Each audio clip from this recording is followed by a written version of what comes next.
Good morning, everybody. On behalf of Foxy, in association with MCure, I welcome you all to this anemia E-CONCLAVE. As we begin our day, I would request to keep silence for all the COVID warriors doctors that we have lost so far.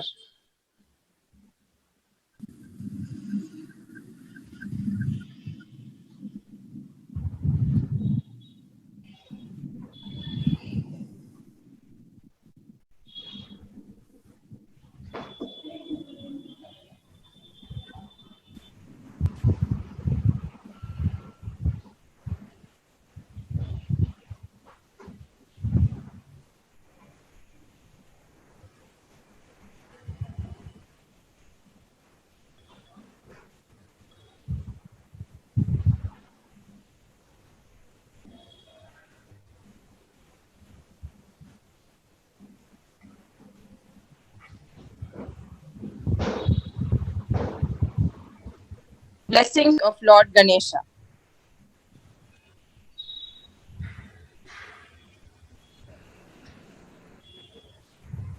Can you please play the video?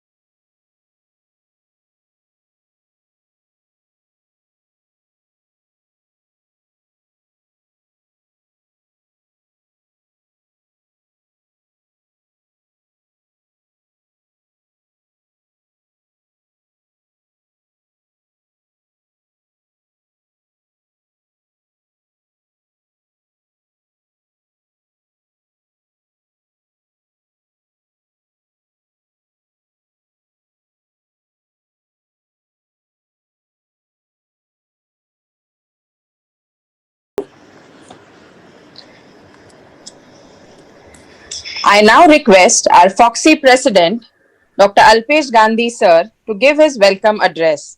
This entire Anemia Free India being his brainchild.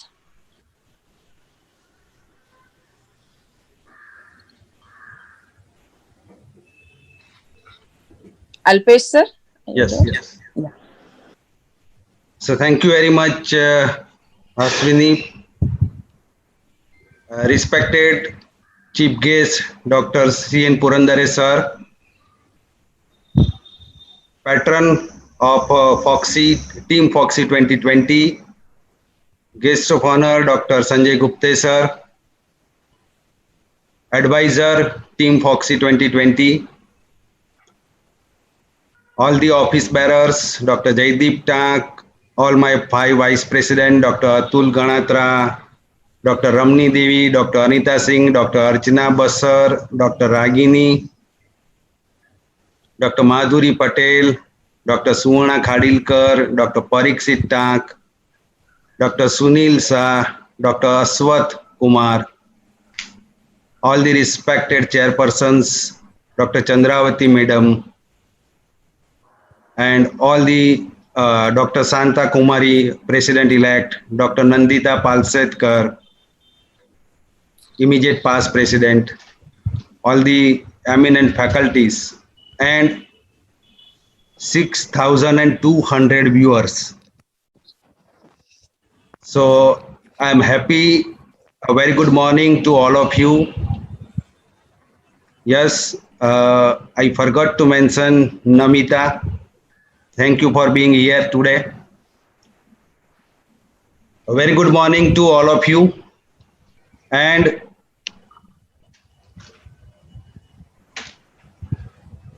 first of all, I would like to congratulate all of you for continuing essential medical services, time being services in this difficult time of COVID-19. Just a minute.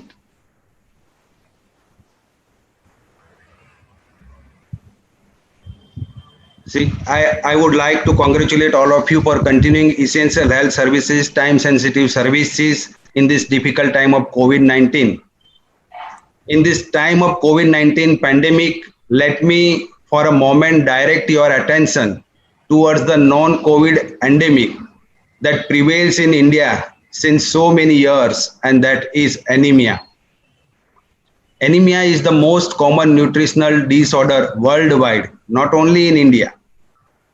Anemia is widespread in India. The sad part is 58% of the children, 53% of pregnant, non-pregnant women, and nearly 56% of adolescent girls are suffering from anemia. It means at any given time, any point in time in India, 64 million girls are anemic as per the government's report in 2016-17. The major risk factors identified are socio-economical status, blood loss during menstruation, nutritional status, hand hygiene, worm infestations, and blood loss during pregnancy. But one of the most important cause is lack of awareness. In a routine blood test, anemia is reported as a low hemoglobin. Hemoglobin is the main protein in our red cells. It carries oxygen and delivers it throughout the body to ensure adequate tissue oxygenation. A sufficient hemoglobin level must be maintained.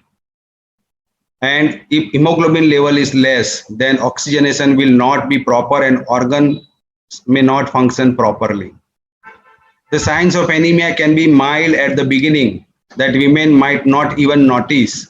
But if the condition gets worsened, then women may develop many other symptoms. Anemia causes adverse consequences as the disease progresses.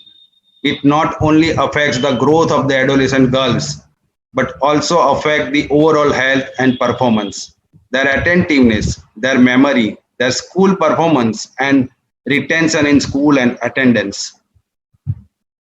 It may delay the onset of menarche. It can affect immune system leading to infections. If the anemic adolescent girls become pregnant, it may increase overall maternal and fetal morbidity and mortality. Severe or untreated iron deficiency anemia during pregnancy, we all know that can cause increase the risk of preterm delivery, low birth weight baby, a baby with anemia, a child may have developmental delays, may lead to certain anomalies like neural tube defects. Mother may lose a significant amount of blood. It can lead to PPH. Mother may develop postpartum depression. We all know that it can lead to increased incidence of MMR and NMR. 20 to 40% of the maternal mortality rate is associated directly or indirectly with anemia. Sorry. It adds fuel to all the possible complications of pregnancy and it can make it severe. Today, if you ask any person on the street about COVID, he will tell you everything, how it spreads, how it harms, and how you can prevent it. How has this happened? In a single word, this is because of awareness. People have been given this information repeatedly through various media channels, through government, through various organizations. And that is what we all need to do for the anemia as well. Like COVID is associated with mask, anemia should be associated with number 12 to make people aware that iron in blood should always be more than 12. Today, the incidence of anemia in USA is nearly 6%, whereas in India, it is more than 50%. So why this is not a household topic for a discussion and focus for treatment as yet, we all policymakers and healthcare takers should think on it. Foxy, in association with MCure, has taken a first step towards the dream of an anemia-free India. Let us take the first step towards an anemia-free India by getting our HB done, CBC test done, by getting CBC test of our patients done, and let a hemoglobin level always be more than 12. The incidence of anemia in USA is nearly 6%. Even in India, if we all decide today, then I think in next few years, it may be possible for India also that we may take our country near to anemia free India. Our goal should always be that we stay more than 12. And for the first time in the history of independent India, we can proudly say more than 39,000 gynecologists have come together to spread the word for anemia free India. And today also we can see the number of viewers 6200 gynecologists are attending this conclave. This shows their commitment. Let us take this great initiative to the next level by making everyone aware in India about more than bara. And let us have getting your CBC test done and know your hemoglobin level. It is the first step. ये पहला कदम है. If your HB is less than 12, ask our patient to eat enough food, proper food, balanced food, eat the right food, consult your doctor for other investigations, identify the cause, take the drugs and remedies prescribed by your doctors. I would also like to inform all of you that on August, we have launched any campaign in a big way through media, through radio, through social media, and by directly reaching to our gynecologist members.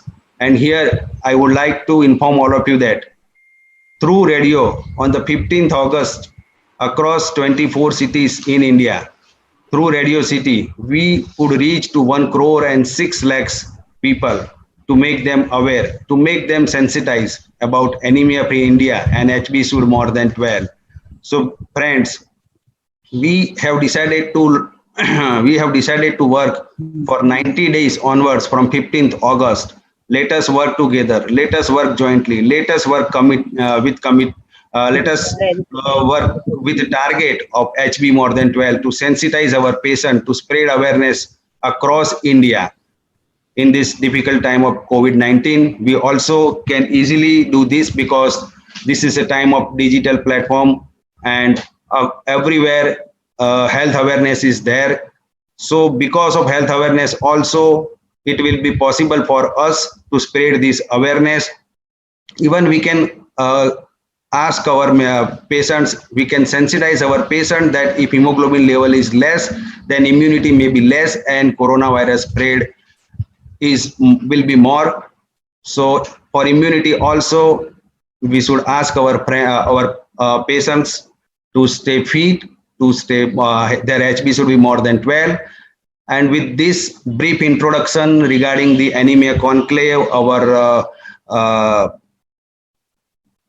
campaigning for the anemia free India, and regarding the today's programs, I wish all of you grant success to this program. I wish all of you safe practice. I wish all of you safety to your staff, your friends, your family members and yourself. Thank you very much for giving me this opportunity to share my views with all of you. Let us work together for anemia free India. Thank you very much. Thank you so much, Alpesh sir. I'm sure that the momentum that you have created will go a long way in achieving our dream of an anemia-free India. I now request our guest of honor. Can you please share the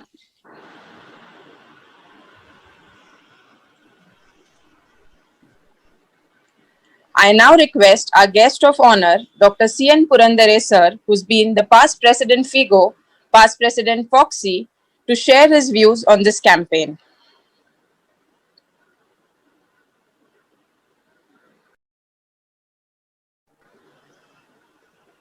CN sir, you'll have to unmute yourself.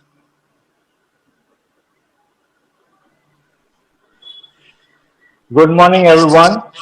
Alpesh, Sanjay Gupte, all the seniors and faculty members who are there on the webinar today. It's indeed a great initiative which Alpesh has taken up. Last 15 years, all the presidents have struggled over this issue. They have tried to get the hemoglobin level. Initially, we started with 10 grams, now it is 12 grams, but yet we have not been able to achieve what we should have achieved by now in spite of 15 years of struggle. more than 50% of the women and adolescents are still anemic, which is really a shame. I think with the newer technology which we have now with webinars and all the platforms that are available, I think we should be able to push it much harder. And the 1,25,000 students which attended the webinar which Alpesh had organized, that's the kind of strength which we need to make sure that everybody is made aware of the need to have 12 grams hemoglobin. It's a tragedy really when we see that such a large number of women are less than 50% with maternal mortality high many a times because of the low hemoglobin which is seen in women. And a full marks to Alpesh for taking this initiative forward. And I'm sure this would yield results in the near future. Thank you very much, everybody, and thank you, Alpesh. Thank you, Purandare sir. I now request our guest of honor, Dr. Sanjay Gupte sir, who's the director of Gupte Hospital at Pune and past president Foxy, to share his views. Good morning, all of you. Good morning, our president, Alpesh, Dr. Purandare, our guest of honor, and all the dignitaries. It's so wonderful to see that everybody is present for this very important subject that Dr. Alpesh has very earnestly taken up. This movement started long back, and I'm proud to say that it started in city of Pune in 1996 with the AICOG there at Armed Forces Medical College. And Dr. Shirish Patwardhan was the one who first raised this anemia Chale Jao campaign in Pune. He was supported by Dr. Nalgorkar at that time. And again, I must tell you that right from those days, MCure also has been with us thoroughly, and the first Orofer was launched in that particular conference in 1996. Then a doyen of gynecology, Dr. Bhanubai Koyaji from Pune, had taken up this issue in a big way, and gradually this progressed. But yes, Alpesh, again, a great reawakening for everyone that we have been working on this for last 25 years, and still, unfortunately, so many girls and so many women have anemia. And what other opportunity than to reach everyone through this webinar, and again, so reinforce this movement that's we need to take earnestly. Again, there are so many things happening in our country now, but people forget that basically anemia is something that we need to deal with to improve the overall health status of everyone in the country. And now there are better products available, better technology is available, better point of care tests are available. And that's the reason why we should use, but at the same time, we should not forget that it's not just the product, but the nutrition that also makes a difference, and proper nutrition is something we have to keep on advising all our patients. So again, congratulations to the Foxy team for taking this up again earnestly. I think our motto should be, we always talk about what we all should do, but what one should do in one's practice, and which is very practical, is that every patient who comes in labor to us, make sure that the patient has hemoglobin of 10.5. If it plays that, okay, every patient who comes to me for antenatal, I'll make sure whatever way hemoglobin is 10.5 by the time she delivers. I think not only will have done a great thing, but will have reduced the maternal mortality further and the complications further. Thank you all for being here for this very important webinar. Thank you, Gupte sir. And it's indeed a pleasure to know that this moment started from Pune. I now request the Executive Director of MCure, Mrs. Namita Thapar, to say a few words. I also welcome Mr. Pratinyate, who is the President of MCure Pharma, to this event. Good morning, everybody. Good morning to all our esteemed faculty and also the wonderful viewers. 6,200 is indeed a very, very encouraging number. And a big thank you for logging on bright and early on a Sunday morning. Everyone's looking so, sharp in their surgical gear, in their saris, and all geared up to discuss this very important topic. A special thanks to Foxy, because Foxy and specifically Dr. Gandhi have really taken this up in a renewed momentum. And like we discussed, 50% is indeed a shameful number. Like Dr. Purandare said, it's a shame to have this number in India.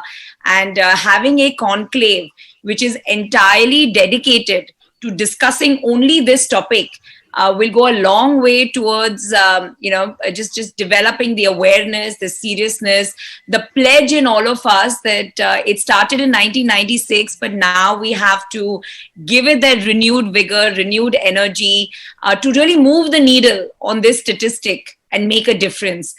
So MCure is indeed privileged and honored and grateful to partner with Foxy and all the esteemed faculty here. And look forward to a wonderful learning session with all of you. I will be on till 2 o'clock listening to all the wonderful topics that we have picked for this day, and look forward to a very meaningful conversation. Thank you.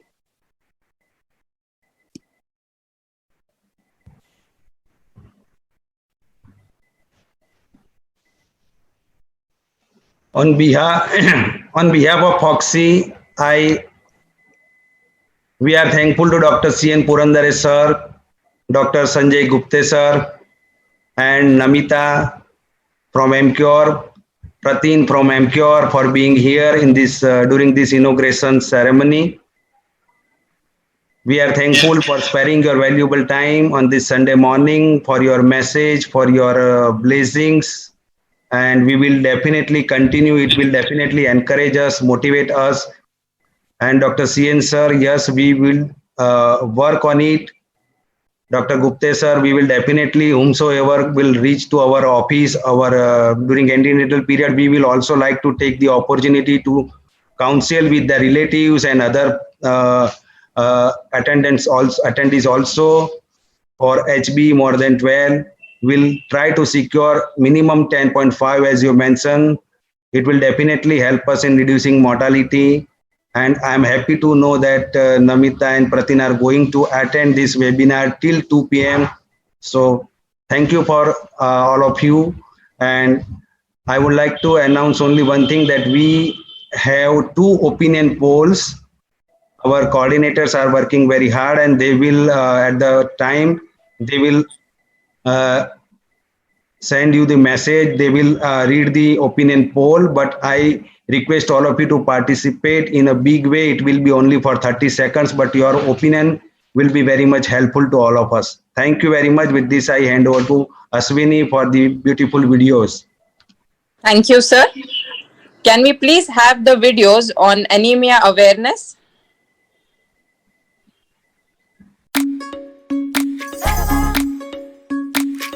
Bara, bara, bara, ho bara. Bara, bara, bara, ho bara. Bara, bara, bara, ho bara.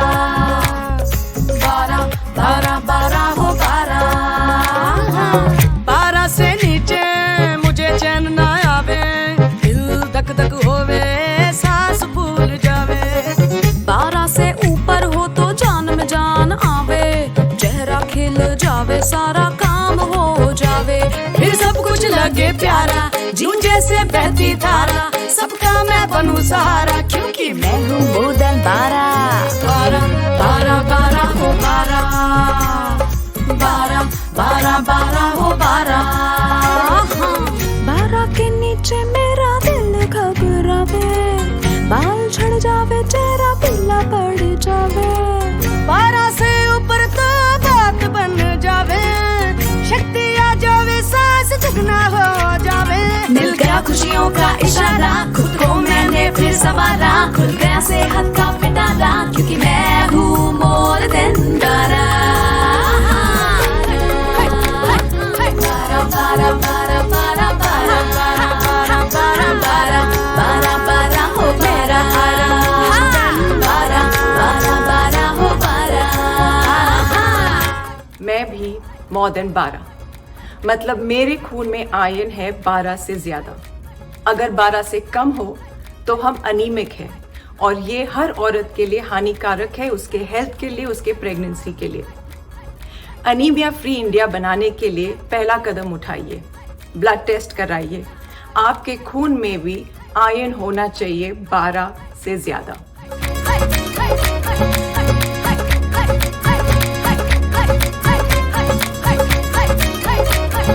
More than बारा।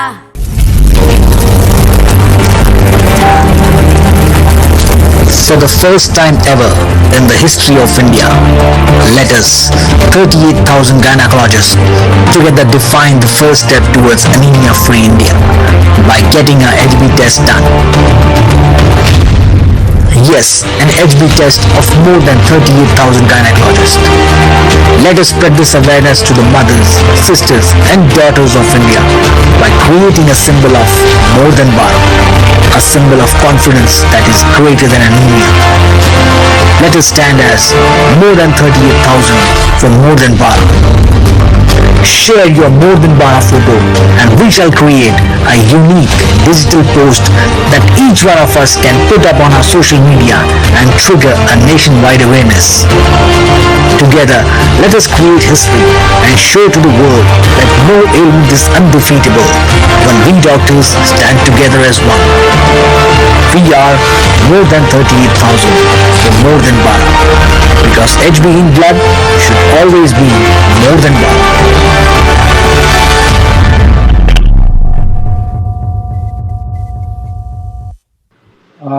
Thank you so much.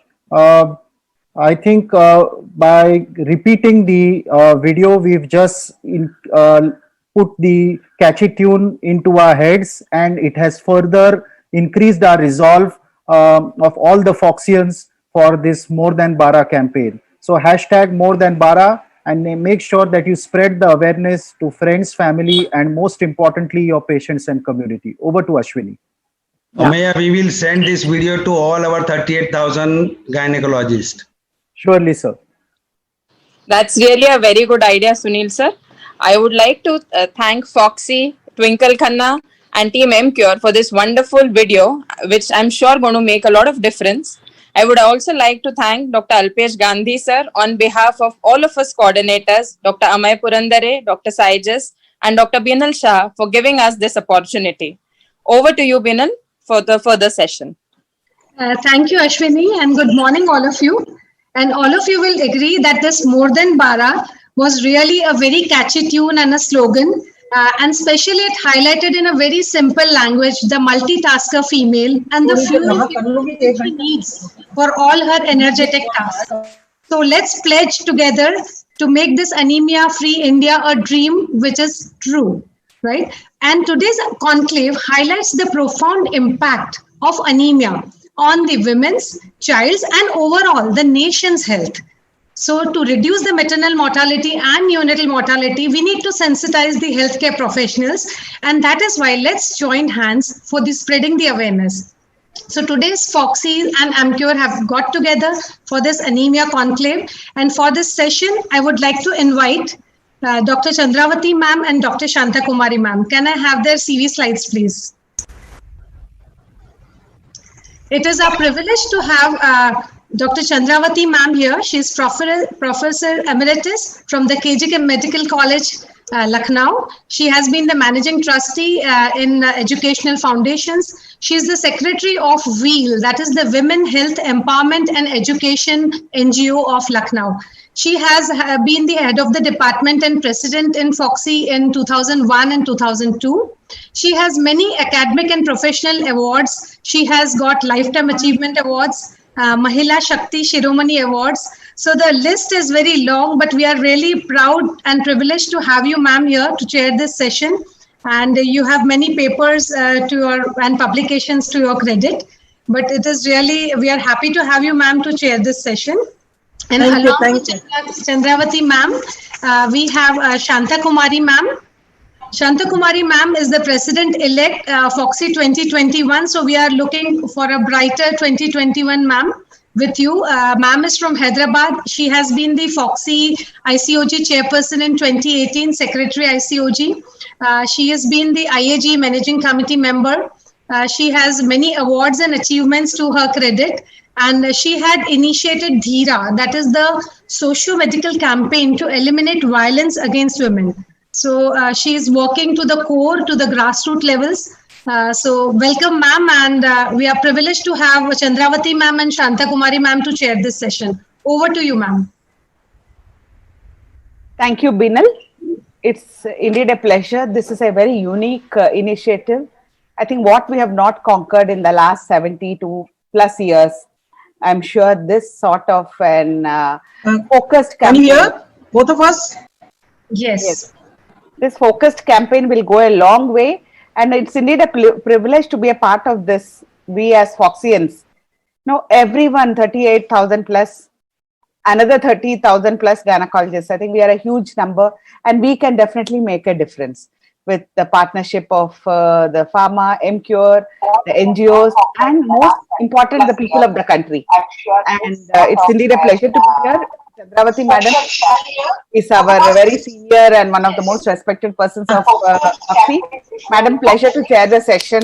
So you can start the introduction of this. Thank you, Shanta. It is always a pleasure to see you and be with you wherever I am. And it is always very encouraging to see people like you who work day and night. I'm very happy to be here for the first session with you, and I really congratulate Alpesh for taking this initiative, because this is a point which we all gynecologists from the older times also keep on pressurizing on our public and our grassroots workers to improve the hemoglobin, because it becomes a menace to really deal with the anemic women when they come to you at the last moment.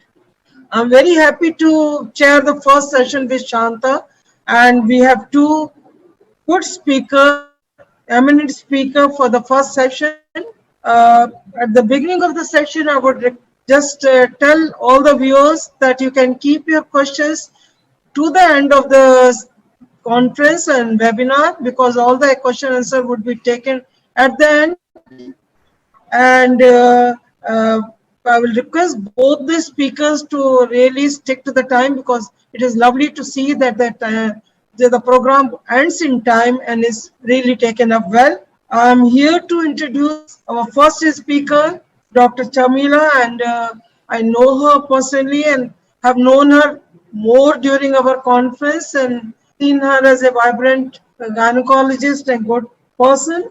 And her biodata is here already on the slide. And she had been a chairperson of the Clinical Research Committee, president of Menstrual Hygiene Management Consortium, ex-member Youth Cell Foxy, director of Aditi Hospital in Parvati, Fertility Center, consultant to Southern Railway Hospital, awarded the Shri Mohanlal Desai Prize, past secretary of Trichy and Obstetric Society, organizing secretary of UA Foxy South Zone 13, won 5 trophies. That is remarkable of Foxy as secretary of Trichy Society. So many trophies she has taken for Trichy Society. She has been a recipient of Mr. and Mrs. N.A. Pandit Prize for Women Empowerment 2050. She has already been awarded Dr. Mehru Hansotia Prize for committee work. So Chamila, the podium is for you, and go ahead. Our topic is anemia screening and interpretation, and I know that you will be doing justice to your topic. Dr. Chamila, please. Yes, madam. Sharmila is going to do a wonderful job, and we really have to appreciate Alpesh, our president Foxy. Alpesh, you have done fabulously well. When COVID struck us, we really were wondering, what is going to happen. And I have really, I don't find the perfect words to appreciate your ideas and focus by using this virtual media. You've been able to take Foxy to a level which actually is needed. You are really making Foxy the brand, which was the vision of all our past presidents, be it Narendra Malhotra, C.N. Purandare sir, Sanjay Gupte, P.K. Shaw, so many, Jaideep, Narendra, everyone. So really appreciate you, and I think all 38,000 of us, we should give you a big clap. Well done, and fantastic to the whole team of Foxy 2021 and all of us, Foxy and 38,000. So Charmila, I am sure you are the first speaker of the day, and Chandravati madam has introduced you beautifully. Please, the stage is all yours. Sharmila is Sachin Tendulkar. Yes. Good morning to all. Thank you, Chandravati madam and Shanta madam, for such a wonderful introduction to me. Respected seniors, my teachers and fellow Foxians, it's a great privilege to be given a chance to participate in such a prestigious program, which is a need of the hour in our country. And I wish to thank Dr. Alpesh sir at the onset for such a great opportunity given to me.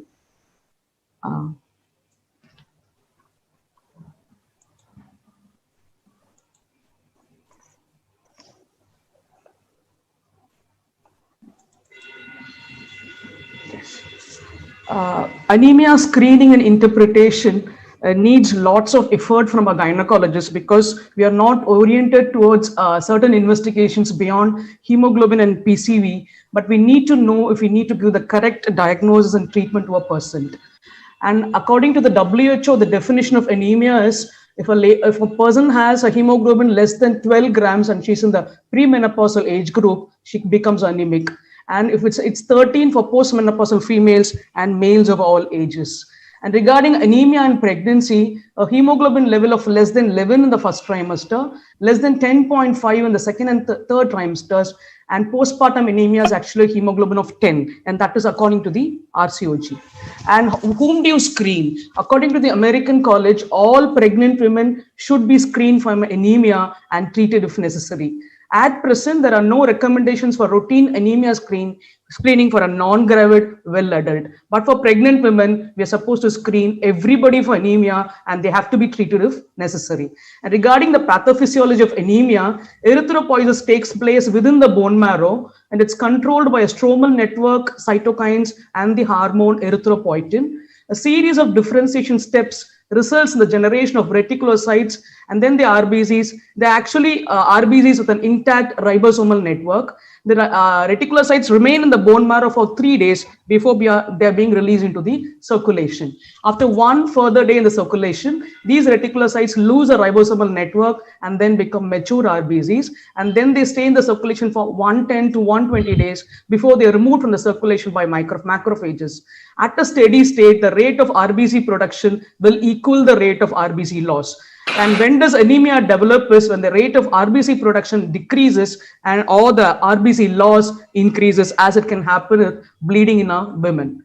So what is a laboratory evaluation which is needed at the outset to diagnose anemia is always a complete blood count, and it entails red cell count and the red cell blood indices, and the count is the hemoglobin, hematocrit, and the reticulocyte count. And regarding the indices, it will be a mean cell volume, a mean cell hemoglobin, a mean cell hemoglobin concentration, and then the red cell distribution width. And the other parameters which you can see in the complete blood count is the white blood cell count, which will be a differential count, as well as a nuclear segmentation of neutrophils, which you are supposed to see clearly, and platelet count and the cell morphology, which can be the cell size, the hemoglobin count, anisocytosis, poikilocytosis, and polychromasia. And how do you classify anemia will depend on the mean corpuscular volume, which one investigation you can always classify your anemia. It becomes microcytic if the MC is less than 80 femtoliters. It's a normocytic anemia if the MCV is between 80 to 100, and it's a macrocytic anemia if it's MCV more than 100 femtoliters. And regarding microcytic anemia, when there's an MCV of less than 80 femtoliters, you will have a differential diagnosis. You cannot just put everybody into iron deficiency anemia just because it's the commonest anemia in our country. There are other anemias which you need to know before you come to a conclusion. It's only iron deficiency anemia, and that is thalassemia, which Dr. Meena Samant will be covering. Anemia of chronic or acute inflammation, which we're seeing now with even COVID disease, chronic kidney disease, and anemia of hypometabolic states.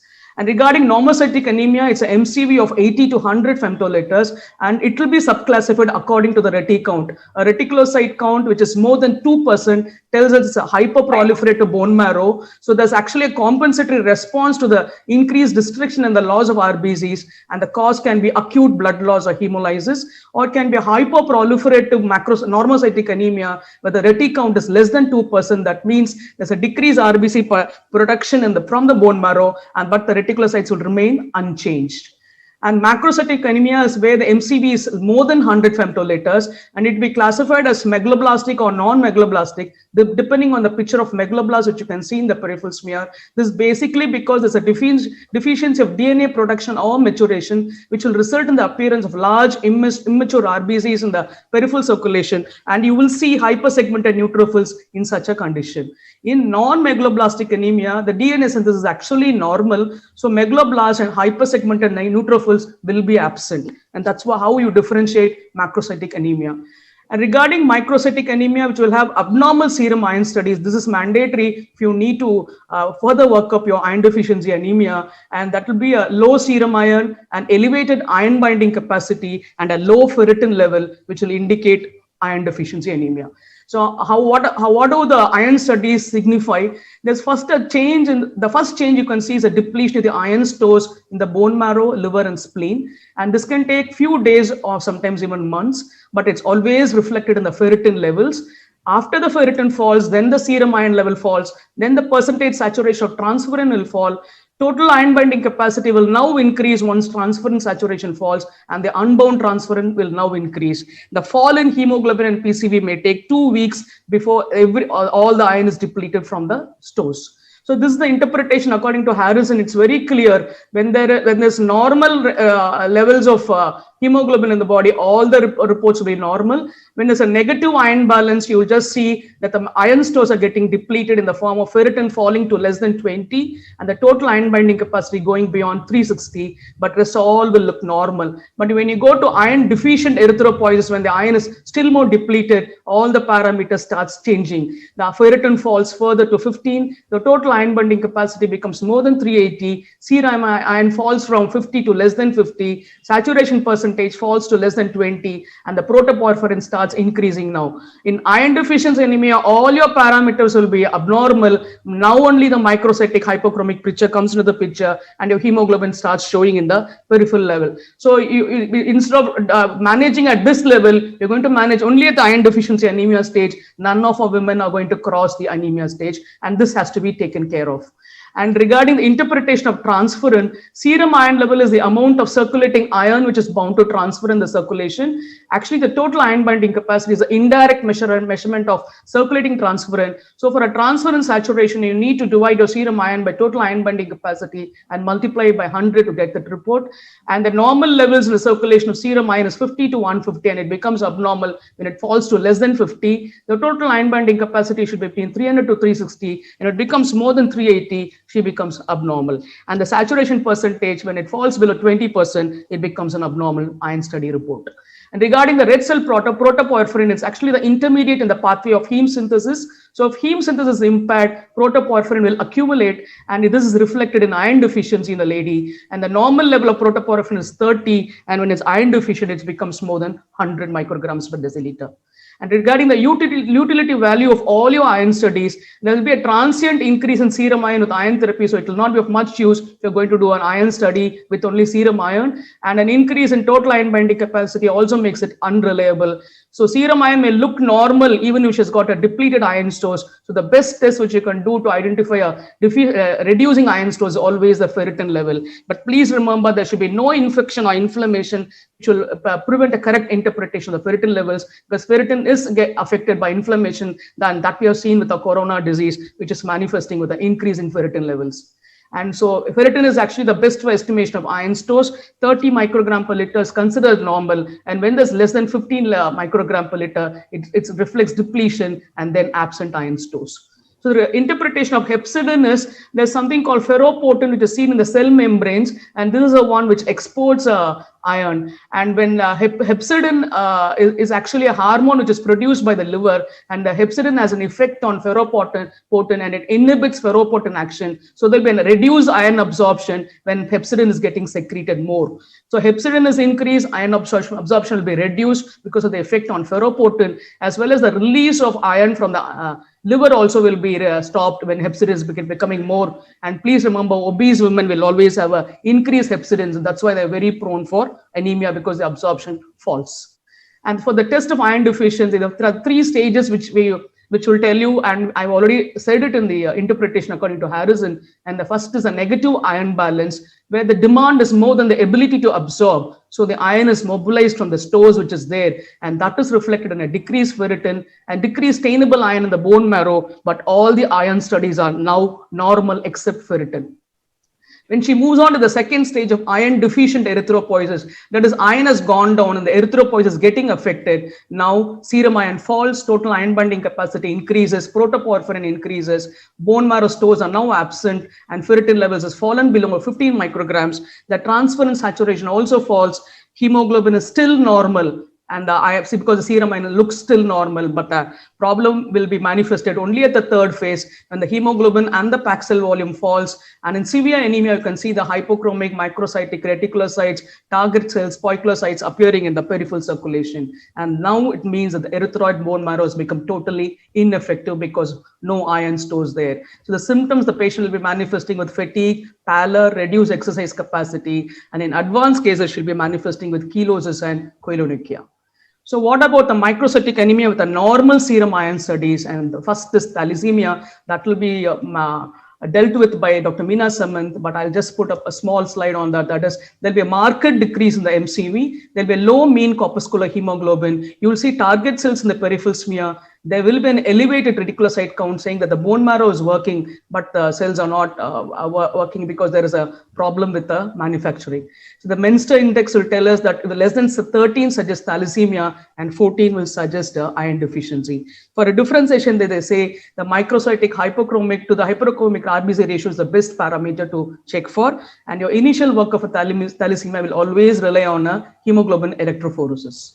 And regarding the anemia of inflammation, which will also manifest with a microcytic picture, the hallmark is inadequate iron delivery to the bone marrow. That is, iron is available, but it's not being utilized. So this will be reflected in the normal ferritin level, or even the ferritin may be increased. The transferrin saturation and the TIBC are normal. There'll be a normocytic and normochromic smear in certain patients, but there'll be an increased red cell protoporphyrin.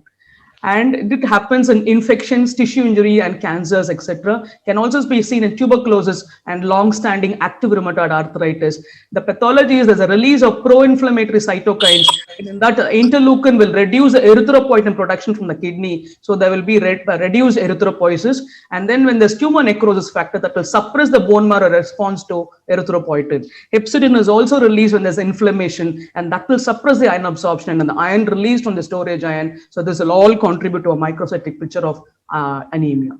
And regarding erythropoietin, it is decreased in chronic kidney disease and chronic inflammation. In CKD, you will find that all the iron studies are normal. There may be even a normocytic normochromic anemia, and the reticulocytes are also decreased. Iron stores, you should remember that you need to replenish the iron stores before you can start a patient on erythropoietin. And the dosage is 50 to 150 units per kilogram 3 times a week. And you have to wait for 4 to 6 weeks before the hemoglobin reflection will be seen in the form of an increasing hemoglobin levels. And regarding anemia and hypometabolic states like protein starvation, liver disorders, and endocrine disorders, you may have a microcytic picture. The next is normocytic anemia. That is, there may be a hyperproliferatic picture when you have a reticulocyte count is low. And this you can actually check in your CBC itself, where you can have an associated cytopenia, where you can have a neutropenia along with platelet counts be falling. And that may be specific to a hematological malignancy. And you can see in the peripheral smear the particular type of cells which are contributing to the malignancy. And if there's a pancytopenia where all the levels are fallen, it may suggest a aplastic anemia. It may be to chemotherapy or even radiation. And isolated anemia where you have only the red cells reducing, it may be a pure red cell aplasia or an anemia due to chronic kidney disease. And you need to do a bone marrow biopsy to confirm that it's definitely hyperproliferative anemia, and it will give you a definitive diagnosis if there's going to be acute leukemia, chronic myeloid leukemia, aplastic anemia, or even bone marrow metastasis. And there's one entity you need to remember: parvovirus infection can cause antiparvovirus antibodies, and they're very crucial for causing a pure red cell aplasia. And if you have a lady who has had a stillbirth and so you're suspecting parvovirus infection, you have to check to know whether she's also manifesting an anemia. And the other test you need to know in normocytic anemia is a hepatitis serology to exclude acute or chronic active hepatitis. You have to rule out Epstein-Barr virus infection, which can also be checked with a monospot test, because we have to exclude infectious mononucleosis, which are reason for normocytic anemia. And in our country, malaria needs to be always checked for, because we are very prone for malaria in our country. And occult hypothyroidism can also manifest with normocytic anemia. To check your thyroid function test, and anti-nuclear bodies need to be done in certain patients to rule out systemic lupus erythematosus or scleroderma, which can also contribute to a hyperproliferative picture of normocytic anemia. And rheumatoid factor, you have to check if you have to rule out rheumatoid arthritis. A serum creatine kinase is needed to check out for dermatomyositis. And if there's going to be an atypical pneumonia or a smooth mass in the thymoma, which can be picked up with a chest X-ray, erythropoietin levels have been checked if there's an inappropriate decrease in patients with chronic kidney disease, because that can contribute to anemia in CKD patients. And a calcium level and a parathyroid hormone level should be checked for to rule out a secondary hyperparathyroidism, which can also contribute to anemia. And the next anemia is a normocytic anemia with a hyperproliferative picture. That is when there's going to be an acute blood loss. There's going to be a hyperproliferative type of picture with a normocytic anemia. And you'll have the clues in your complete blood count as well as a peripheral blood smear. And suppose there is also thrombocytopenia or cystocytes, it will strongly suggest microangiopathic hemolytic anemia. And suppose you see spherocytes in your peripheral smear, it may be autoimmune hemolytic anemia or hereditary spherocytosis. And if you want to rule out hereditary spherocytosis, you have to go on to the next investigation of mean corpuscular hemoglobin level, which will give you a picture. And suppose you see sickling of RBCs in your peripheral smear, it may be diagnostic of sickle cell anemia. You can see Haynes bodies, eccentrocytes, or bite cells, and G6PD deficiency, which also will contribute to anemia in very few patients. Suppose you suspect hemolytic anemia, you need to do a LDH, a haptoglobulin, and a bilirubin level. And we know it happens with HELP syndrome. So we are tuned to checking for all this. And when there's elevated LDH and bilirubin levels with a decreased haptoglobulin, it strongly suggests to have a hemolytic anemia. And clinical jaundice, when it appears, it's usually when the bilirubin levels are above 2 to 4 milligram per DL.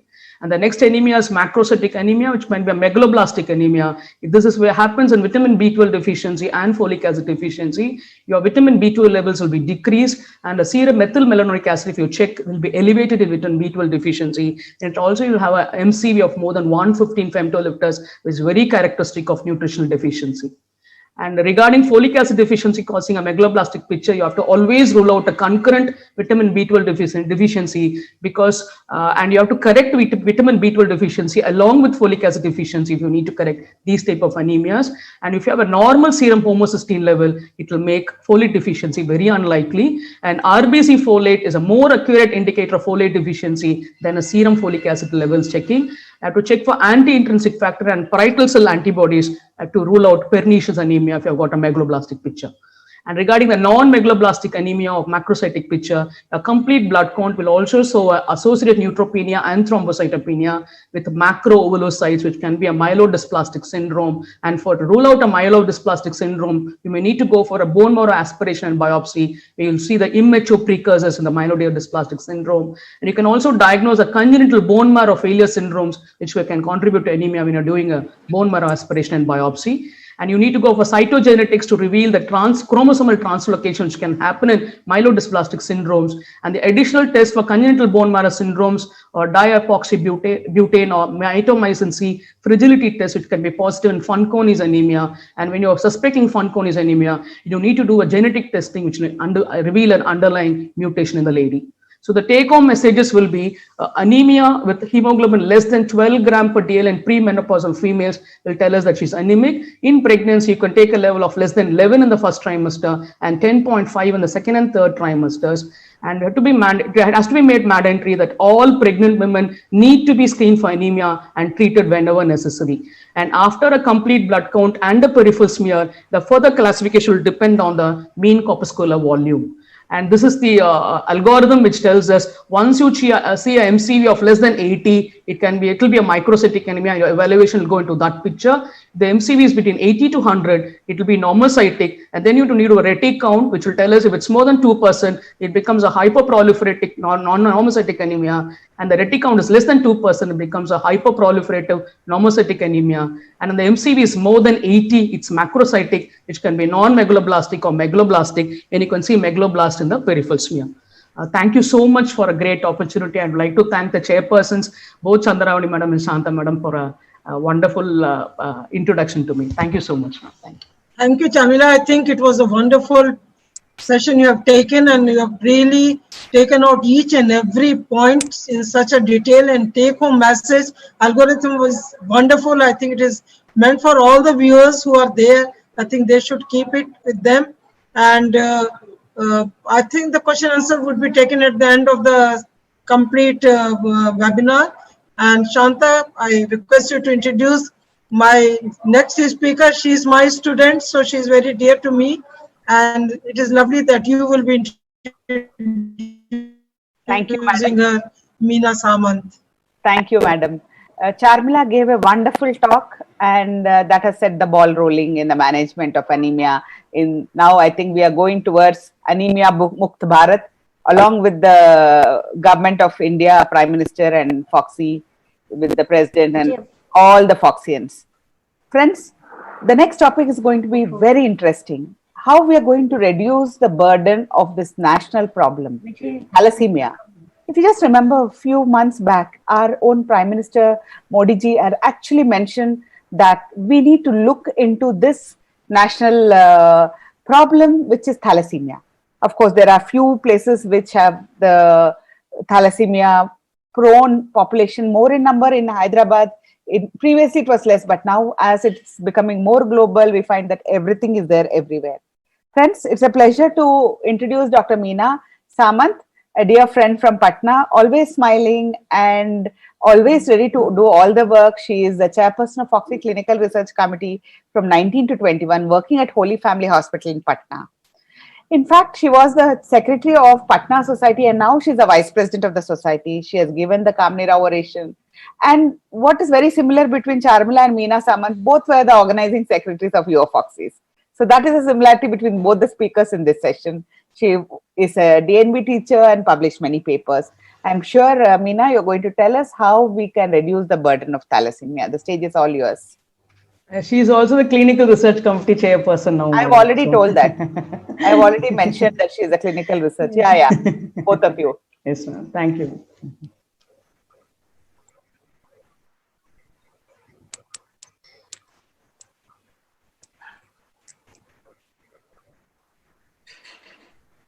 Respected chairpersons and all the audience, a very good morning to all of you. At the outset, I would like to thank the organizers and also Dr. Amya for giving me this opportunity to speak on eradicate the national burden, thalassemia major. So my first slide says, can we? And just let us look, can we really?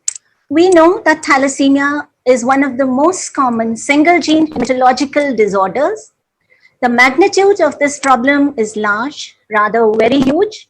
Worldwide, 240 million people are carriers of beta thalassemia, 1.5% of the total world population, with approximately 15 million people suffering from this, the major condition. And every year, 1 lakh children are added with the birth of such affected children.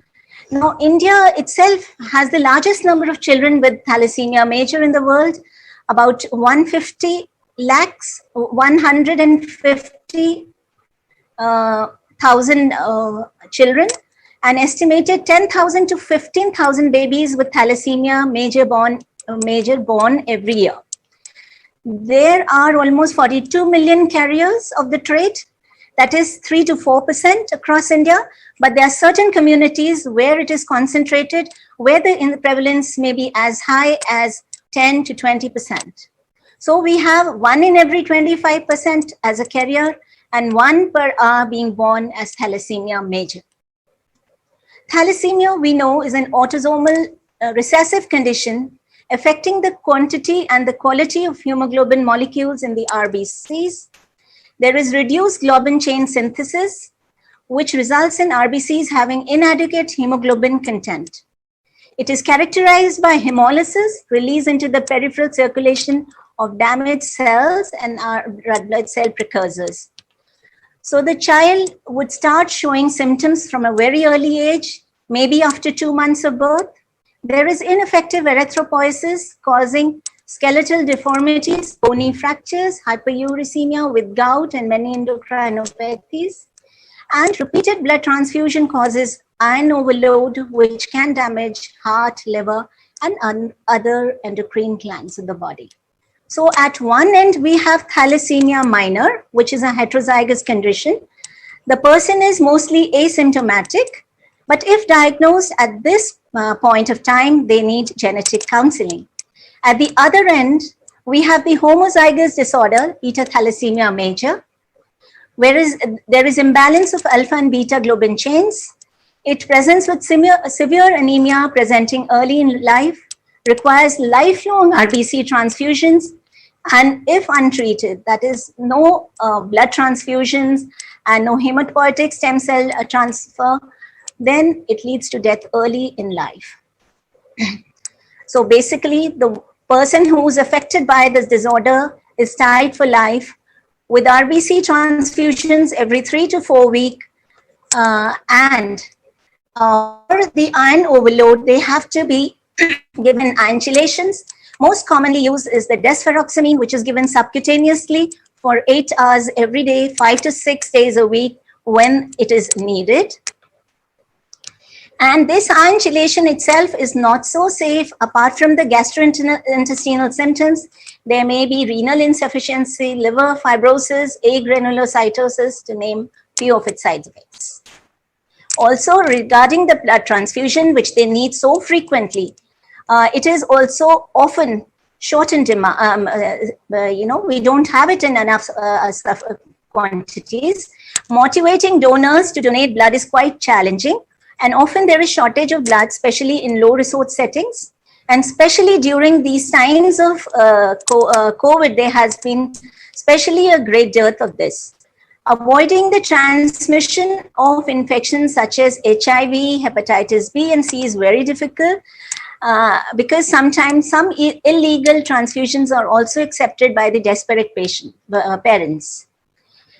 So just to summarize the physical suffering in 15 years of lifespan, a thalassemia major child on an average requires 250 units of Paxils, 4,000 injections of desferoxamine. That means needle in the body for 40,000 hours. I mean, that is not something what would be, anybody would desire. It is also associated with the financial aspect. In cost of transfusing and chelating a 30 kg baby child for 1 year was estimated at rupees 2 lakhs for 1 year in 2008. And today we are more than a decade ahead. So this cost may have risen more. The only curative treatment is bone marrow transplant. But finding a donor is difficult, with only 20% getting the match. Also, it is a very specialized condition and a difficult one also. It is costly as well, costs going above 1 crore. And even after transplant, the life is not so easy. Now, let's come to the preventable part of this condition. Is it preventable? We know it is autosomal recessive. So if both the parents are the trait, one-fourth would not be affected at all. 50% would be heterozygous, that is trait, but they in themselves, they do not have any major condition to worry, but it is the other 1/4, that is the thalassemia major, which we want to prevent. So one should be aware of his or her carrier status. We all know our blood group, we are ABO, whatever. So what is the harm in also knowing a thalassemia status? I am A positive, T0. I don't have the trait, but my neighbor is T1. So what is there? I think we should include, it should be a part of a routine checkup. It's a one-time test after all. And once knowing the carrier status, one is empowered to make choices. Instead of, Janam Kundali, Milan, one could go for what they say, the medical Kundali. One may choose not to marry another carrier. But if one chooses knowingly that the partner is a carrier, one can still choose not to have a baby that is so severely affected. And how could they do it? By pre-implantation genetic diagnosis, or by non-invasive tests like cell-free fetal DNA, the NIPT test. And if the paternal mutant genes are present, then going in for invasive ones like the chorionic villus sampling and the amniocentesis. And then depending on the reports, one could choose how to go ahead. So let's come to the eradication part. The WHO has listed the components of control program as follows: a strong political will and support, adequate finances for staff, equipment, and chemicals, optimal treatment for those affected. Then carrier screening, genetic counseling, premarital and antenatal, prenatal diagnosis in couples where both partners are carriers, awareness programs in the community starting right from the school, and then monitoring of the program. There are 4 points here which I have highlighted in the red, where the prevention can take place so that once prevented, the disease, the major part, the thalassemia major could be avoided. So I'm going to focus on this because this is also the part where we gynecologists can play a major role. So what about the government policy? Well, there should always be one, and we also have one. The community education and awareness that talks about it, carrier screening and prenatal diagnosis with attention to cultural, ethical, and legal issues. The policy of hemoglobinopathies should encompass the public health goals of prevention to reduce their prevalence, empower prospective parents to exercise their right not to have a child with a serious genetic disorder, but have a normal child. And of course, those who are affected, they have the right to have access to optimal care. Now, the sustained advocacy measures to inform population of the burden of disease and to build support for making available resources. Convergence of linked ministries and departments like the Ministry of Human Resource Development, Women and Child Development, Ministry of Social Justice and Empowerment, and so on, both at the national and the state level to raise awareness and garner support for the program. Also need to engage with patient parents, organizations, and NGOs in the implementation of the national policy. Now, let me focus on information, education, and awareness activities. Spread appropriate knowledge about thalassemia in the community and among healthcare providers. Create awareness in the school by adding it to the general science curriculum of the school children and to provide a wider understanding of genetic and blood diseases. I think part of it is still already there. Prepare IEC material that is easily understood, informative, and useful, and in various regional languages so that all can understand. Engage prominent spokesperson to reinforce the messages.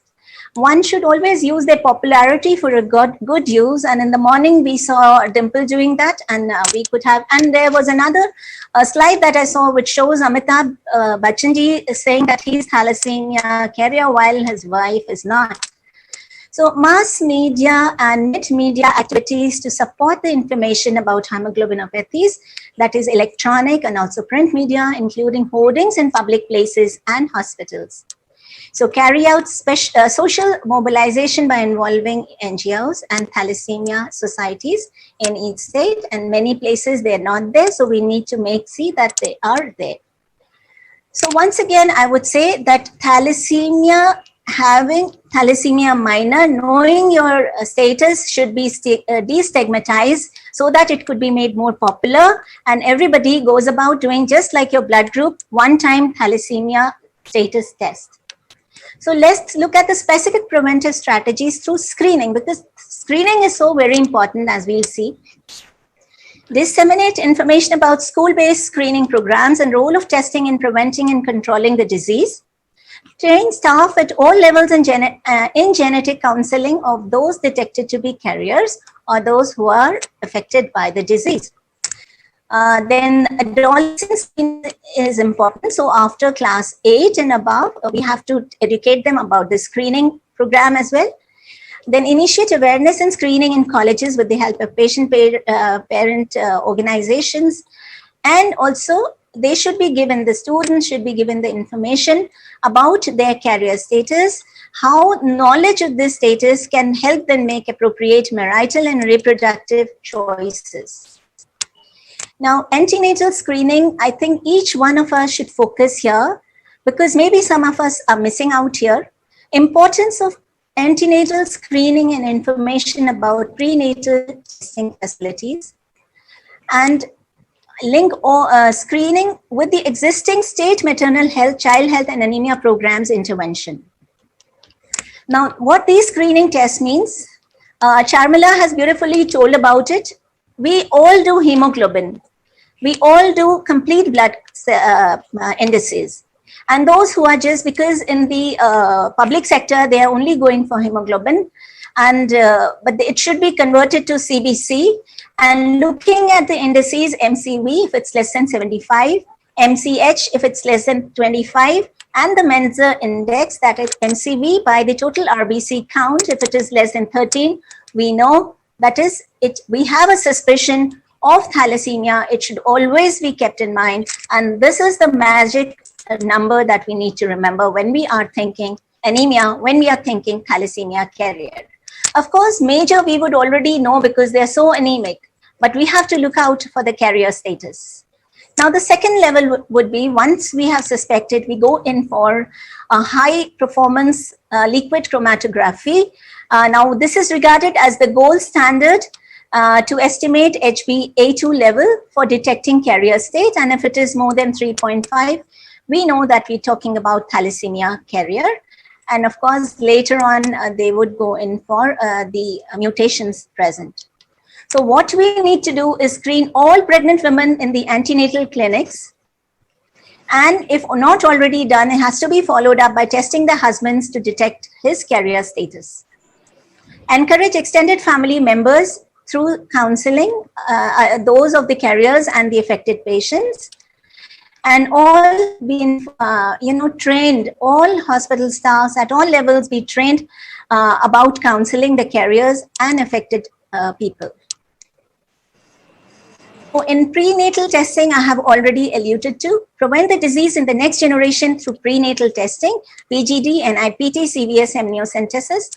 And once the fetus is found to be, positive for thalassemia major, one has the choice, the option of termination if they so desire.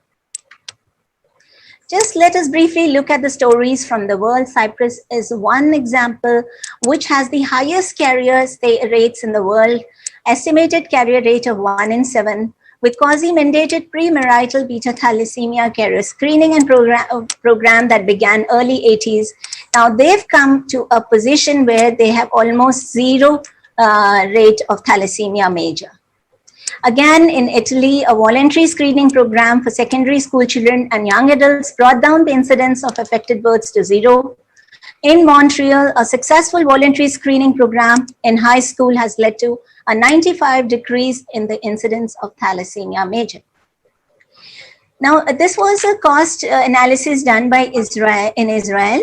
The cost of treatment of one patient for average life expectancy in northern Israel was calculated to be $2 million, and the cost of running thalassemia control for 1 year was only as compared to $2,400,000. So prevention definitely is this extremely cost effective rather than treatment of those who needed treatment. This is just the cost part of it. We know the emotional and the physical trauma. So this is the National Health Mission, their guidance that they have given, 2016, and these are all the contributors for this. There's also a draft, the Policy for Prevention and Control of Hemoglobinopathies in India, Ministry of Health and Family Welfare, Government of India, New Delhi, 2018.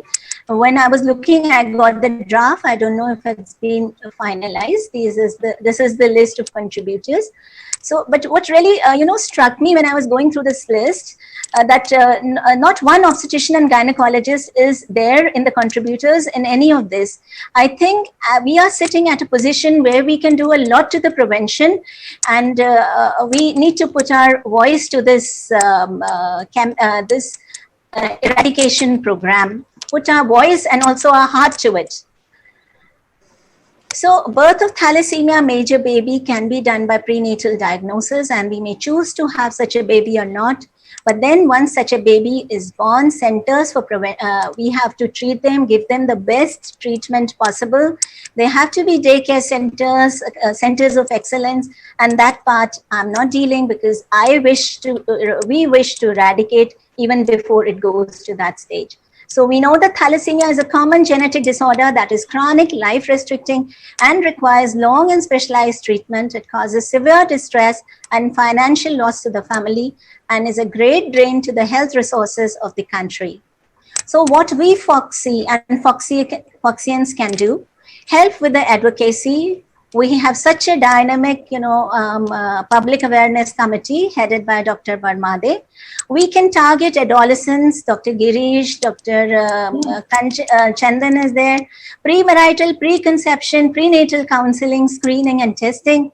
Fetal medicine for the testing, and also termination if needed. Universal antenatal screening guideline has to be there, so that none of our members has any confusion that has to be a universal screening. And of course, always there is room for ongoing research. This is some of the work our committee did a few months back on thalassemia. So to answer the first slide, can we? Yes, we can. We can prevent, we can control, and we can eradicate. So let's prevent the preventable. Thank you. That was a very lucid talk, Meena. I'm sure Chandravati madam is very happy listening to a student. Thank you. It was wonderful. I think thoroughly enjoyed it, Meena. And you brought out very, very important points. And I think we all are almost doing it as a routine. And I think what you said, that it should be taken as a school program, and knowledge should be especially given to the adolescents to get their checkups done, so that they can really decide in life. Thank you very much. Thank you, Shanta, for being with me as a chairperson early morning. Thank you. You made the day for me. Thank you very much, everyone. Thank you, Alpesh. Thank you, Binal. Thank you, Amaya, everyone, for having us as a chairperson. Thank you, everyone. Thank you, ma'am. Thank you. Wish you all the success for this lovely initiative. Thank you, legendary Chandravati ma'am. Thank you, for your words of wisdom, and thank you, vibrant Shanta ma'am, for your infectious enthusiasm. So thank you so much for chairing this session, and it has truly set the ball rolling for our anemia-free anemia E-CONCLAVE. Dr. Charmila, you focused very well on the basic pathophysiology and the interpretation of anemia screening, and you have given us, the entire audience, insight into raising our threshold. So let's keep our threshold at 12 and not 10. And Dr. Meena, your talk was really wonderful. It was an eye-opener of how we can contribute to the nation by reducing the national burden. And thalassemia major is a totally preventable disease. So let's eradicate it. We can join hands for that. So let's match our hemoglobin electrophoresis reports and not the kundlis before marriage. So yes, together we can do it. Now at the end of session 1, we have an audience poll. So technical support team, can we have the poll, please?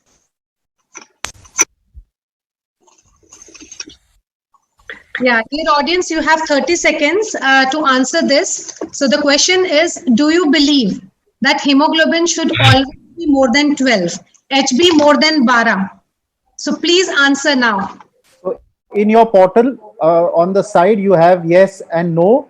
So you need to click that. Those who have joined the streamcast or the webcast, please, you have 30 seconds.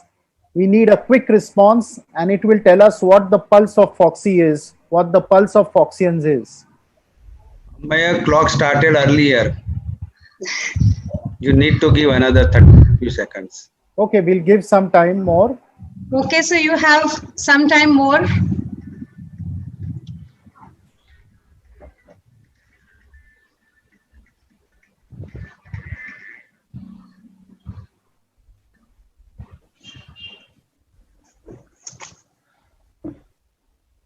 So, sir, we have given 10 more seconds. So that means it is now 30 seconds. So can we have the results? Binal, can you announce the results? Yeah. Wow, that's wonderful. 88% of audience says yes. We do believe that HB should always be more than 12. So more than 12. So Alpesh bhai, your dream is all pledged by Foxy. Foxy is for 12 and above, and we are all with you. Thank you.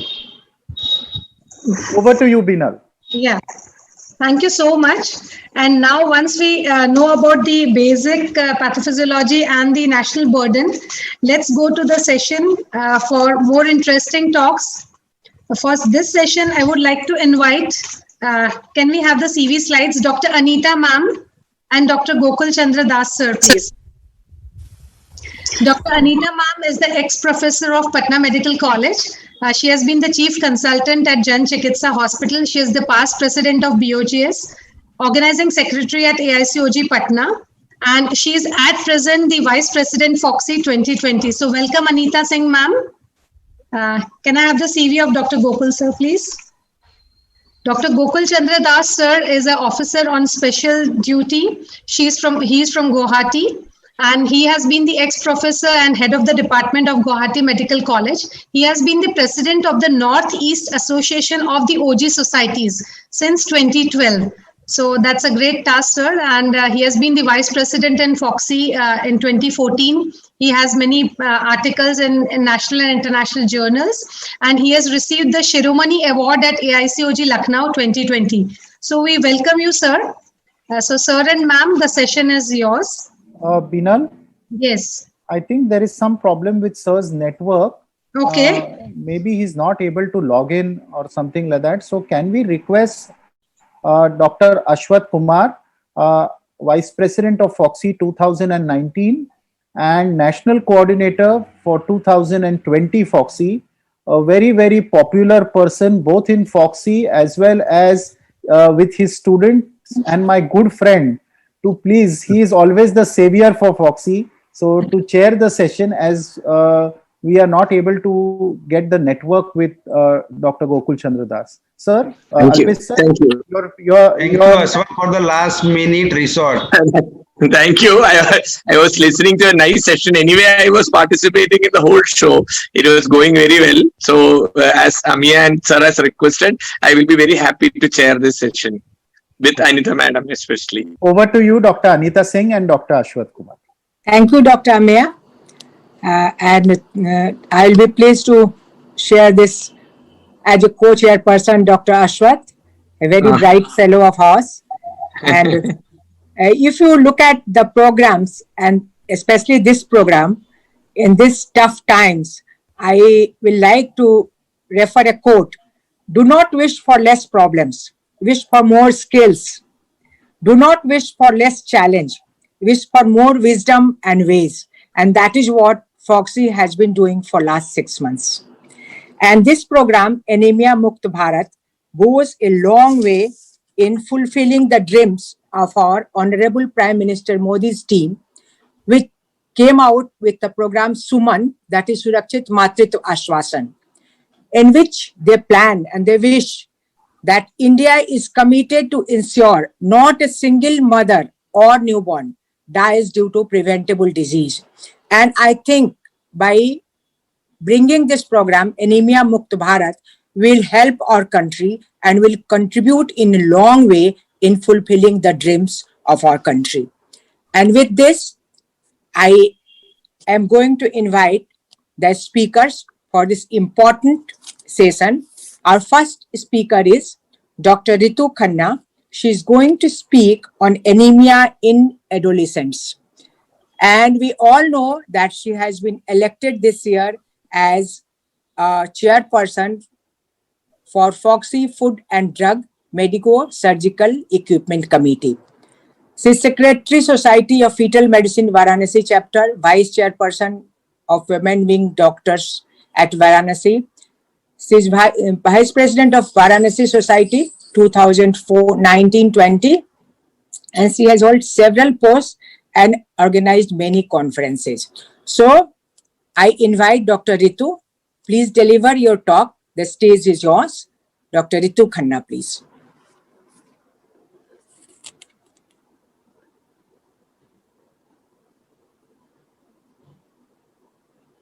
Dr. C.N. Purandare sir and also Dr. Sanjay Gupta sir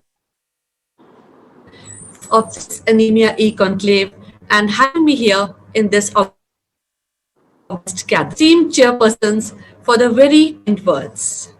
And adolescent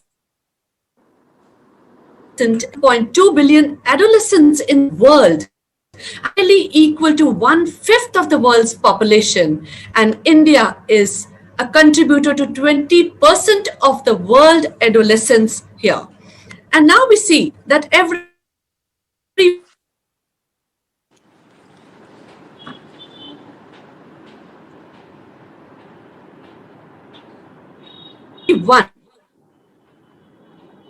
moderate to can the childbearing and dietary intake is less than 50% of the recommended diet.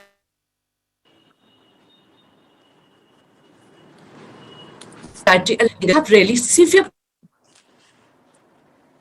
problem. 25% of the population, and they form a really important physiological group whose nutritional needs and demands need special attention.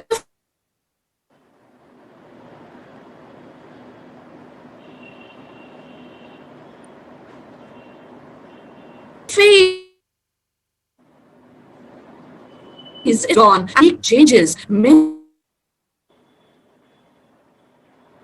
adult gains 30% of our adult weight, 20% of adult height between 10 to 19 years, and that's what we call as a growth spurt, which we measure by the different standard in price.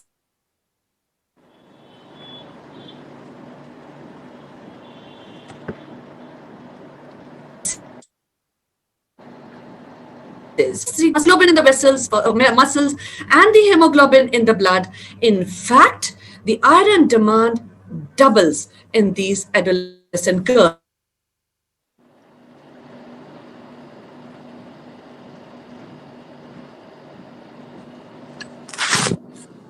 वो highway अपना quarter road जो है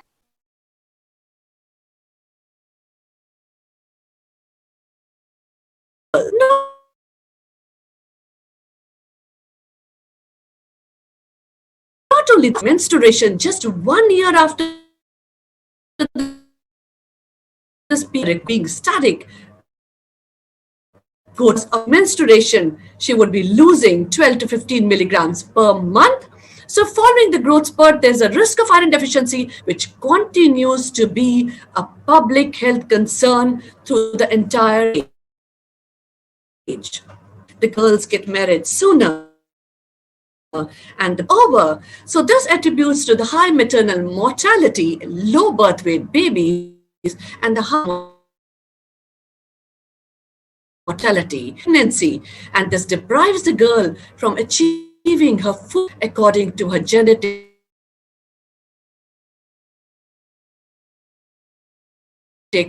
potential nutritional challenges, which are not only affecting their growth and development, but also the livelihood, and is becoming in control of anemia in the pregnant women can be more easily achieved if a satisfactory iron status can be assured in the adolescent females just prior to the marriage.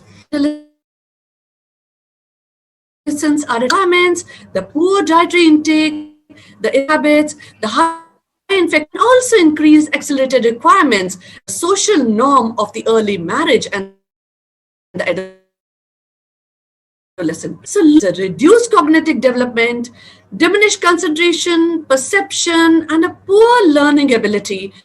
There's a development decreased output and the capacity. Not only this, there's an impaired sexual reproductive development. She goes into an irregular menstruation and a low pregnancy iron stores, low birth weight babies, and days. The nutritional anemia is the most widely prevalent anemia in the country. Poor dietary intake. It's tea of iron because the habitual intake of cereal-based diet, which is high in phytates, and poor consumption of the iron absorbers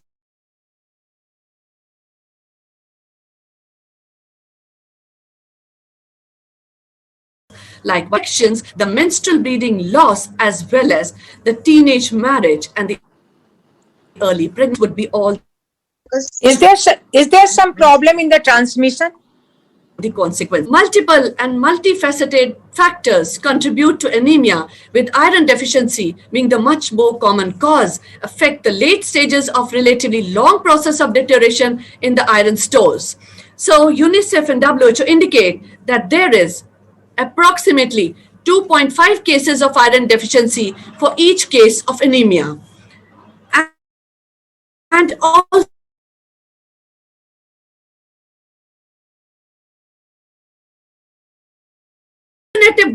identify and whiteness or pallor in the inner rims of the eyelid, the tongue, and overall skin, nails, palms of the hand. There could be soreness of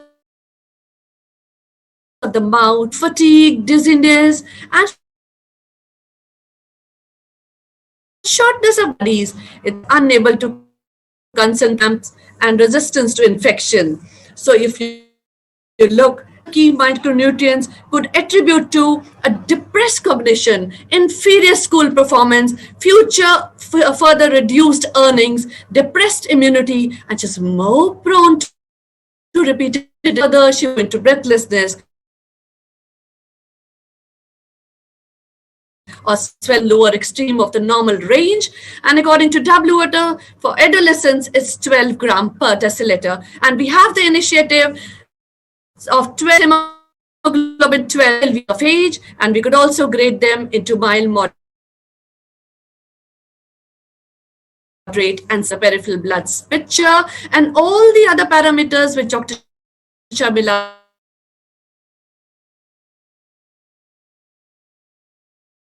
has, but as severe.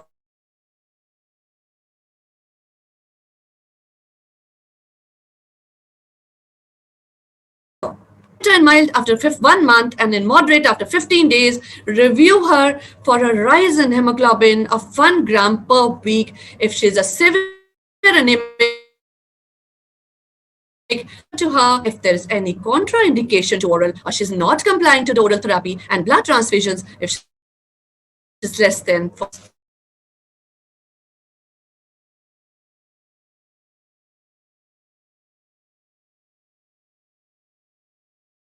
So if she's not improving, to the other anemia as thalassemia factors, they go hand in hand. So we need to take care. With the low iron and hemoglobin reserves and the menstrual blood loss, she's entering into a reproductive age group. She's carrying low. The baby is there with low iron and hemoglobin levels, uncorrected anemia in the baby's infancy and childhood, and this circle goes on and on, the intergenerational cycle. And to break this cycle of malnutrition and on preventing this deficiency anemia. Also, time for these and to address this anemia. If you may, they push the girls further into the cycle of iron deficiency anemia, and in the adolescent girls, apart from meeting growth needs of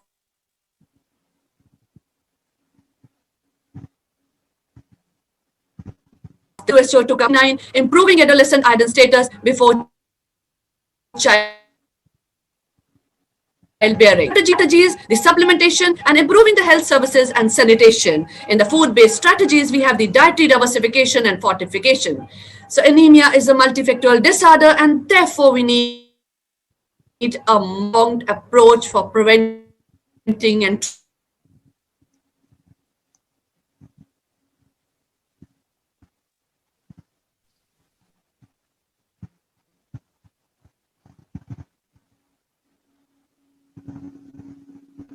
treat. So especially in the Southeast Asian regions of the countries, and therefore on the hand giving them an animal source, which could be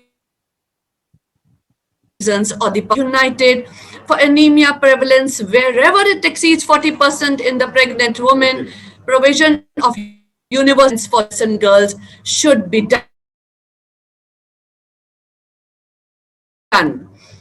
It's better to give them or address them at younger age, that is 10 to 14 years as compared to 15 to 18, because there is a much better response in the weight gain and the body mass and the regularization of the menstrual.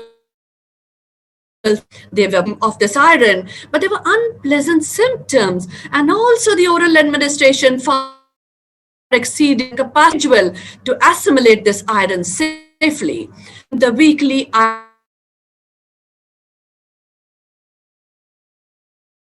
folic long-term method, and the basis was the mucosal block hypothesis, wherein administration of iron every 7 days will allow the time for shedding of the cells loaded with iron previous dose. Thereby, it's going to increase the iron absorption.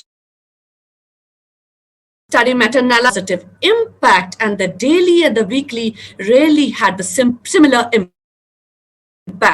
Fact went on with the weekly supplementation and a 6-monthly deworming, which was to be done either supervised or unsupervised on fixed iron and WHO position statement, which said for the weekly iron and folic acid supplementation.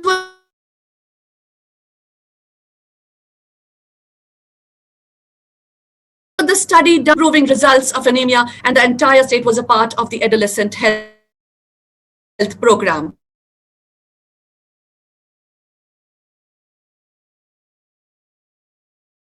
Innovative initiative for anemia control 2012, which was launched, and this was launched by the Adolescent Division of the Ministry of Health and Family Welfare, Government of India, which said 100 milligram elemental iron and 500 micrograms from 10 to 19 years with the bimanual D100 milligrams to be given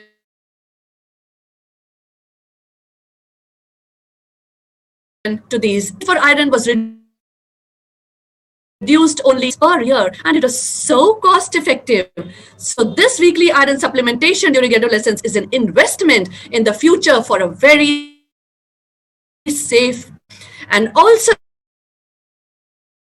looking into the few health services centers for a good opportunity for reaching adolescents. If they are into the school, they reach through the school system, and also those which are not in the school could reach through an adolescent to adolescent approach.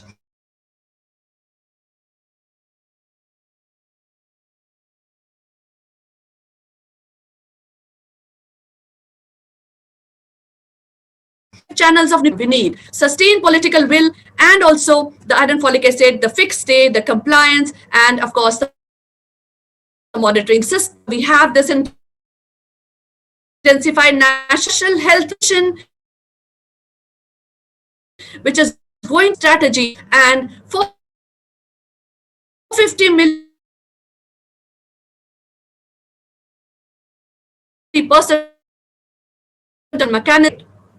Without a target, no goal could be achieved. So it's decreasing 3% of this per annum. And of course, the target is to go from 54% to 36% in 2022.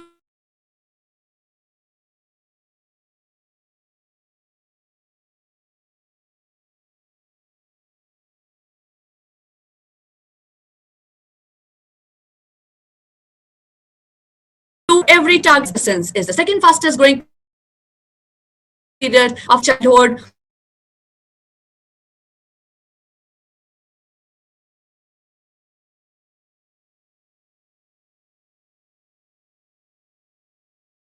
Bees avoid alcohol, tobacco, chewing, and smoking also. Happy and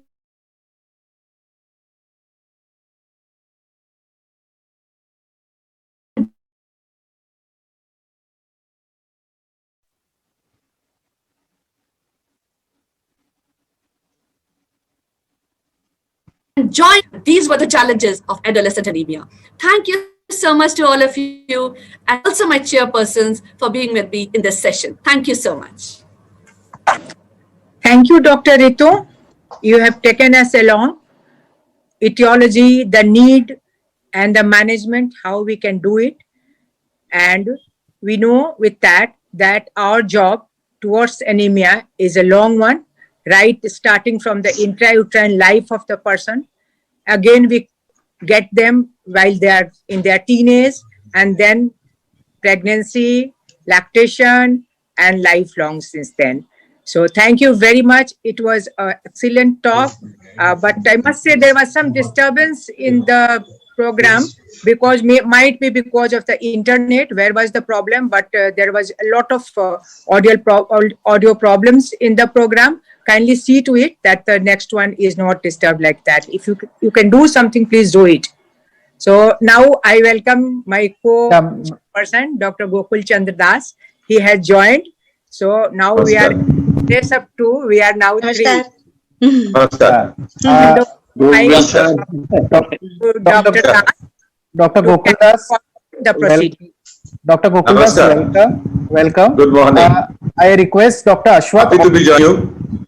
Yeah, I request Dr. Ashwath to please continue, okay, because more the merrier, always. I will be always happy to continue. Don't worry, I am here only. Yeah, Whenever so only. Yeah. Let Gokul Das sir continue with the chairpersonship. I am here only. Along with so, happy to be here. So, Gokul Das sir, if you could introduce our next speaker, technical team, can we have the CV, please?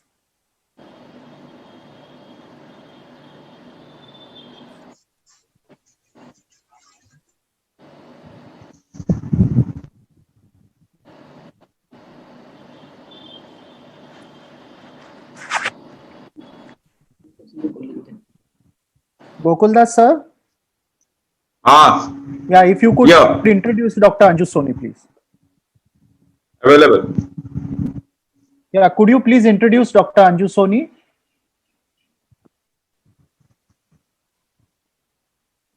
Ashwath?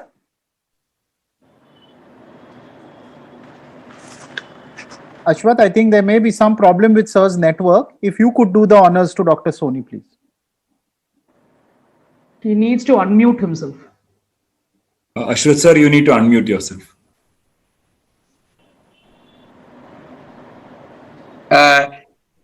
Okay, now you can hear. Sorry that I was muted. Dr. Anju Soni, he is the HOD of Obstetric and Gynec Department or Soni Hospital, Jaipur.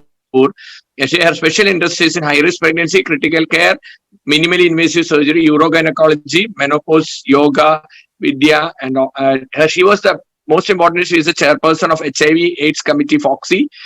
She was the president of JOCS in 2018 to 2019. She was the president of Jaipur Menopause Society.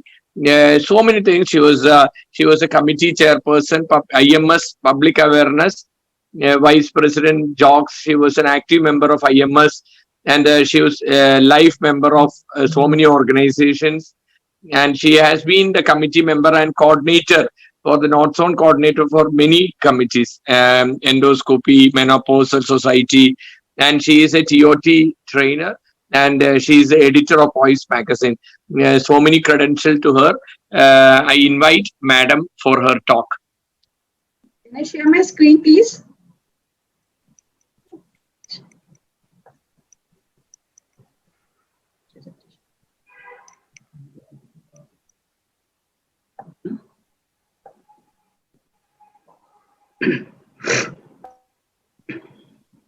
अभी तो खोला था तुमने,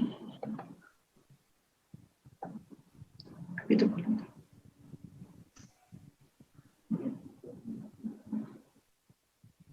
Madam, kindly share. Just a minute, I'm sharing my screen. Now we can see your screen, Madam. Please.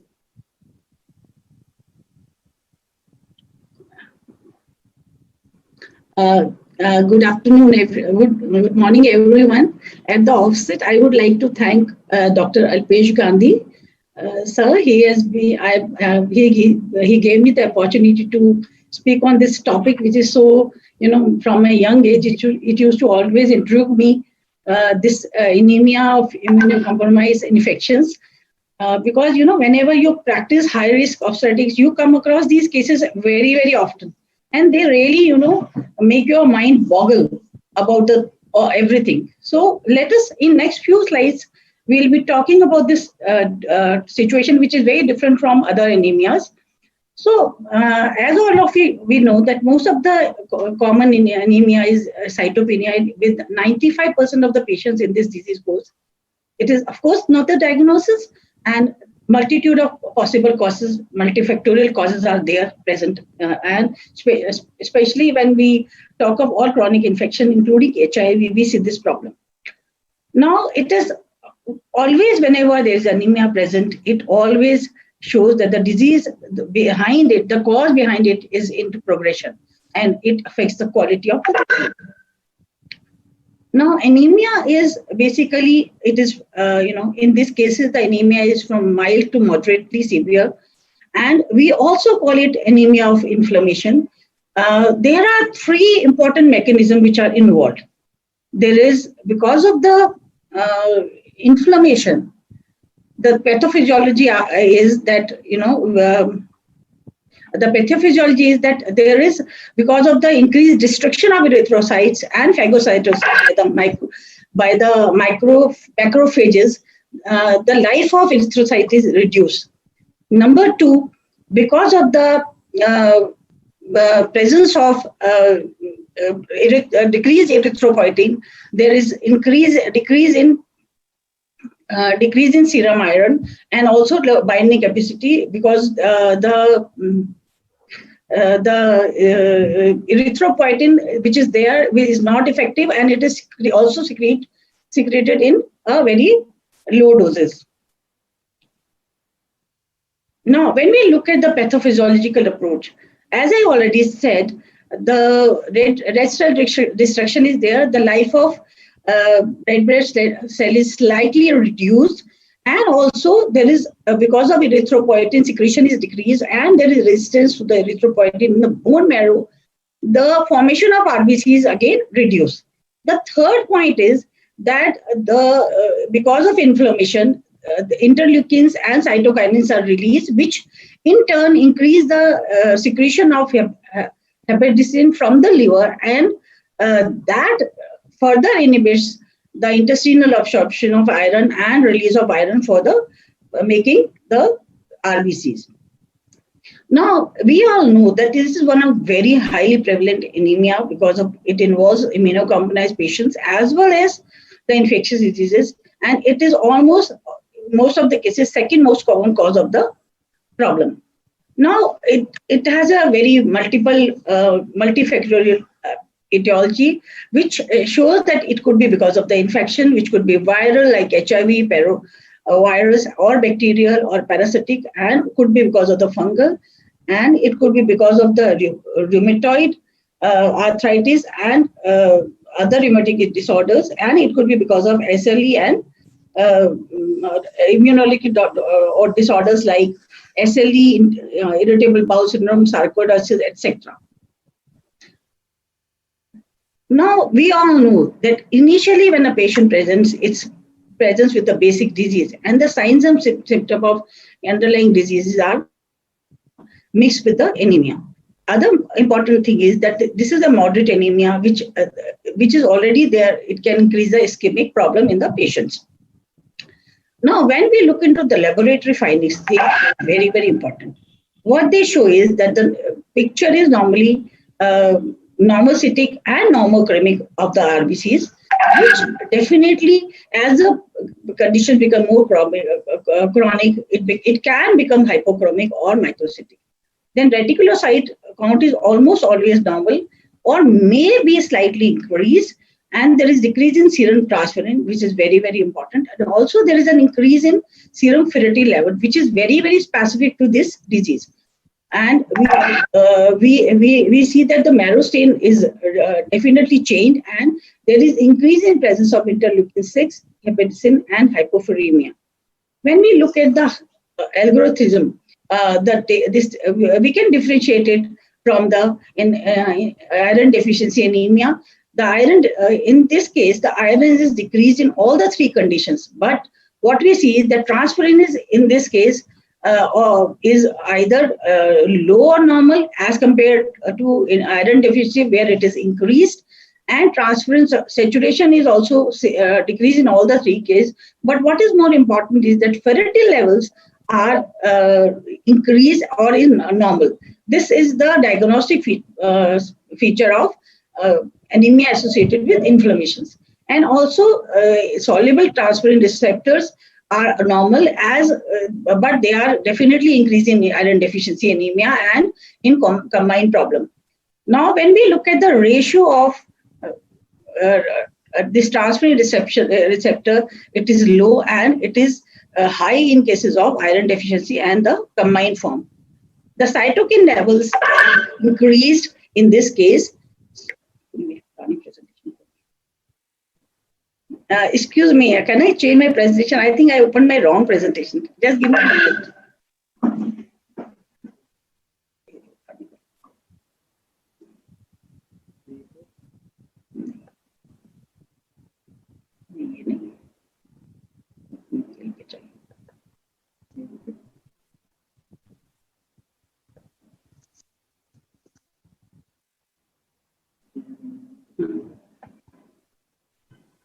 Ma'am, please stop the sharing and then open your presentation. I'll take a second only, please.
Now, sorry for delay.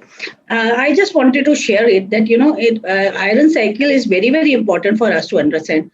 What happens is that when there is we eat, take iron, consume iron, it is absorbed in the duodenum. And this absorbed iron is taken by the, converted into, with transferrin, it's taken into the gut. And it is from transferrin, it goes to the target organs like liver, muscles, etc., all the target organs, and where it is either stored or it is sent to the bone marrow where there is synthesis of RBCs. And it also goes to the spleen for recycling. About 10% of iron which we take is absorbed in the males, where in males the absorption of iron is almost 20%, and rest of the iron is excreted out. So this is the important thing which we need to understand is, but what happens is that during the infection, because of the inflammatory reaction there is increased release. And hepcidin is very, very important regulator of iron metabolism.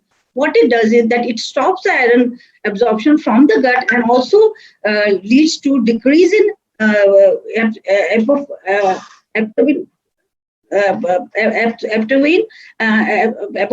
and help decreases that in the bone marrow, and also this will decrease the work of aptoin. So this is a very important cycle we need to understand.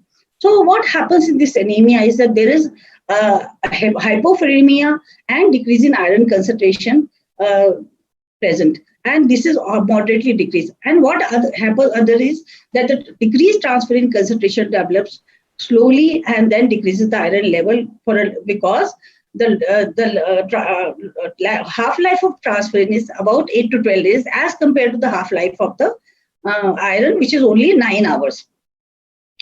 Now, this is a very important thing. There is a decrease in serum ferritin level, which is very specific of anemia of inflammation when we compare with the iron deficiency anemia.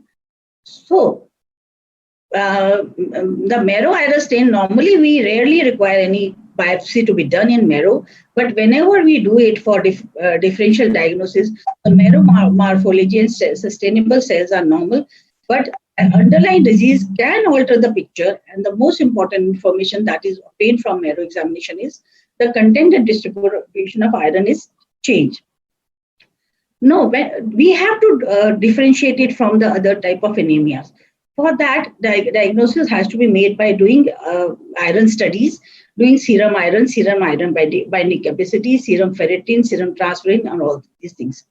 And we have to differentiate it from drug-induced marrow suppression of hemolysis, also chronic blood loss, renal impairment, endocrine disorders, metastatic invasion, thalassemia, and dilutional anemia. This is the algorithm table which is very, very helpful in distinguishing the anemia from other types.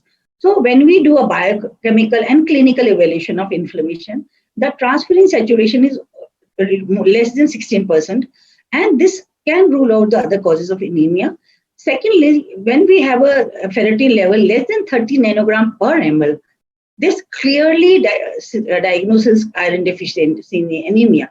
And when it is more than 100 nanogram ml, it clearly shows that it is anemia of chronic disease. But when it is between 30 to 100 milligrams, there is a determination of soluble transferrin factor has to be taken. And if it is more than 2, it is anemia of chronic disease along with the iron deficiency anemia. But when it is less than 1, again, it is anemia of chronic disease. Now, coming to therapy and diagnosis, it requires definitely different sufficient diagnostic studies to rule out occult hemorrhage, iron deficiency, B12 and folate deficiency, and hemolysis and drug reaction. And effective treatment of underlying disease is the first line treatment for this anemia. Now, when we look at this table, we will clearly understand that we have to treat underlying diseases in these chronic diseases. Transfusion may be required, but it is not the cure of the anemia. And iron supplementation, which is very, very important in this case, we all, go on giving iron supplementation and patient is not improving. Their bells in their mind should ring. No, we are missing something, and it could be an anemia of chronic disorders. So, and then in these cases, what is more important is that erythropoietic agents are can be very, very helpful, and they may not be required in iron deficiency anemia. Now, coming to erythropoietin, it is very, very helpful because, as we all know, that hepcidin reduces the efficiency of in the bone marrow. So we may need to give we need to give this, and it is given at a dose of 40,000 units per week, along with supplementary iron and folate. And when the hemoglobin reaches the desired level, we have to decrease it to 10,000 units per week. Now, the doses, again, when you give the doses, we have to evaluate the iron status, as I have already said, and correct and exclude other causes of anemia. And prior to therapy, patients' iron stored, including transferrin saturation, has to be confirmed. So we have to give this after confirming that it is anemia of chronic disorders. Now, because these erythropoietin has got lots of adverse effects. Not only on cardiovascular, dermatological, gastroenterological, hematological, immunological. It can give rise to chest pain, infarction, and in dermatological, it can give rise to injection site reaction, pain in injection, gastroenterologically, constipation, diarrhea, hematology also. Anemia can become severe, DVT can happen. Then immunology is also affected in a great manner. If patient can have arthralgia, there could be neurological problem like aphasia, cerebral ischemia, etc. Patient can have anxiety, and there could be nephrotoxicity and respiratory problems. Now, when we come to the giving in a special population like pregnancy and nursing mothers, there are no adequate data which can tell that it is not giving any harm to the baby, but it can be given if it justifies the risk, benefit to the mother. Again, in cases of nursing mothers also, we do not still know whether it is excreted in the human milk or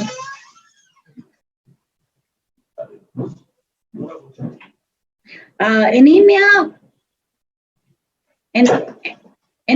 hemoptysis, and immune-mediated cytopenias and altered coagulation mechanisms have been described in HIV patients.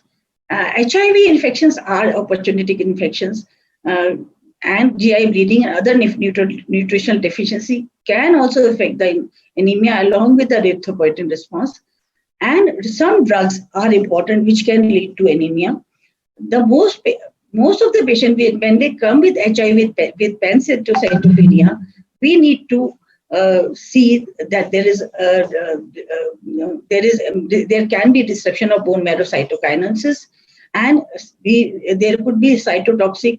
HIV itself can be cytotoxic to T helper lymphocytes, and it can lead to dysregulation of B cells and altered release of cytokines. Also, HIV-infected cell can directly suppress the growth of bone marrow progenitors, and CD4 count which is carried by T helper cells can also be found in the bone marrow. The infection of monocytes in the marrow alters the release of cytokines, and this can further lead to hematopoietic progenitor cell adequately responding to anemia and other cytopenias. Now we all know that drugs which are used in HIV can give rise to, like AZT can lead to anemia, neutropenia, macrocytosis. 3-TC can also lead to pure red cell aplasia, and diagnosis exclusion is required. We may need to stop the drug and shift to the alternative drugs. And also cotrimoxazole, rifampicin, and amphotericin B, when given for opportunistic infection, can also give rise to anemia. So these cases have to be seen very closely and managed very closely. Now, when we talk of the treating these patients, so nutritional deficiency has to be managed in their way. Anemia of chronic disease has to be accordingly managed by giving erythropoietin and accordingly.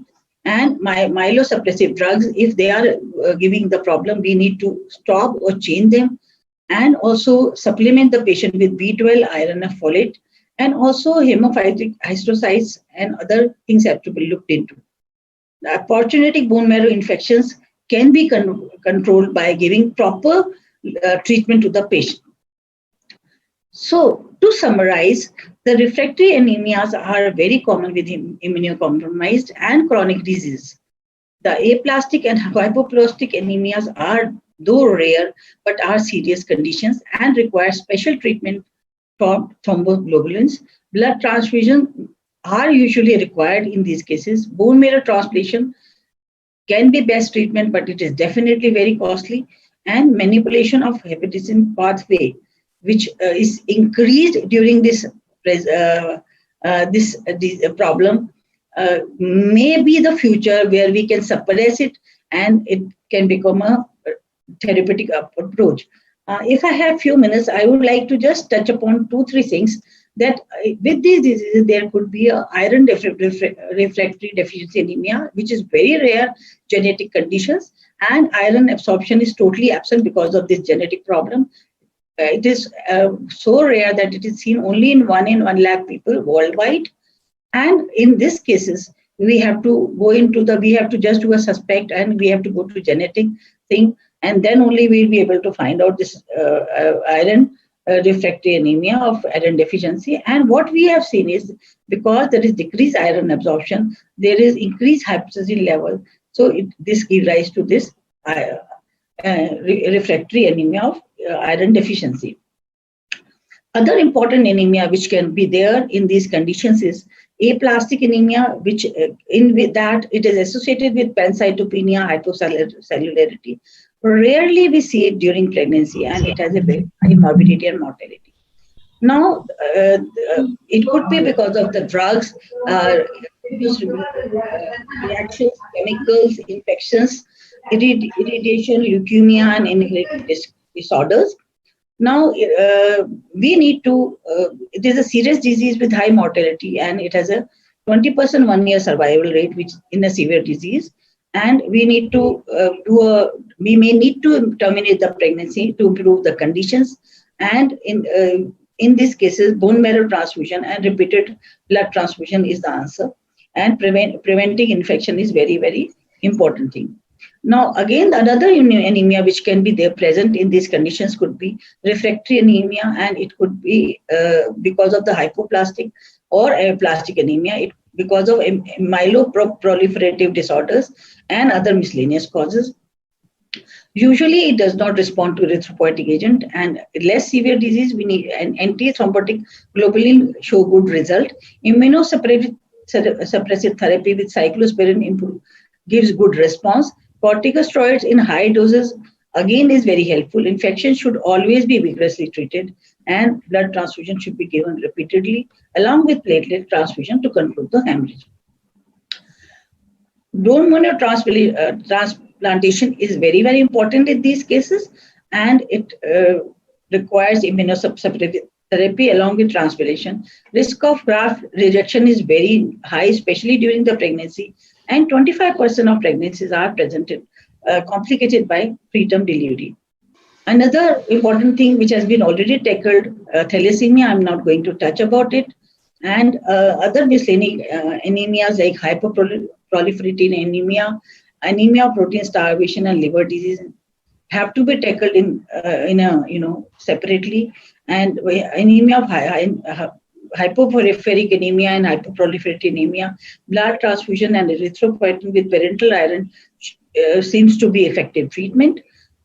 Chemotherapy-induced anemia is again very, very common in many cases coming, and it is complication of myelosuppressive therapy, and we need to grade it from 0 to 4, because like grade 4 is a life-threatening and according to WHO guidelines. And we need to manage it with RBC transfusion, and also eptoin alpha initial dose of 10,000 subcutaneously 3 times weekly. After 4 weeks of therapy, if the hemoglobin levels are not increased, we may increase the dose to 20,000 international unit 3 times weekly. The highest incidence of anemia requiring transfusion occurs in patients with lymphomas, lung tumors, and gynecological tumors like ovarian tumors, genitourinary tumors, in whom the incidence may be as high as 50 to 60%. Thank you very much. Thank you, madam. Thank you, Anju, madam, for that extensive talk, and you have covered almost everything actually. So it was so nice, and we are little lagging behind time. I want Anita madam to conclude this session. Thank you, Ashwath. Anita madam. Yes. It was a wonderful session. Listening to the two talks, both the persons have done justice to their topics, and both of them have gone quite into the details, and they do not have left behind any queries. I think we'll have minimum of questions. So thanks a lot, and I also want to thank the organizers for this opportunity. Thank you. Thank you. Thank you, Anita ma'am, Dr. Gokul sir, and Dr. Ashwath. Thank you for chairing the session. Thank you, Gokul Das, for joining at the last minute. I know you have some problem, but even though you have joined, you kept your promise. Thank you very much, Gokul Das. If Dr. Das is there, we can have some comments from him. Dr. Gokul Das, please unmute your mic.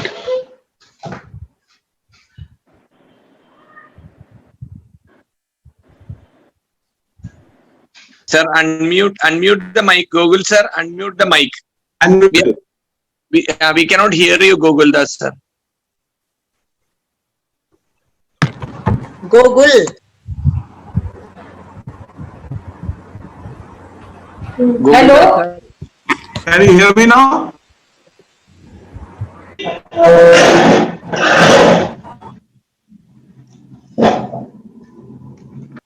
I I think there is some problem. I think we should go ahead. We are running short. Let us go ahead. Yes. He has unmuted. Sir has unmuted the mic. Goguldas sir. Okay. Hi, sir. Gokuldas, please, your expert comments. Maybe some they have computers prepared, and I'm very interested in the adolescent anemia, and that's something we have to, as Foxians, we to really consider on. That's what my personal feeling is. Okay, thank you. Okay, thank you, sir. Thank you everyone for involving me. Thank you very much. Yeah. Thank you so much. Yeah, thank you, dear all. So basically, as highlighted by all the speakers, anemia, which is the silent pandemic, it is a major comorbid factors and it adds fuel to all obstetric complications. It is the major killer and contributor to the maternal mortality rate. Dr. Ritu emphasized on earlier the better. Managing anemia in adolescents is a real investment in the future of the nation. And Dr. Anju ma'am's talk was need of the hour, where she talked about managing the refractory anemia in immunocompromised patients. So I truly believe that this Foxy's Anemia Free India campaign will gain momentum due to this E-CONCLAVE. Together we can make a big difference. So remember the BARA. And with this, I hand over the baton to my friend, Dr. Saijas, and I wish Ashwini a very happy birthday. And thank you everyone for giving me this opportunity. Over to Dr. Saijas. Thank you so much, Dr. Binal. Thanks a lot, Dr. Alpesh, Dr. Ameya, as well as Dr. Sunil Shah, for making me one of the coordinators for this wonderful national program. On a lighter vein, I would say that we started relatively pale on a Sunday morning. We are getting more red, and by the time we reach close to 2 o'clock, I'm sure we would be more than Bara. Let me move on with the next session, which is session 4. And I have some power-packed performances in store for you. 3 wonderful speakers, Dr. Ashish Kumar, Dr. Alka Pandey, and Dr. Hema Divakar, talking on severe anemia in pregnancy management options, the rational use of blood transfusion, and anemia adding fuel to pregnancy complications, respectively.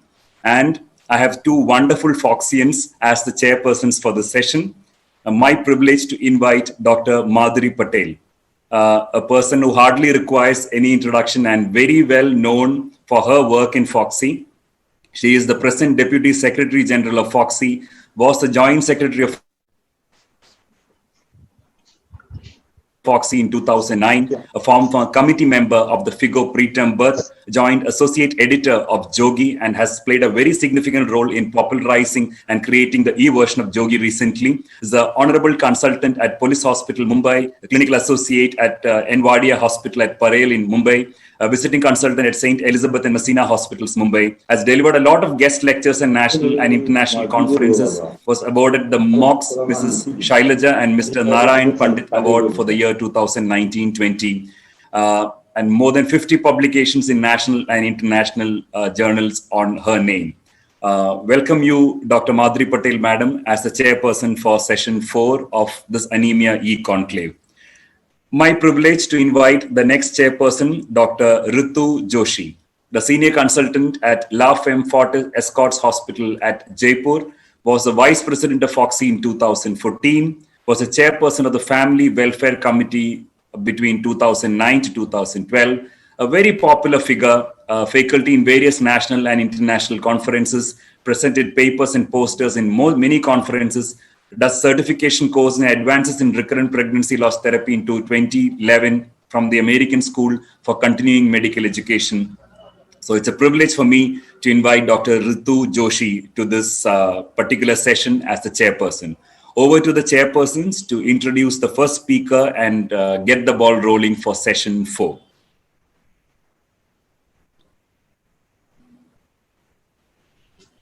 Madhuri Madam, if you could unmute.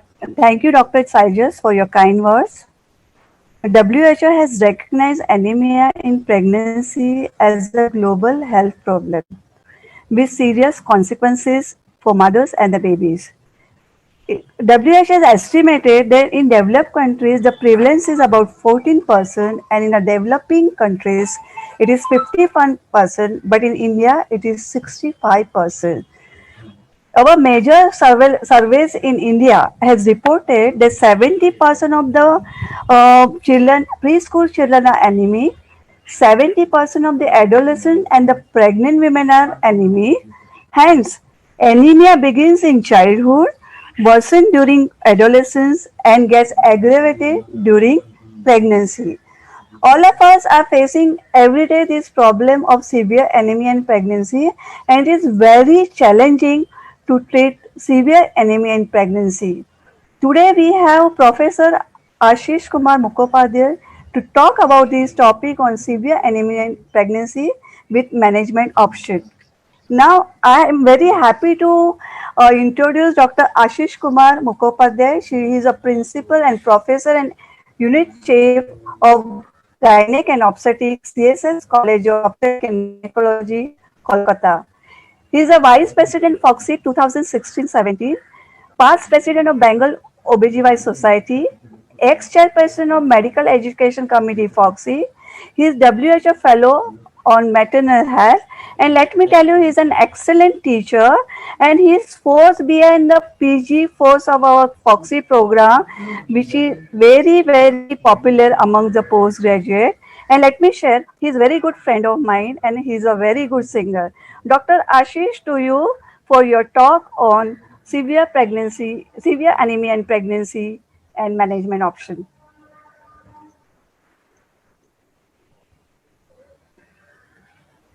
Hello. Can you hear me? Good morning, everyone. Yes. Can I share my screen? Yes, sir.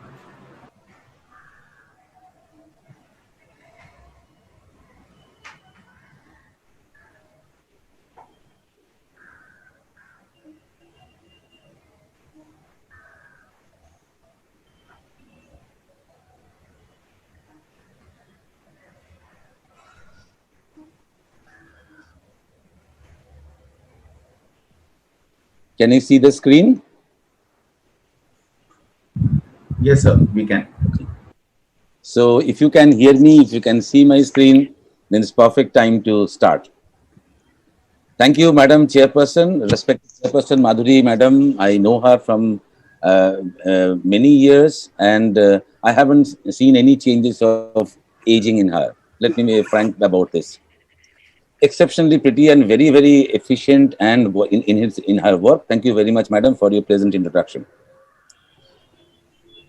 Now, all of us know that anemia is a global burden, and I congratulate Alpesh not only for allowing me to share my views in this platform, in this very good platform of Anemia Chale Jao and Anemia Mukt Bharat, but doubly congratulate him only because he has shown the courage to face one pandemic in another pandemic. So let us face the reality. We are really facing one pandemic in another pandemic. So I congratulate Alpesh and his team for this excellent effort. My respectful regards to the honored guests of today, that is Dr. C.N. Purandare and Dr. Sanjay Gupte, and also my regards to the all.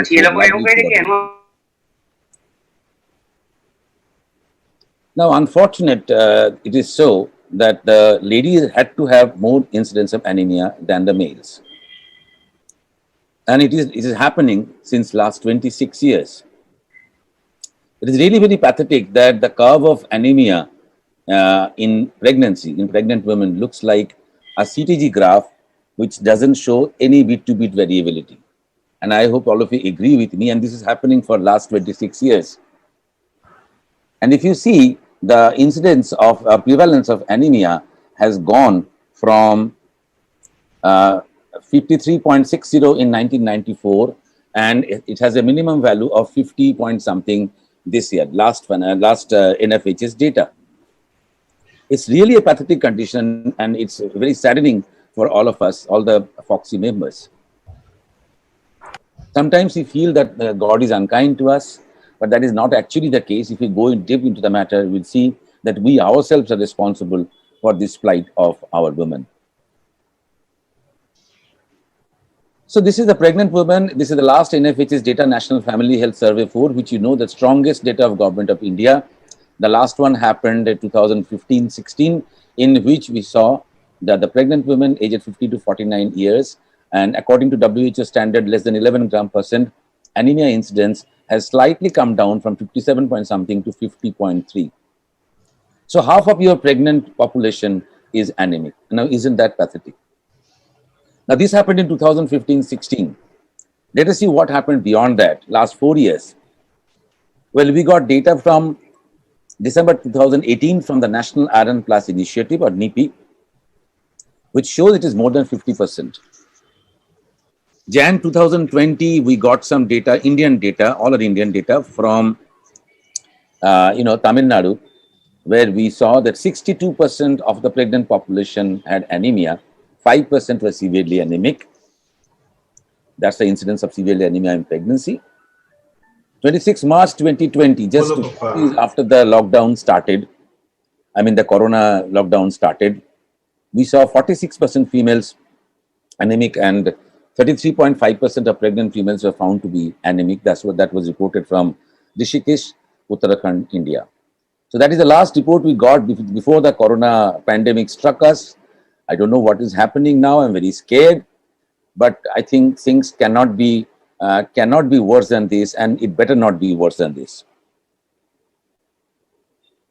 The definition should be fairly straightforward. There are some confusions about the level of hemoglobin, and while we define anemia by hemoglobin, I think all our previous speakers have explained that hemoglobin is a very poor definition of anemia because it happens very late in the process.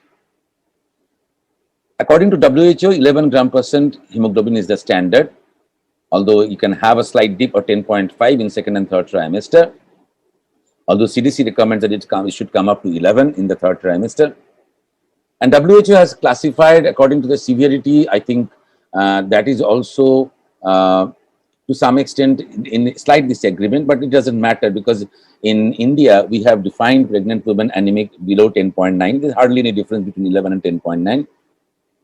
The moderate is 7 to 9 and the severe is less than 7. So that is about the definition of anemia. But in the postpartum period, it should be below 10 gram%. So I think we should work for a fairly straightforward level of hemoglobin % while defining anemia. Well, target may be different. We always target 12 because if we target 12, we may end up in 11. We know that, but our target should be higher than the definitions. Now, this all of us know because of the requirement of iron during pregnancy, which is increased because of the fetal demands, and this demand is not squarely distributed. It is just 1 to 1.5 milligram per day in the first half of pregnancy, or even lower than that, which steeply rises to 6 to 7 milligram per day in the later half of pregnancy.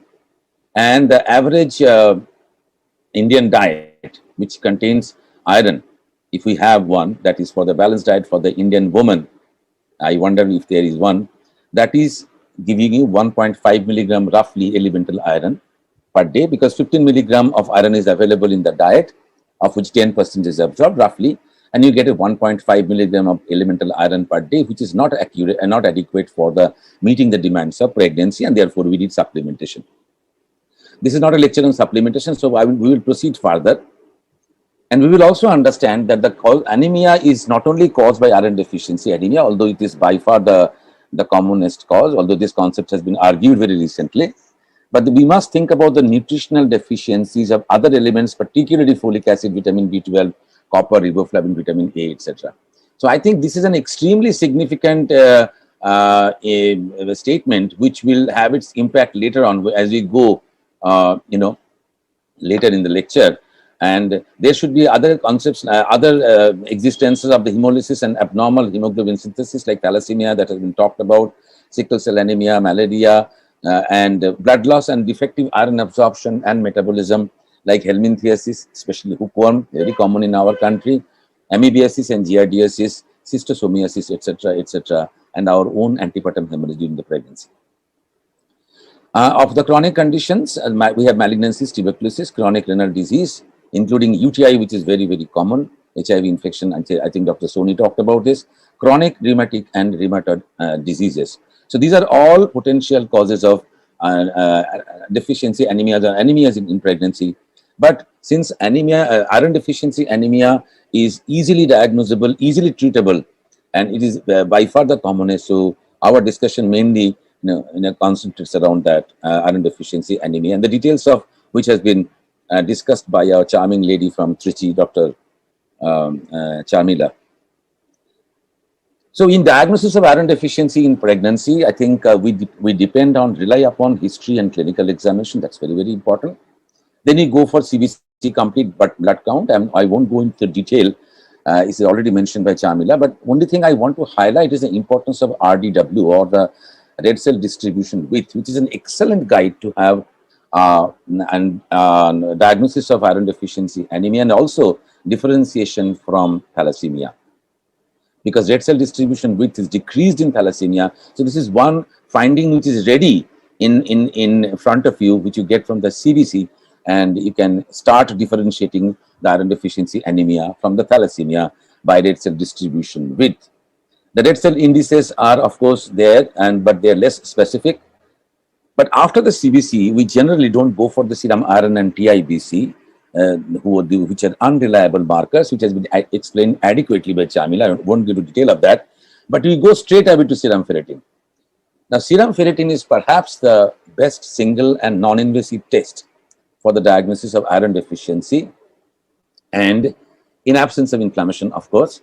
A serum ferritin level of less than 30 nanogram per ml is the most sensitive. Everybody has talked about this. It has a good sensitivity of 92% and specificity 98%. The only limitation is that it is an acute phase reactant, a protein, and therefore it is raised in all acute inflammatory conditions. So even common cold like sneezing, or in a cough and cold, or the recent corona infection, everything can raise the ferritin level quite significantly. So we must remember that before estimating serum ferritin, that we exclude all these conditions, and we should estimate serum ferritin in a quiet patient. And then you look for other assays for confirmation, like serum iron or TIBC or tissue saturation, electrophoresis for the ruling out hemoglobinopathies, etc., and soluble transferrin receptors, etc. But this is the basic way we progress towards diagnosis or confirmation of iron deficiency anemia. Now coming to the management part very quickly, because I have many issues to discuss, so I would start management early. That's the main topic. So we have to have the treatment of the underlying cause, if you have found out one, and especially iron deficiency anemia or any other nutrient deficiency or chronic inflammatory condition or something like that. Then there is a dietary nutritional interventions alone would be insufficient, and you need supplementation. We have discussed that enough in pregnancy. It is a mandatory thing now. And iron supplementation is intended to correct the anemia and replenish the iron stores. The twin purpose. And the iron supplementation can be oral, parenteral, or transfusion. I'll go through supplementation quickly because we are dealing with the management, not only supplementation.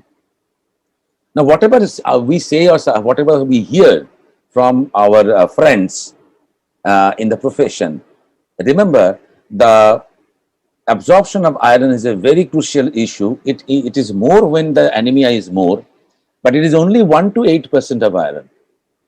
You know, actually speaking, you do not get more than that iron in a moderately deficient patient. So you have to remember that. So that a bioavailability of any supplement that we give should be taken into consideration. And there is another point of concern. All pregnant women should be instructed to take oral iron in a relatively empty stomach, not an empty stomach, but a relatively empty stomach, or at least 1 to 2 hours after meals for better absorption, preferably with vitamin C rich products. Because this, I'm saying, because this our rich Indian culture is very rich in phytates and phosphates, those ligands, which are actually Association of Physicians of India. It's also a general absorption of iron. On top of that, one should never have iron with tea or coffee, and one should never have iron and calcium together. So these are the basic things that we need to propagate to the pregnant woman while prescribing iron for supplementation or for therapeutic purposes. Because if you give the iron with tea and coffee or immediately after meals, or with calcium, the absorption is grossly hampered, and therefore it doesn't serve its purpose. And then we blame the product or blame the drug or blame the lady. You blame everybody except yourself. Now, GI side effects are the most prominent side effects. It's a major limitation of iron therapy, especially ferrous sulfate is notorious. Although the best form of iron is perhaps for ferrous sulfate, I still believe, but because of its gastrointestinal side effects, we cannot really, force the patient in, and it is her choice. It is her problem that she is suffering from. There is no evidence that one iron salt formulation is more effective than the other. It's a very important statement because many of us think that this iron, if it is not working, then let us change and switch over to another iron. And the lady, poor pregnant lady, she rotates in the antenatal clinic. She comes to you, she complains about side effects. You change the iron preparation. She comes back after 4 weeks, she complains afresh.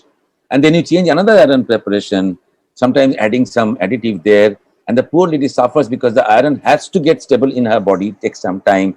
And unfortunately, periods of gestation go ahead and she roams around in the antenatal clinic, changing over from one iron preparation to another. And ultimately, she ends up in moderate or severe anemia in pregnancy. So that is the purpose of building up this story, because as Rome was not built in a day, no severe anemia was built in a day. All 9 months of pregnancy, we have been experimenting on the lady. She has been either not taking the medicine, supplementation, or she is reporting that, yes, I have taken, or she's having side effects, and that's why she's stopping and she's lying to the doctor. All these things are happening, and these are all cumulative effects, and ultimately the lady lands up in the severe anemia in pregnancy. When the question of severe anemia in pregnancy comes and the patient develops effectively into the moderate to severe category, then we wonder whether oral iron will be better or the parenteral we should move on. Remember, oral iron has been used to treat iron deficiency for centuries and should always be given preference over parenteral iron as the initial approach to treatment, come what may the hemoglobin level is or the blood parameters are. And we all know the benefits of oral iron therapy. It doesn't need discussion in such elite platform about the benefits of oral therapy. Most importantly, the patient likes it, and all the patients have fascination for this oral therapy in all spheres of medicine. Of all the preparations, perhaps ferrous ascorbate enjoys its uniqueness in the synthetic molecule, which actually benefits in iron absorption. Because the preparation is ascorbate, it increases the absorption of non-heme iron by reducing the ferric ions to ferrous ions and by preventing oxidation of ferrous iron due to the ingested phytates and phosphates.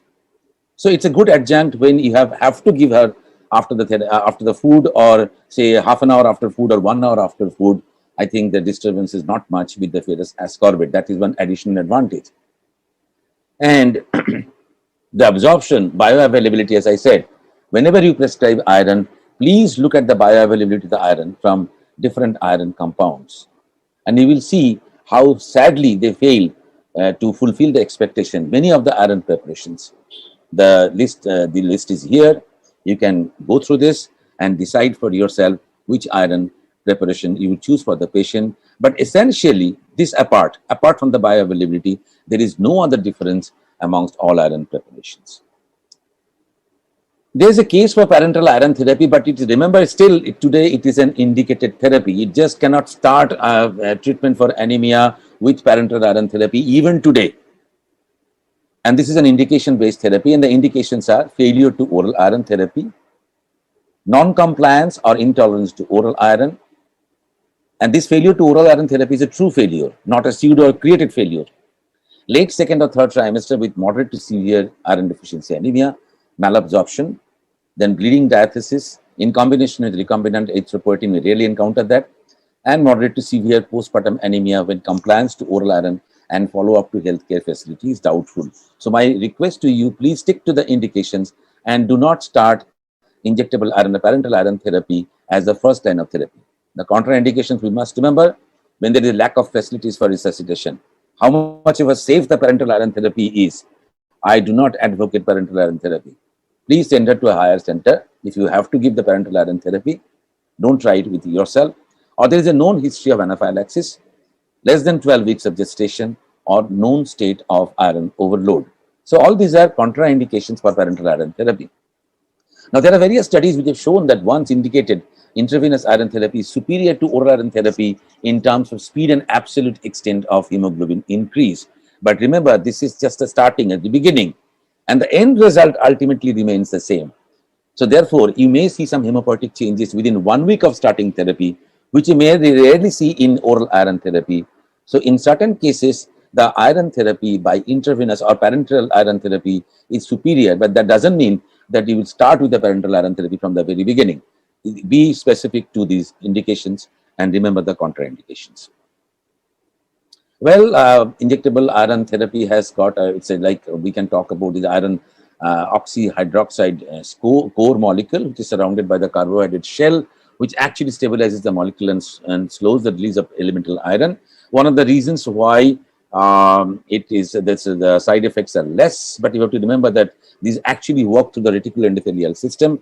Time doesn't permit me to discuss about the detailed mechanism of action of these parenteral iron therapy, some other time maybe. But parenteral iron preparations are basically divided into first, second, and third generation. First generation is out of discussion because today there are nobody using them. Second generation, we have iron gluconate or iron sucrose, which is very commonly used in pregnancy, that iron sucrose. And the third generation preparations are ferric carboxymaltose, iron isomaltoside, or ferromoxitol. Now, of these preparations, I think the similarity is that they are quite big and stable structure. Now, we'll wonder if it's a big structure, then they're supposed to release the reactive oxidative species. Well, it doesn't. And this is the uniqueness of this molecule, and that is why the anaphylactic reaction and all other allergic reactions are much less to these molecules, of which ferric carboxymaltose stands uniquely because it is quite predictable. It is very safe, no side effects at all. Even the company doesn't recommend a test dose before its administration.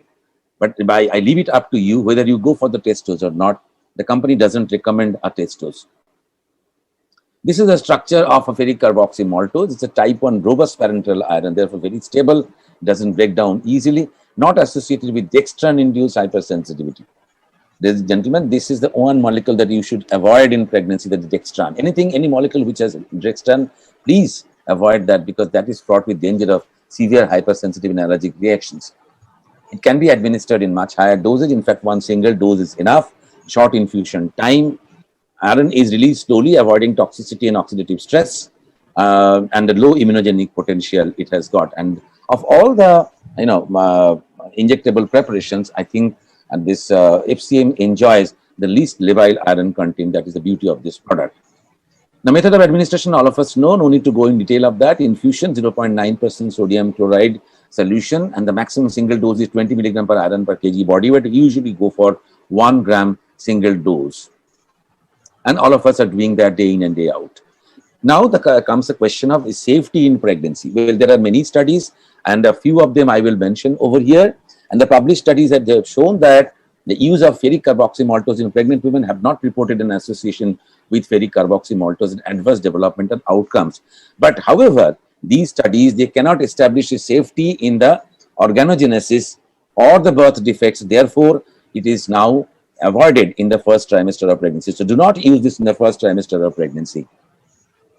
So treatment with FCM should continue in the second and third trimester of pregnancy. There are many studies which have compared the ferric carboxymaltose with iron sucrose and other products, and I think it scores higher than the iron sucrose. If you can use ferric carboxymaltose in advantage over ferric iron sucrose, then I think nothing like it, because in a single dose you can cover most of the cases of severe anemia in pregnancy. So there are many studies. I'm just going through them. It will be there for all of you to view later on in your leisurely times. Time doesn't permit me to go into detail of all these things. Now, in the postpartum anemia, of course, it is very, very useful, and it has shown much better result compared to its competitors. So in postpartum anemia, we have been using for a quite long time. If you compare between all those preparations, you will see the iron dextran has got a risk of anaphylaxis. Iron sucrose, the only problem is that you have to have multiple doses because longer time of administration is there. Ferric carboxymaltose enjoys a single dose, and iron isomaltoside contains reduced dextran, more labile iron as compared to FCM, less number of well-designed studies for different indications. So now you decide for yourself. Now, this is the FOXI 2017 recommendations about the parenteral iron. I'll just go through it. A parenteral iron can be an alternative in mild to moderate anemia pregnancies in women who are non-compliant or intolerant to oral iron. That is a grade A recommendation. Parenteral iron is also recommended for pregnant women with severe anemia who are hemodynamically stable and require rapid restoration of iron stores in the second and third trimester. Of the various parenteral iron preparations, iron sucrose is preferred for use during pregnancy, and high-quality studies evaluating the safety and efficacy of ferric carboxymaltose in anemic pregnant women should be performed. That was a recommendation 2017. After that, we got many studies which established the safety of the ferric carboxymaltose in pregnant women. Dr. Ashish, Yes. 2 minutes more. Okay, I'll just take another 2-3 minutes. Yes. Now the indications of blood transfusion, I will not go into detail because there is a session on blood transfusion in pregnancy. Only thing is that there are clear-cut guidelines now, and FOXI GCPR also supports us to go through that. And I think it's a very good indication of blood transfusion today available, which was not available in our student days. This is another issue: infection prevention and preterm labor. These ladies are very prone to develop preterm labor. There are some talks going on about liposomal iron and a preparation of ferric salt conveyed within a phospholipid, and that phospholipid layer actually directly engulfs into the lipid bilayer of the intestinal mucosa, and that with the side effects less, but it has to be studied more, and we have limited experience on this. These are the guideline recommendations. All of us have discussed this. WHO recommendation on 2016 and FOXI GCPR in 2017. Everybody has recommended 60 to 100 milligram of elemental iron in the prophylaxis stage, but in the treatment of mild to moderate anemia, 2 tablets of iron and folic acid tablets are necessary, which is quite high dose. Now, Government of India is thinking about this high dosage. And in mild anemia, Yes, 7 to 9.9, first level of treatment is parenteral iron. It can be, if no improvement, you can go to the referral to the higher center in a severely pregnant woman. So the first level of treatment in a severe anemia is referral to the, higher category hospital. Now, there are some management issues in the national issues there in anemia. It's very unfortunate to say that our National Nutritional Control Program, Anemia Control Program, which has been running for last 50 years, has not been able to control anemia. And there are 3 changes in the name. From National Nutrition and Anemia Prophylaxis Program, it became National Nutrition Anemia Control Program. Then it became NIPI in 2013, but the things haven't changed much. The ICMR had evaluated in 1989, found a lot of defects, and they go on the publication in this journal of IGMR. But after that, I think after that, the NIPI in 2013 has recommended injectable IM iron preparations are now included in the guidelines officially, so you can do that. And there are some observations in 2013 also. Now, there are challenges in the implementation of the iron condition in our country, and this is the website of the government website. And this Anemia Mukt Bharat actually is actually 6x6 strategy. There are 6 beneficiaries, 6 interventions, and 6 institutional mechanisms. All these have been instituted now. The 6 eligible groups of beneficiaries, all of you know that, and any pregnant and lactating mothers are just 2 of them. Baki, we have 4 others as the adolescents and the young guys, etc. So this is a target that we have to achieve by 2022, and the target is in front of you. The adolescent boys have to have the incidence prevalence of 11%. Pregnant women have to have an incidence of 32%, prevalence of 32%, and that is a tough ask to say.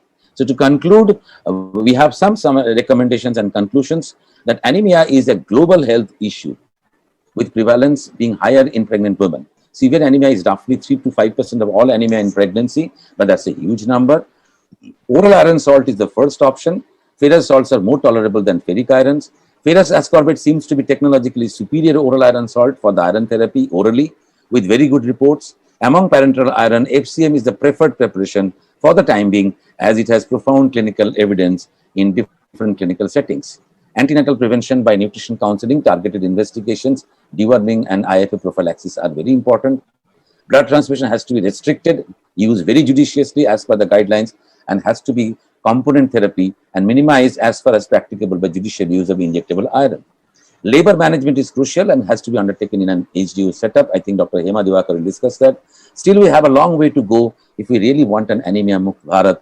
Let's take a pledge now and take a call in 2022, and let us see what situation stands there. Till then, you please prescribe iron judiciously and use blood transfusion very restrictively. Thank you very much for your patient hearing. And thank you very much, chairpersons, for that extra bit of time. Thank you so much. And thank you, Dr. Ashish. It was an excellent deliberation. You have, guided all of us when to use oral, which, molecule you have to use with the bioavailability, when to use second and third generation parental iron, when to use blood transfusion. You have elaborated so well. So thank you very much, Dr. Ashish. And I call over Dr. Ritu for introduction of the next speaker. Our next speaker of the day happens to be very dynamic past Foxy president, Dr. Suchitra Pandit, and No, she's going to give us a talk. Sorry. Dr. Alka Pandey, who is the vice president elect for Foxy 2022. She's an associate professor, Department of Obs and Gynae in Patna, national corresponding editor, Jogi. Chairperson, Practical Obstetric Committee, Foxy 15 to 2017, President, Patna Obstetric and Gynecological Society 2012 to 2014. Well, she is a very dynamic personality who's also received a number of awards also, number of Foxy awards. So can we have Dr. Alka now to continue with her talk? Alka madam, could you mute? Alka madam, could you please unmute yourself?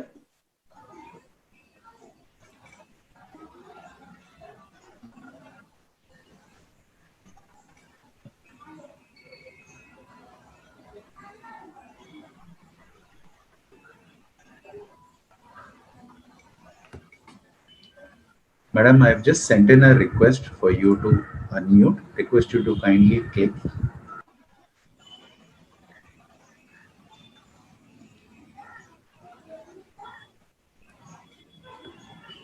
Alka madam, the technical team has sent you a request, so you just have to click on that.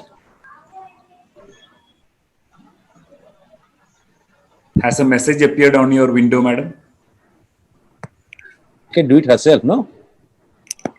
No, it comes as a what do you say, message on the screen. I believe currently your presentation would be on. Request you to come to Zoom and accept the unmute request.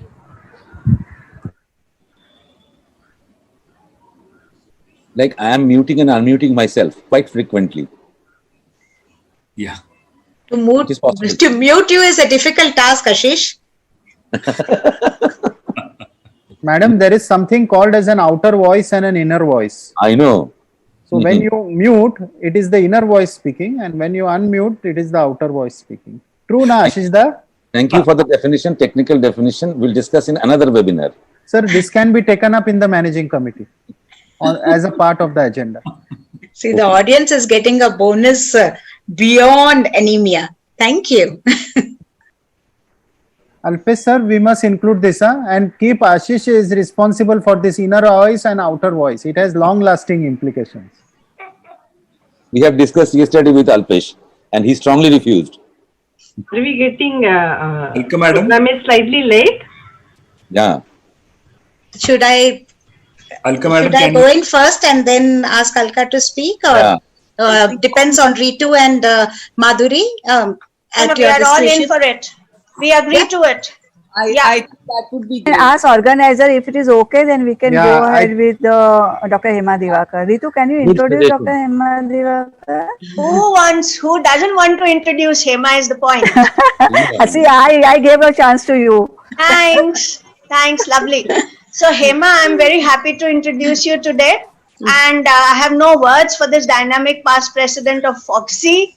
And she's a technical advisor for the Government of India, also for maternal health, consultant Divakar Speciality Hospital, Bangalore, CEO, chairperson, Artists, Asian Research and Training Institute for Skill Transfer. She's the vice chair, FIGO NSD committee. She's achieved a number of awards, and I don't think the audience wants her to be further introduced and me to come in between her and the audience. So let's have Hema now with us. Hema, please take over.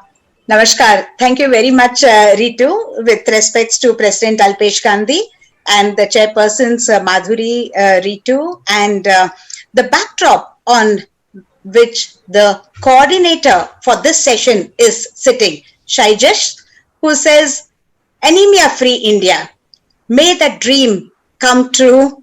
And all of us who are speaking in the backdrop of the fact of what Ashish Mukhopadhyay just said, the timeless and ageless Madhuri Patil, no change. So in anemia also, we should say no change. For many years, we are just sitting with the same situation, and it is time to act on this and do something better, because in few of the things that we want to make a change, that is why we are all here as the community of champions, to recognize that anemia adds fuel to pregnancy complications, irrespective of the cause, irrespective of the way you diagnose it or fail to diagnose it. Anemia in pregnancy is linked with very, very high risks, both for the mother and the child. That is a stated problem. All of us very well know it. So, dear friends, it is for us to sensitize ourselves again, to understand the very serious implication of this problem, which we've been talking for long, and many simple ways, as how has been outlined by very distinguished speakers, and the whole day dedicated to the anemia conclave itself. It's time to talk about solutions, and time to talk about solutions very, very seriously, because the implications are far beyond what it meets the eye. So in spite of our best efforts, in spite of many, many collaborative efforts with the government also, very generous, interventions, anemia still holds its tight grip on the Indian population, and we have to resolve this problem. So very recently, the FOXY leaders got together with other stakeholders and took a shapath, a resolve, a path traveling towards Anemia Mukta Bharat. And I'm very happy to say that one of the companies which is strongly a stakeholder in Shapath is none other than Namita Thapar, who heads the MCure and who is personally very committed, very passionate to do whatever it takes to make India anemia free. In line with the efforts of the government to support the Anemia Mukta Bharat initiative, we have involved ourselves with various other stakeholders who perhaps don't know that anemia is such a rampant problem, and it is not such a rocket science to solve it. We kind of know what to do, but we haven't been able to do enough. There are several things beyond Anemia Mukta Bharat, I Pledge for 9, 12 by 12 initiative. Now the Poshan and the National Iron Initiative has come to the forefront, because as how it was outlined by one of the previous speakers, we have to break the vertical barriers, because it is not only iron deficiency anemia, the nutrition also counts in it. So how we holistically look at the whole issue of making the initiatives a reality. So that is where we are, and we need to contribute our bit to make India anemia free. Well, the effects of anemia on the mother and fetus, as is, we are having a high ranking incidence of pre-eclamptic toxemia, which is ranking very high up on the list of maternal mortality. Anemic women only add to this list. Abruptio placentae, preterm labor. Just imagine that now for the care for the preterm labor, people know that it is available, but they can't afford it. So if it drops out preterm, then they're stuck between frying pan and fire, because they know something can be done, but they don't have the access or affordability. So the incidence of preterm labor, which can, a percentage of which can be controlled with anemia control, it should definitely decrease the burden of the preterm labor itself. Infections, what to speak of COVID and immunity. You know, the people who are really malnourished, anemic, etc., they cannot fight out the rampant pandemics and the urinary tract infection, the puerperal sepsis, the health and hygiene initiatives that we've done ever so often in the country also speaks volumes of the fact that yes, the hygiene, the sanitation is important. Infection prevention control in general to the environment is important, but also getting the women and girls into the pink of their health so that they can fight these infections better. Increased risk of PPH in an already low threshold. You are precipitating a PPH in an anemic woman and she loses her life.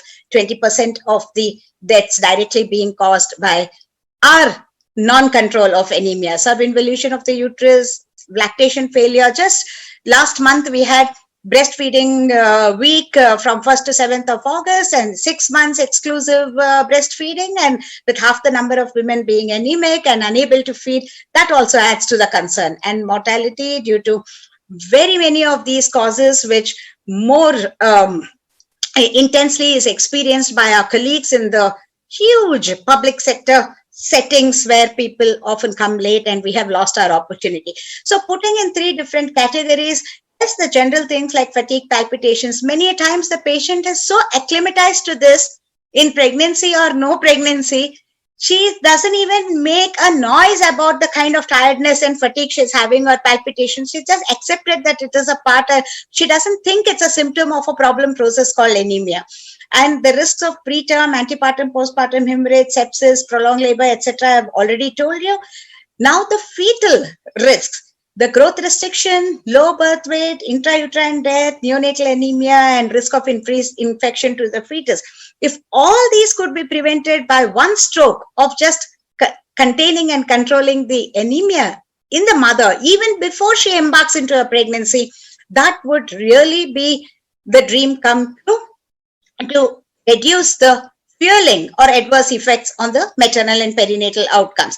So here is a whole list of the very evidence-based published anemic and non-anemic patient, whether it's the number of cesarean sections, whether it's a premature rupture of membranes, early preterm birth, low birth weight, meconium stain, the stay in the NICU, etc., which burdens both medically, socially, economically. I think now Alka Pandey started saying hello, so we know that she is connected. Alka ji, please permit me to have overstepped you and got into the frame in concern with the value for the time of our audience, and you can kindly mute yourself so that as soon as I finish, you will be on next. Yeah, so all of these, there is a striking evidence on the table that adverse effects in the anemic women are far outreaching. So maternal anemia during pregnancy is really an independent risk factor. The low birth weight and preterm can happen due to several other reasons, but anemia by itself is one of the major contributors, and there is, again, as I mentioned, evidence for all of these things in literature, in many published studies, that if you would have only corrected the anemia, then this child would have been of a better birth weight. If you would have only corrected the anemia, which you had an opportunity to do, then maybe she would have delivered at term. So one of the retrospective studies, which studies the relative risk of both the maternal and neonatal, how it fuels, then very likely that the comorbidities, which we are so much concerned about, whether it's hypertension, diabetes, which happens in pregnancy, but it has far-reaching complications of NCDs later in her life itself, the availability of blood and blood transfusions and blood component, which by default, if it is an acute crisis, you will need to source that and give it, and you have lost that window of opportunity where you could have corrected this before. Infants, preterm, we have mentioned very many times. The most important issue that I wanted to raise today is about not only the short-term benefits for the mother by correcting the anemia, as in all those maternal impacts which we said, and the delivery-related processes, and immediate short-term, care of the baby, etc., beyond all that, what is really happening within the pregnancy environment? The maximal amount of iron transfer to the fetus happens around 30 weeks of gestation. The peak efficiency of maternal iron absorption and the placental regulation, everything happens around that time. So if you have corrected her anemia before this stage, then the fetus will get maximum advantage of it. Those advantages will go well on to the first 1,000 days. That is another initiative started by the government, because if you have failed to correct the maternal iron deficiency in pregnancy, especially before 30 weeks of pregnancy, the fetal iron stores are reduced well into the first year of life. This impacts the development of the child itself, the neurological and intellectual development, which has far-reaching complications for the entire generation next. Now, what does Anemia Mukt Bharat guidelines say? I'm bringing this to focus in front of this august audience and our leaders, especially because we need to raise our voice and noise levels to change these protocol. Because as of now, 2018, this protocol says that parental iron should be the management of in the first line. If she lands up with anemia late in pregnancy and very severe anemia. Anemia detected late in pregnancy, give her parental iron. Okay, and anemia which is very severe, okay, give her parental iron, because that is one shortcut way we have found. But what we want to bring to your notice is correcting the maternal anemia close to the delivery time can only save those incidental impacts which I have told you at the start of this talk. But if we do not pay attention to these situations in the earlier part of the pregnancy, then not only low birth weight, but abnormal cognitive development, increased risk of schizophrenia, and long-term neonatal brain development will be heavily impacted.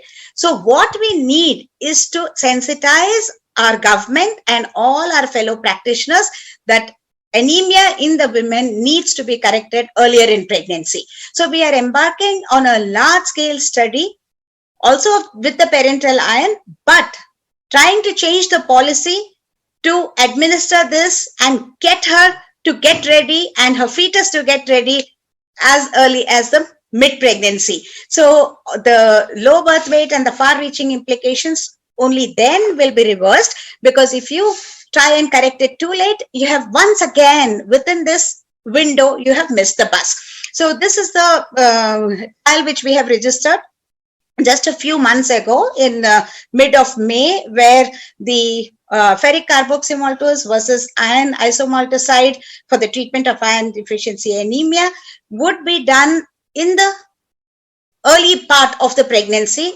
definitely before the 20 weeks, so that the whole atmosphere is ready to support both the mother and the fetus for long term.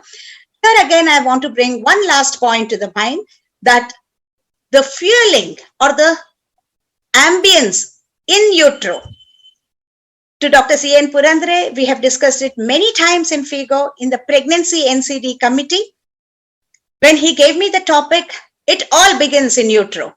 Yes, ladies and gentlemen, this all begins in utero, because either the low birth weight or the macrosomia, either the state of anemia, malaria, and conditions which decrease the circulation in the placental circuit as against the maternal overweight, obesity, diabetes, etc.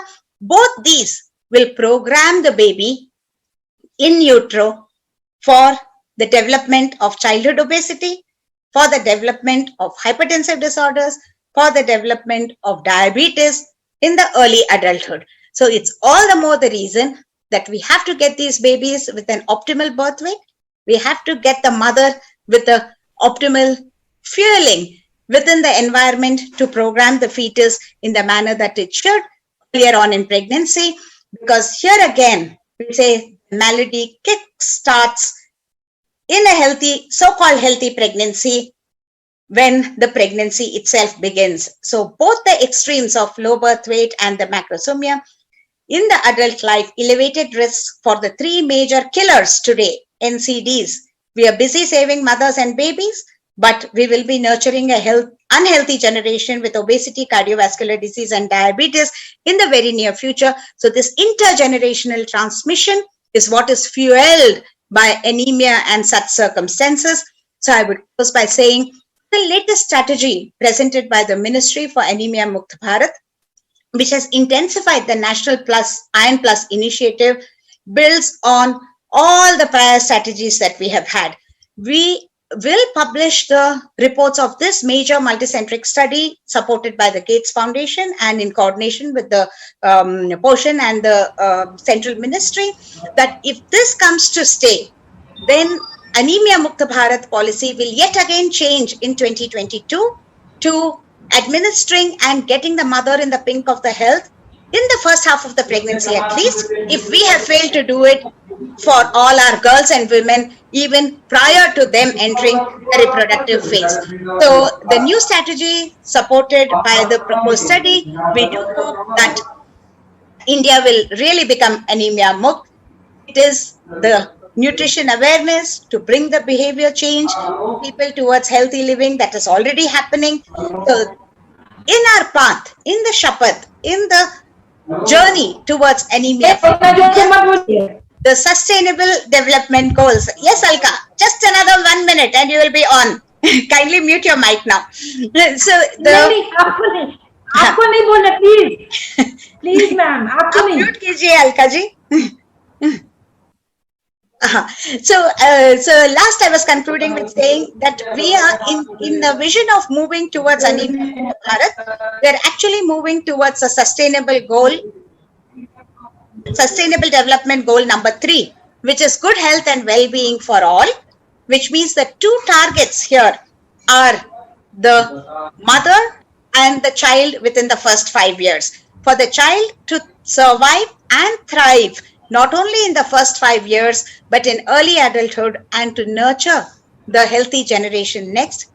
Dear friends, distinguished faculty, office bearers, ladies and gentlemen, we will need to break the silos. We will need to expand our thinking. We will need to do beyond what it meets the eyes. The adolescent age group, the girls, as Gokuldas said, before they become mothers, that is the target we have to embark on to get them into the pink of health, so that anemia is not allowed to fuel more complications in pregnancy. With that, I thank Dr. Alpesh and Madhuri and Ritu for this wonderful opportunity, and of course Saijas, who has been trying to track me over the phone unsuccessfully in the last couple of days. Thank you very much. Namaskar.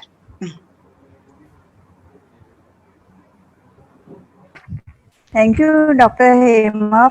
Excellent delivery. And you have made it so clear that all our participants are should be very happy to make the anemia-free Bharat. Would you like to Madhuri, I'm introduce sure again, you know or we'll go Hema ahead will with that? manage.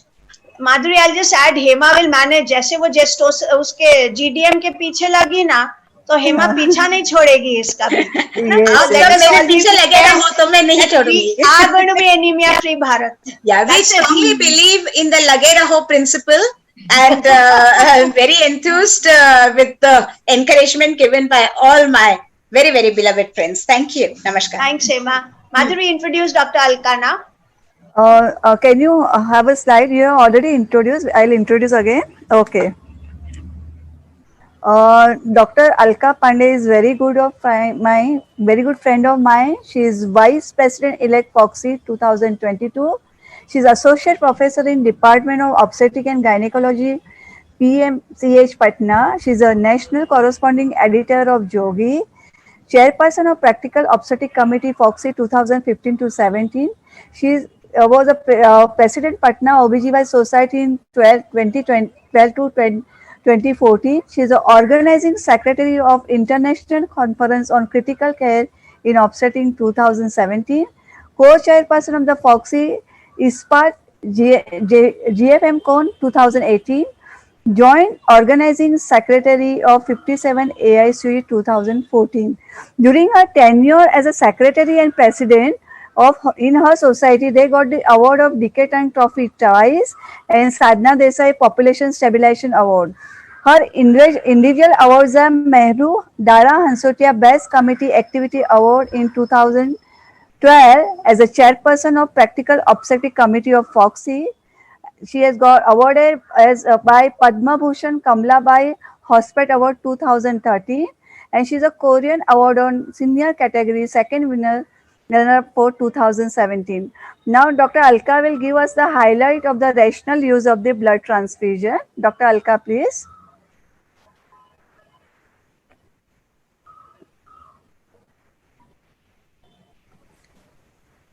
Alka madam, are you there with us? Dr. Alka, you'll have to unmute yourself. Alka madam मैं बोलने लगूंगी तो हाँ, unmute हो हो गया, हो जाएगा गया, हो गया, हाँ, हो गया. Okay. She's there. Can you please share your slides, madam? Yes.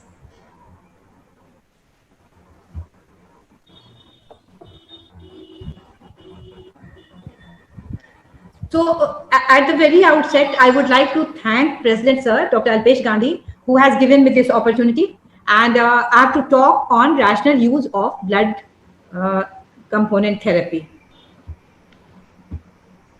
So the first blood transfusion was conducted in 1665 by Richard Lower, an Oxford physician, and he started as dog-to-dog experiments and proceeded to animal to human over the next 2 years. Can't see the presentation. Hello? Alka madam. Madam, could Could you you share please share your screen? Early lamb blood transfusion was given, and it was in 1818 that James Blundell... Madam, sorry to disturb you. Madam, you just share your screen first. Yes, okay.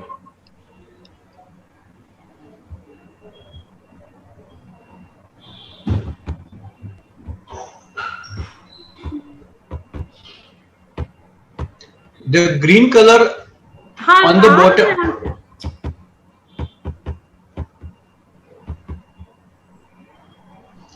Technical team, you must have the okay, great, madam.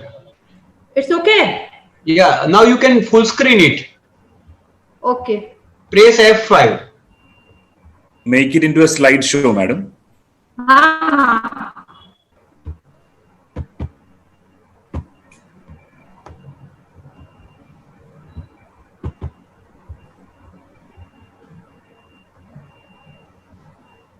Good. Yes. Now it's clear. You can continue, madam.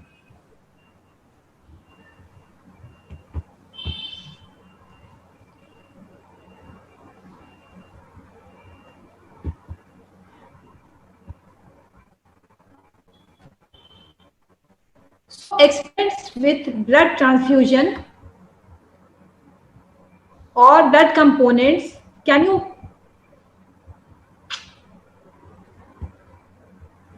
Yes, go ahead.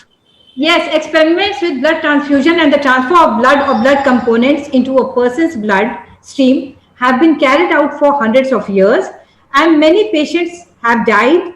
And it was not until 1901 when the Austrian Karl Landsteiner discovered human blood groups that blood transfusions became safer.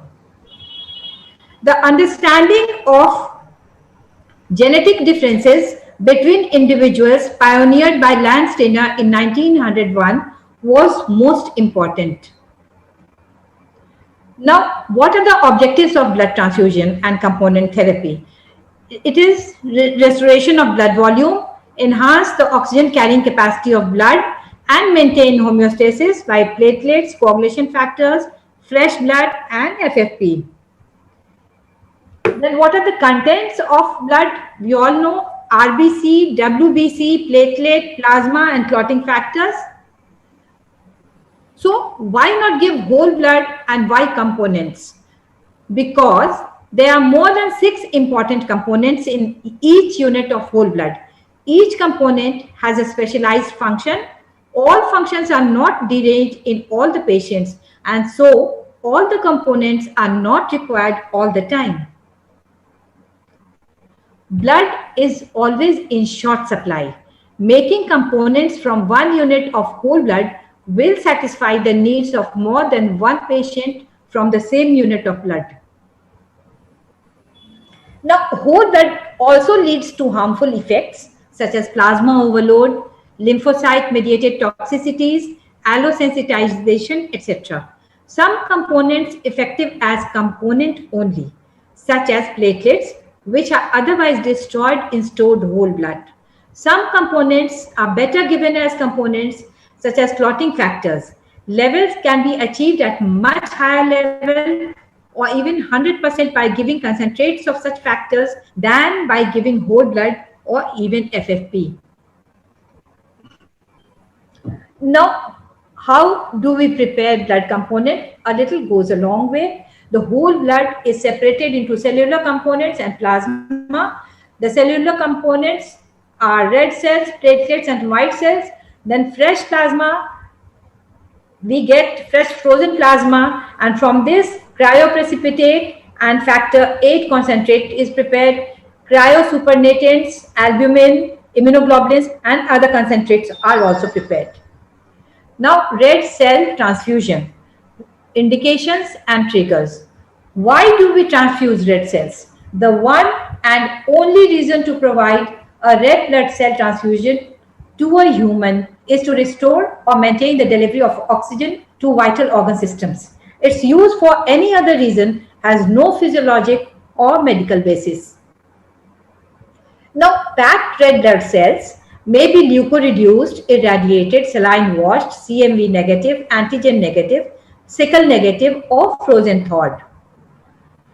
A red cell leukoreduced blood cells, red cell component provide portion of the plasma from leukocyte depleted whole blood or by leukodepleting plasma reduced red cells. RBC into 10 to the power 9 WBC, and leukocyte reduced contains less than 5 into 10 to the power 6 WBC and retains 85% of the original cells. Now, leukoreduced, what are the qualities? Certain complications of PRBCs are likely due to leukocytes, such as HLA alloimmunization against class 1 antigens, febrile reactions, and CMV infections. By leukoreduction, these problems can be minimized. The indications for leukoreduced RBCs are chronically transfused patients, potential transplant recipients, patients with transplants, patients with previous febrile non-hemolytic transfusion reactions, and CMV seronegative at-risk patients for whom seronegative components are not available. Leukoreduction has been seriously considered or implemented because of some anticipated benefits, including decreased transmission of variant CJK disease, leukocyte-induced immunomodulation, and even decreased post-operative mortality. Universal leukoreduction is the direction in which transfusion medicine has gone.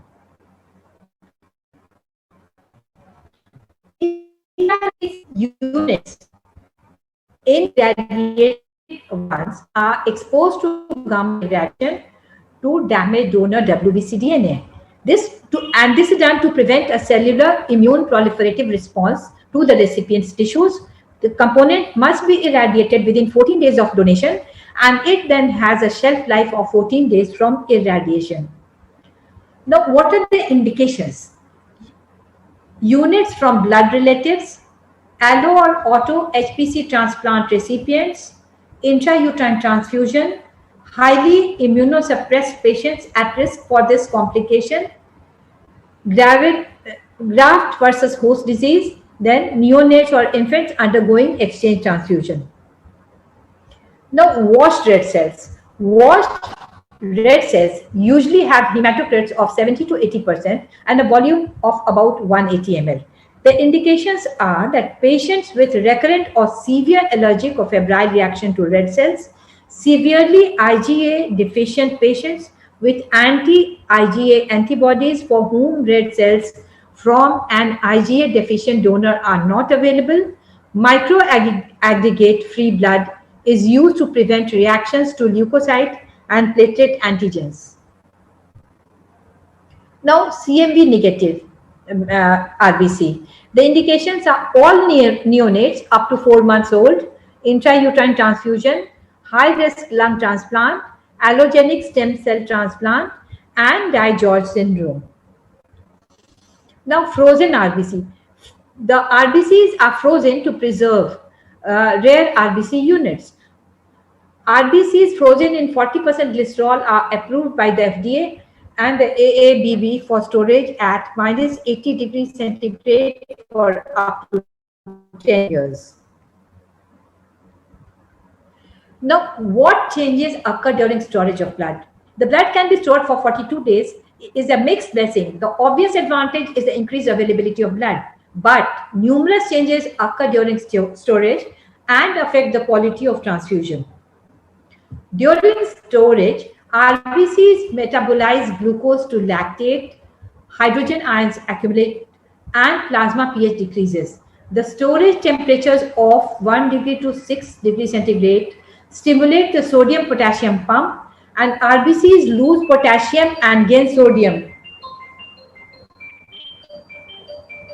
The osmotic fragility of RBCs increases during storage, and some cells undergo lysis, resulting in increased plasma hemoglobin levels.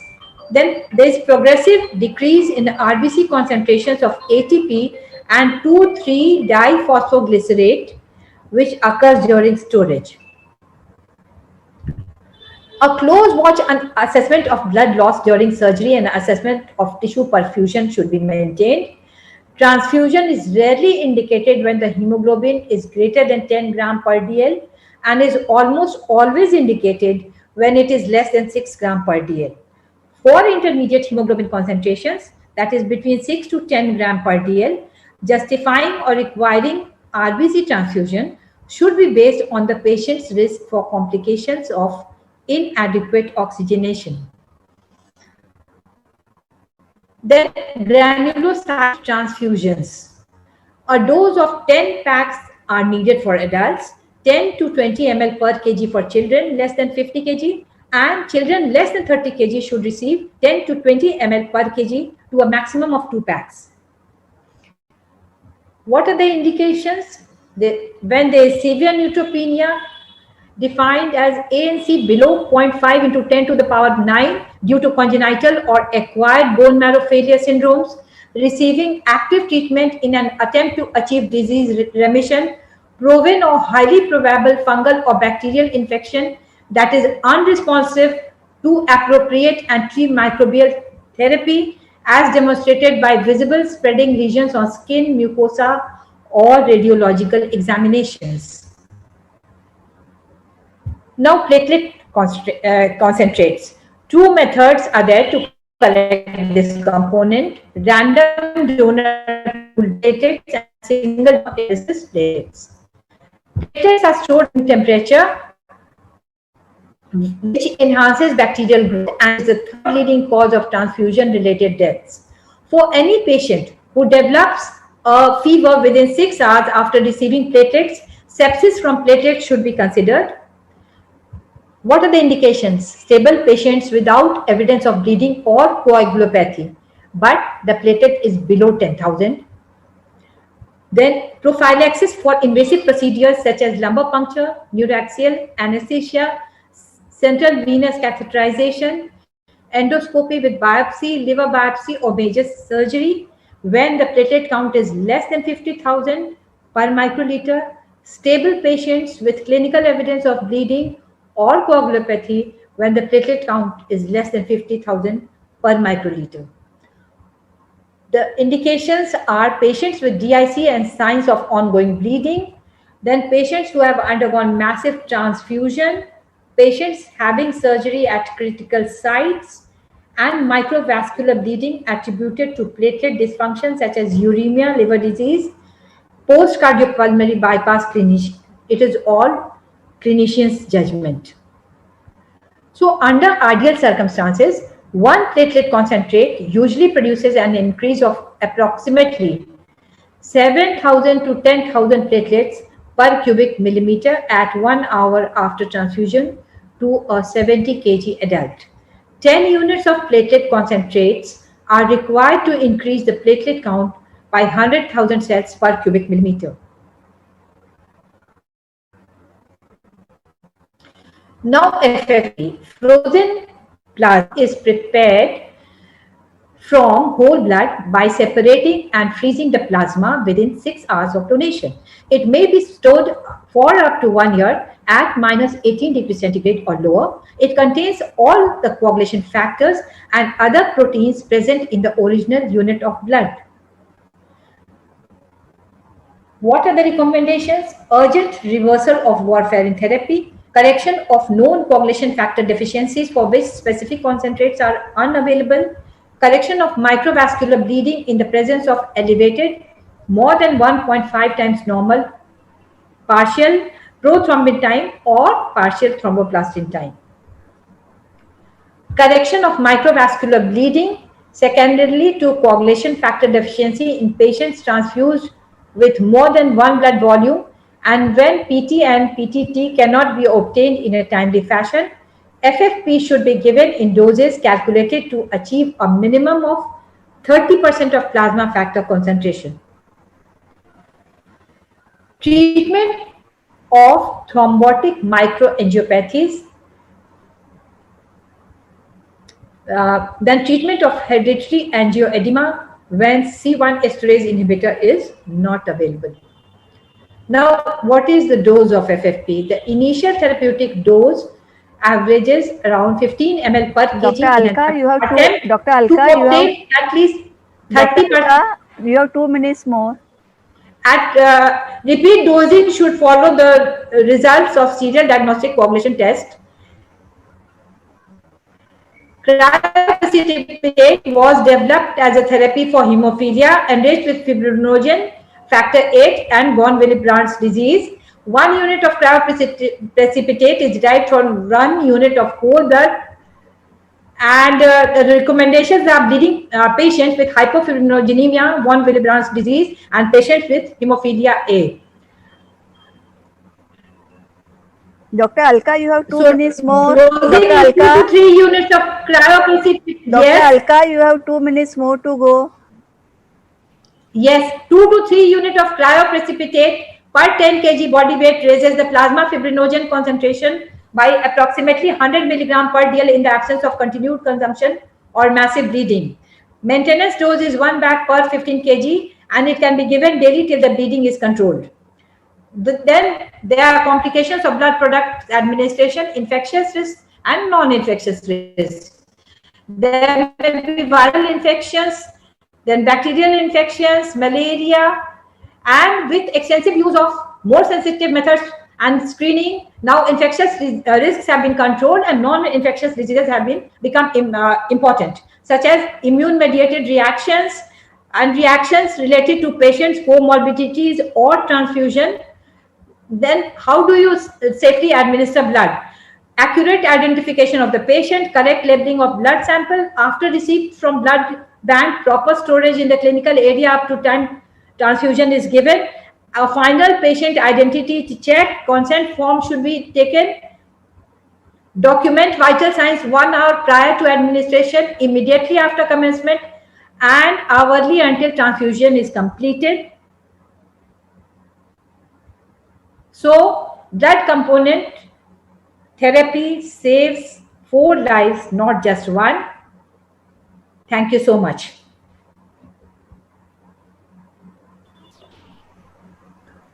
Dr. Ritu, Dr. Ritu, can you conclude the session? Is Dr. Ritu around?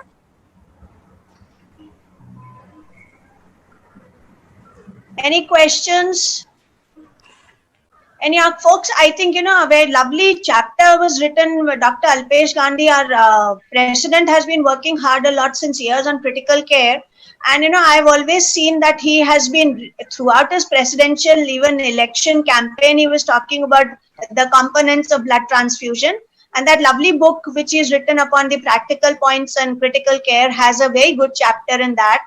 I think I really loved it, Alpesh. Dr. Alka, you've covered all those points which he had been, you know, talking about earlier. Thank you very much, Dr. Alka. Thank you so much. On behalf of Dr. Ritu and myself, I thank Dr. Alpesh Gandhi, President Foxy, and the organizer for giving us this opportunity. And special thanks to Amaya, Saijas, and Ashwini for the excellent coordination. Thank you very much. Thanks, Thank you so much. Thank you so much to both the wonderful chairpersons, Madhuri Madam as well as Ritu Madam, for joining in and adding your valuable inputs and wonderfully chairing the session. And to all the power-packed three speakers, which made the session power-packed. Ashish sir, you proved yet again how wonderful a teacher you are by systematically going through the steps in managing severe anemia in pregnancy. Hema Madam, I'm sure India is ready today to paint it red and make India anemia mukt. And Alka Madam, incidentally, came in last in the order of sequence and just reminded us one more time that blood transfusion should be the last resort, and an oral and parenteral iron therapy probably need to be preferred much more earlier than that. So thank you so much to all the three wonderful speakers who have made the session really informative. And I'm sure we are getting more and more red, and we are almost approaching a hemoglobin value of more than 12. Before I move on to the next session, which is session 5, which includes a wonderful panel on clinical cases of anemia in different stages of our life, we have an opinion poll to ensure that our audience is very much part of this game that we have been playing to eradicate anemia. Can I have the projection, please? Yeah, this is the second opinion poll. As you all know, the incidence of anemia in the US is only 6%, and in India, it is much more than 50%. Now, Dr. Alpesh sir, actually, along with the entire team of Foxy 2020, wants to know whether do you think we gynecologists, the 38,000 plus gynecologists from across the country, can jointly make India anemia-free by 2025. I stress and repeat, can 38,000 gynecologists across the country jointly work towards making India anemia-free till 2025? Can I have the timer on now? It's your time to vote. Yes or a no?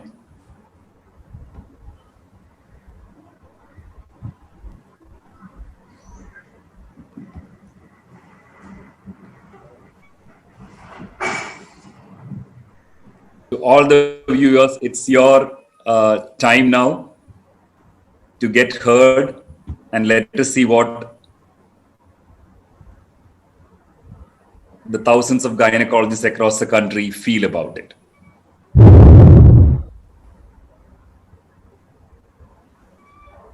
Yeah. Wonderful. Professor, do you want to look at the results and comment? Thank you, Saijas, and thank you. I can hear yours. Thank you, all of you, for giving your opinion. And it is really encouraging now. We all can jointly work together with our vision, Foxy's vision, to make India anemia-free by 2025. Thank you very much for this overwhelming support and encouragement. Thank you so much, sir, for your inputs. 91% feel that we can make India anemia-free by... Amey, sir? Yeah, so sir, Alpesh sir, 9 out of 10 Foxians are with you. More than 9. So as good as 9.1. So almost 10. That means every Foxian is with you in this united campaign to make anemia, India anemia mukta by 2025. So we are all with you, and I think all Foxians have voted for the same. Yes, this is 9.1. I have no words for this support. Thank you. Wonderful. And this Anemia E-CONCLAVE would not be a one-day program. And I'm sure in the coming days, we can convince the other 8% also. And probably another opinion poll, maybe a month later, can make all gynecologists across the country believe that we can make India anemia-free. I move on to the next session, which is a wonderful panel discussion. And to moderate this wonderful panel, I have two wonderful people. Can I have the slides of the moderators, please? My real privilege to introduce a wonderful Foxian, Dr. Leela Vyas, Madam. She's a former senior professor and unit head, an IVF consultant, a member of the review board at SMS Medical College, Jaipur, a senior consultant at Cocoon Hospital, Jaipur. She has been the chairperson of ISAR of Rajasthan in 2020. I mean, she is the chairperson at this point of time. She was the Vice President of Foxy in 2018, the President of Narchi, Rajasthan, President of Jaipur OB-GYN Society between 2013 and 15, and the Secretary between 2005 and 2007. A very, very knowledgeable person, a person whom we very frequently encounter at Foxy circles, and a very popular one too. Welcome you, Leela Vyas Madam, to moderate this session. And to co-moderate the session, I have another lovely person. And on a lighter vein, I would say ICOG, the first two letters of ICOG, I and C, has become synonymous with instant creditas because of the availability of this particular Secretary General of ICOG, who's so very available and so prompt with his replies to all our mails regarding the ICOG credit allotment. My privilege to welcome Dr. Parag Biniwale to this wonderful session. Dr. Sajay, his second name is HRT. that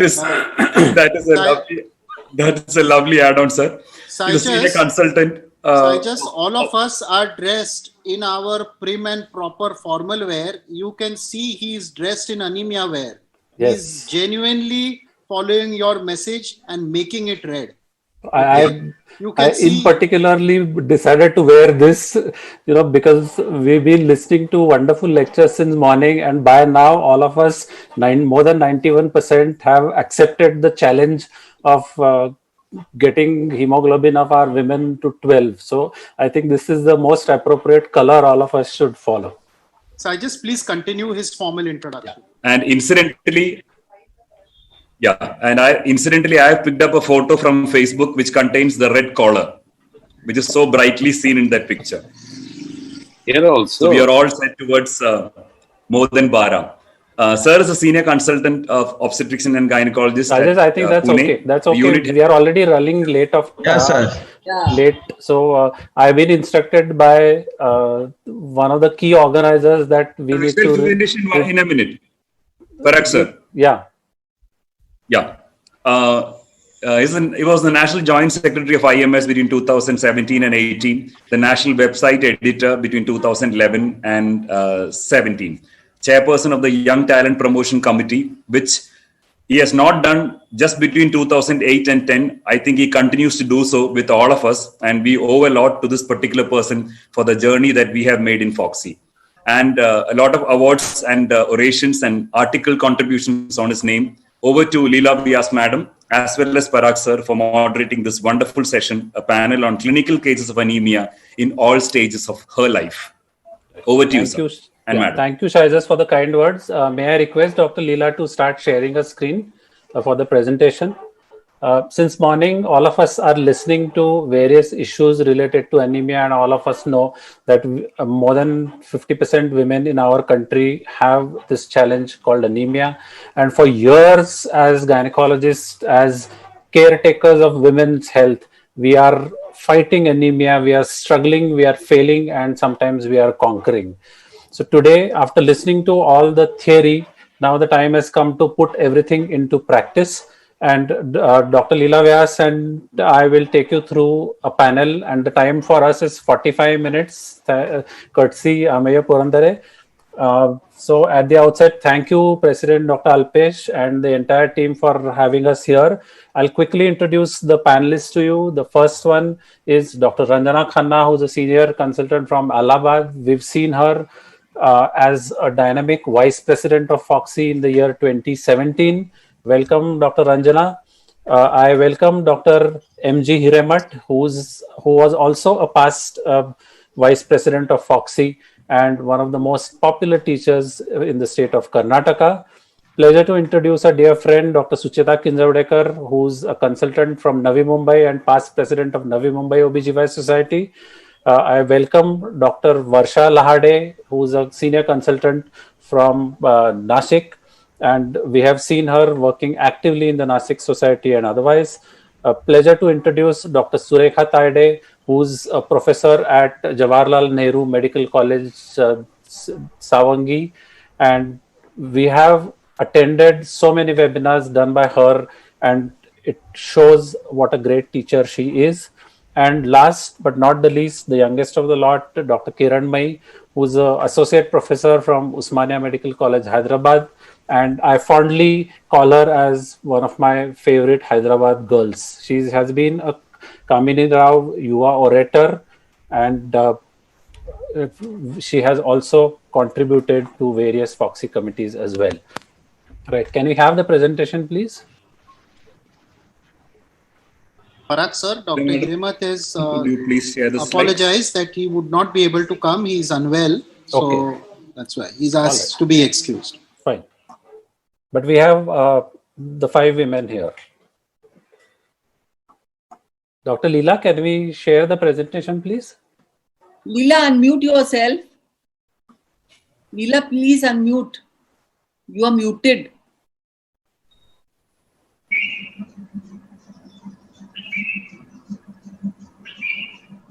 Dr. Leela, you are muted still. Leela ma'am, please unmute yourself from the left side.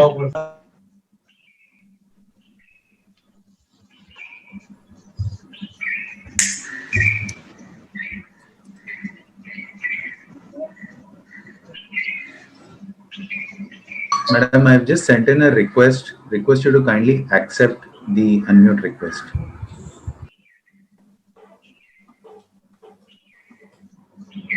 Unmute, ma'am. Unmute.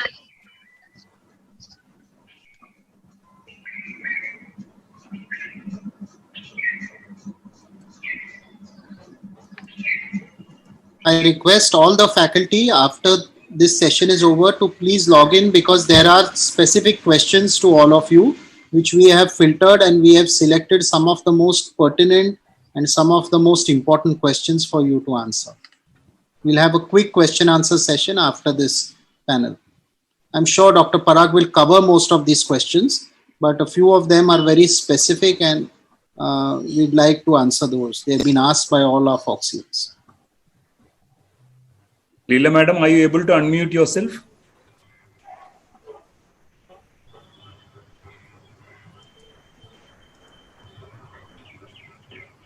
Maybe we can request her to leave and rejoin again.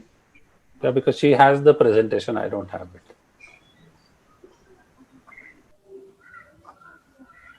Leela madam, did you get an unmute request from the technical person?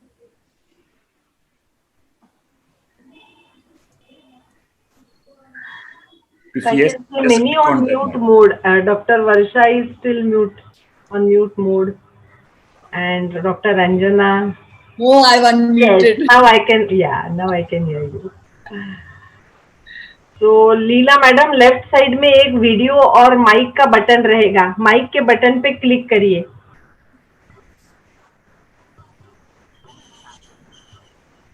Till then, shall I send a presentation to you, Parag? I have it with me.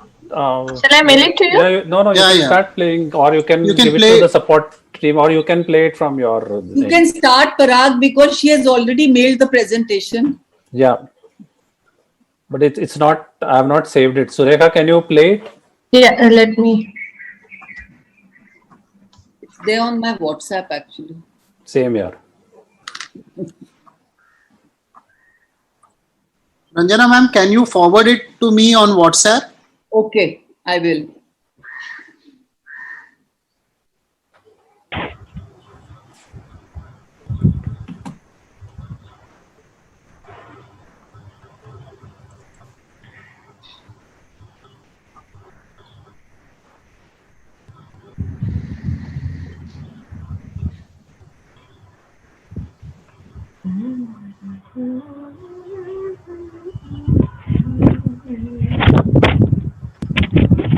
I forwarded. I've done that. Thank you, madam. Check.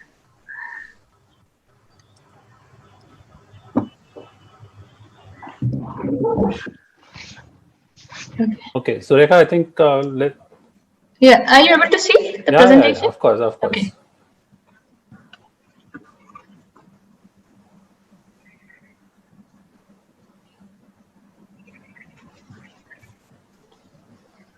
Madam, may I request you to kindly put it in full screen? Yeah. It's in the full screen, right? Right, sure. Session, what is the problem with Dr. Leela's this thing? Why she's not able to? Yeah, Dr. Leela. She had just unmuted for a second. Yeah. She'll probably be able to do it. So if you want, I can stop. Yes. Has now Dr. Leela, we are Now are you she's able to? unmuted. She is unmuted. Yeah. So I think Dr. Sureka can continue sharing the slide if it is the same. Yeah. And Can you see the slides? Yes. Leela, we can hear you now. You can start, please. Leela, we have. Leela. Start with that. Just make it into a slideshow. Yeah.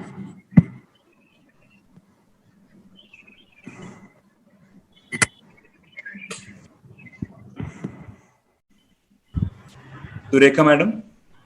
Yeah. Is it not the correct? Because I am on the slideshow. Okay, it is not.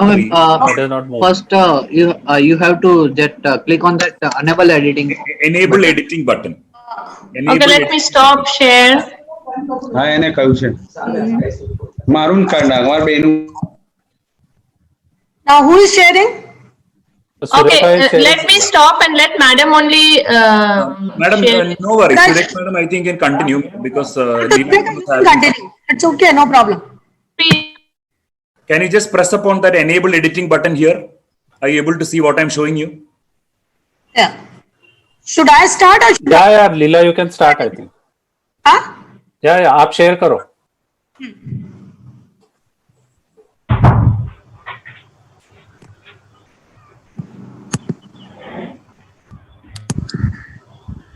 It's coming on screen? Not yet, madam. No. Come on. No. Then you start with that. Don't know Sureka, what. madam, can you try again? I'm getting kicked out. I don't know. Parag sir, I have sent you on WhatsApp the entire presentation. Sureka, madam, what is coming? What message is coming that somebody else is sharing? No, I'll. If you want, I can because I thought ma'am won't be It is getting comfortable. better. Yeah. Now just press on that enable editing button. Enable editing button here. In the center. The center of the presentation. Yes. Just top center. Yeah. Just press on that. Yeah. And then go to slideshow. Go to slideshow. Yes. सुधा क्या बोल रही है देखिए. Okay, Sureka, next slide, please. Go on. Yeah. The panel officially starts now. Yeah. Yes. Okay. Now all of us are aware about the challenges of anemia, and right from small children to the pregnant and lactating mother, women are facing challenges of anemia. Let's not forget that adolescent boys also are the ones who suffer because of anemia, which at times goes unnoticed because we as healthcare providers for women concentrate more on the health of women. Next slide, please. Yeah, we have seen this picture in our undergraduate days, how a normal peripheral smear looks, how the red blood cells look, how the platelets look, and how the white blood cells look. And of course, the red blood cells are depleted when we are dealing with a case of anemia in most of the cases. Next slide, please. We are aware about the severity of anemia, and though there is not a consensus, but the generally accepted classification is mild, which is 10.9, moderate 7.9, severe below 7, and very severe below 4. And we do come across a lot of women which belong to the severe and very severe category. Next slide. The types of anemia, the commonest one being iron deficiency. Of course, we do get megaloblastic anemia, which is a result of folic acid and vitamin B12 deficiency. Dimorphic anemia, which has a picture of both iron deficiency and megaloblastic.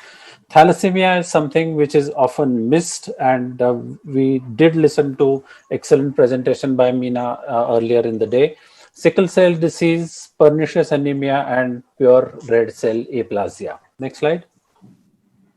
Right. And when we look at the global and national trends of iron deficiency in anemia, we notice that it is probably the highest prevalent condition as far as women's health is concerned, though there are anemia of which originate because of other issues, but iron deficiency anemia still remains the number one. Next slide. Right. We all have seen and understood the clinical features which are there because of iron deficiency anemia. And whenever we have any lady of any age group coming with all these symptoms, the first thing that should come to our mind is iron deficiency anemia. Next slide, please. Right, and these are the common causes. We know that there are certain physiological states like pregnancy and childhood, certain situations where there is excessive blood loss like heavy menstrual bleeding, GI malignancies, peptic ulcer, etc. Poor intake is also responsible for decreased availability of iron, and a vegetarian or a vegan diet does have inadequate iron, or because of certain conditions, there could be poor absorption of iron. Next slide. So we move on to the cases, and I request Dr. Leela to take over from now. Good afternoon, everyone. I think today's panel, it looks like the MS examination. The theory paper we have given. For last 3 hours, we were appeared for the theory examination, and that we have everything we have written there. Now comes the Viva, where we always have that thing. If any student getting anemia case, in Rajasthan we used to say that Dakkan Pakka hai. So just to bear with us, if we are not able to answer the things, because the anemia is always a practical problem, and that's why for the last 15 years of efforts of FOXI, still we are not making India this free. Rather than 50% to 25% we are unable to reach. So the first case to all our expert panelists, those who are working very much in the field for the betterment of the female health to eradicate anemia. So this is a simple case in front of that, which is a day-to-day scenario in our routine practice. A girl aged 17 years complaining of generalized weakness, dyspnea on exertion, especially when cycling and playing that time.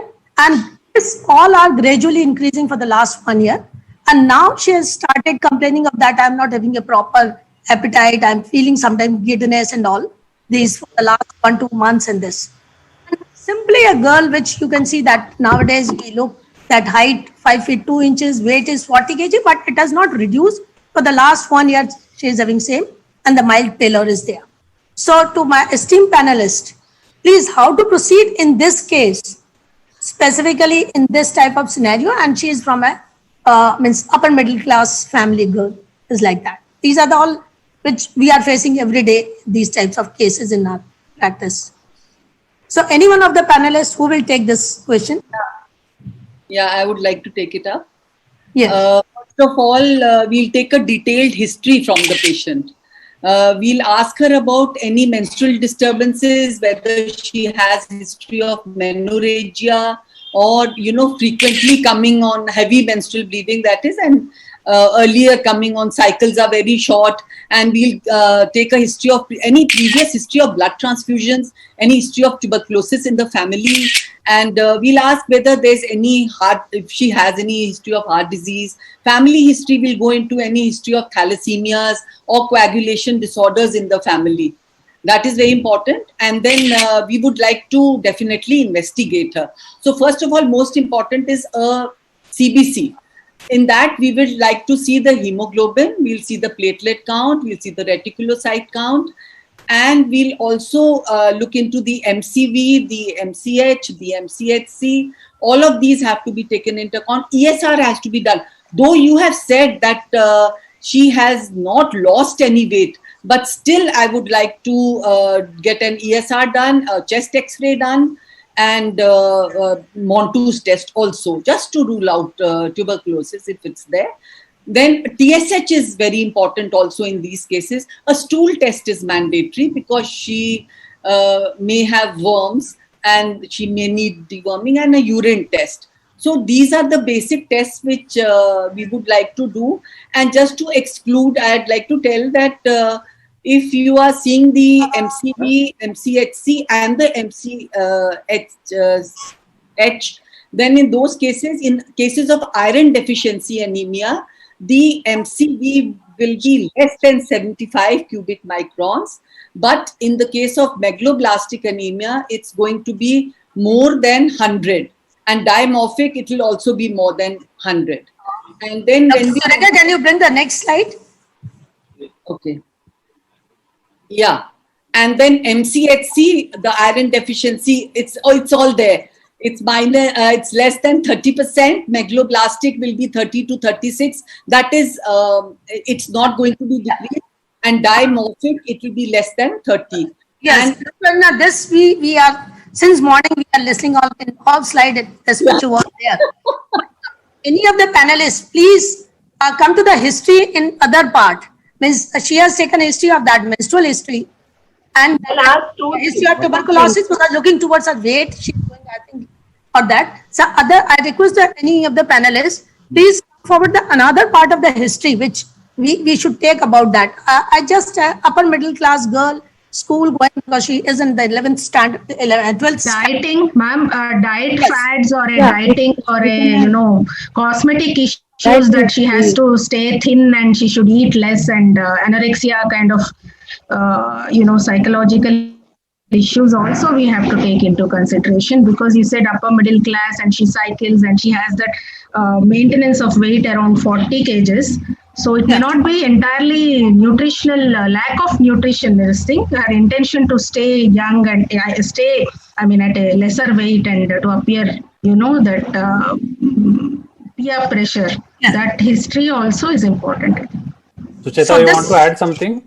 Yes. Those are the only points I said. In history, probably I just asked whether she has menorrhagia, whether she has food habits, eating outside, possibility of worm infestation. Just these 2-3 points in history. Rest all probably only investigation.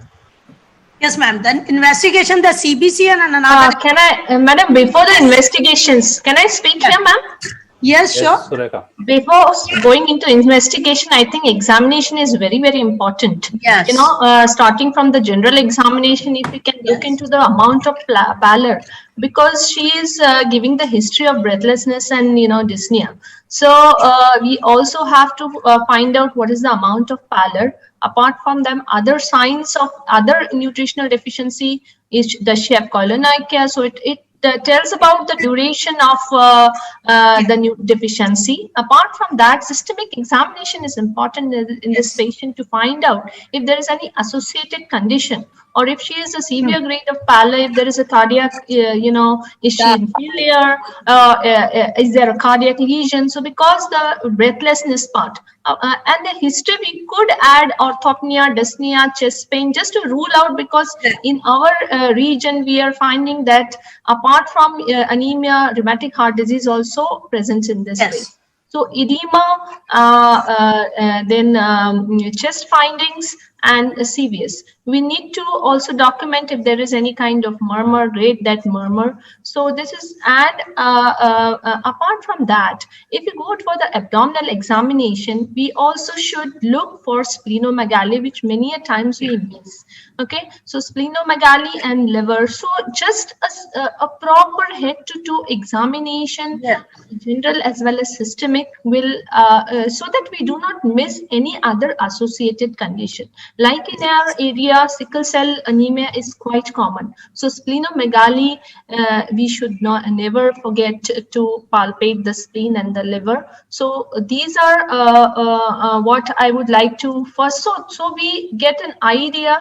Before we just think of iron deficiency, we also keep a broad picture in our mind, keep the differential diagnosis, and then we go and do the lab findings so that we can interpret the lab findings as Madam Ranjana Khanna has very well pointed out. The lab findings we can then interpret well according to our examination.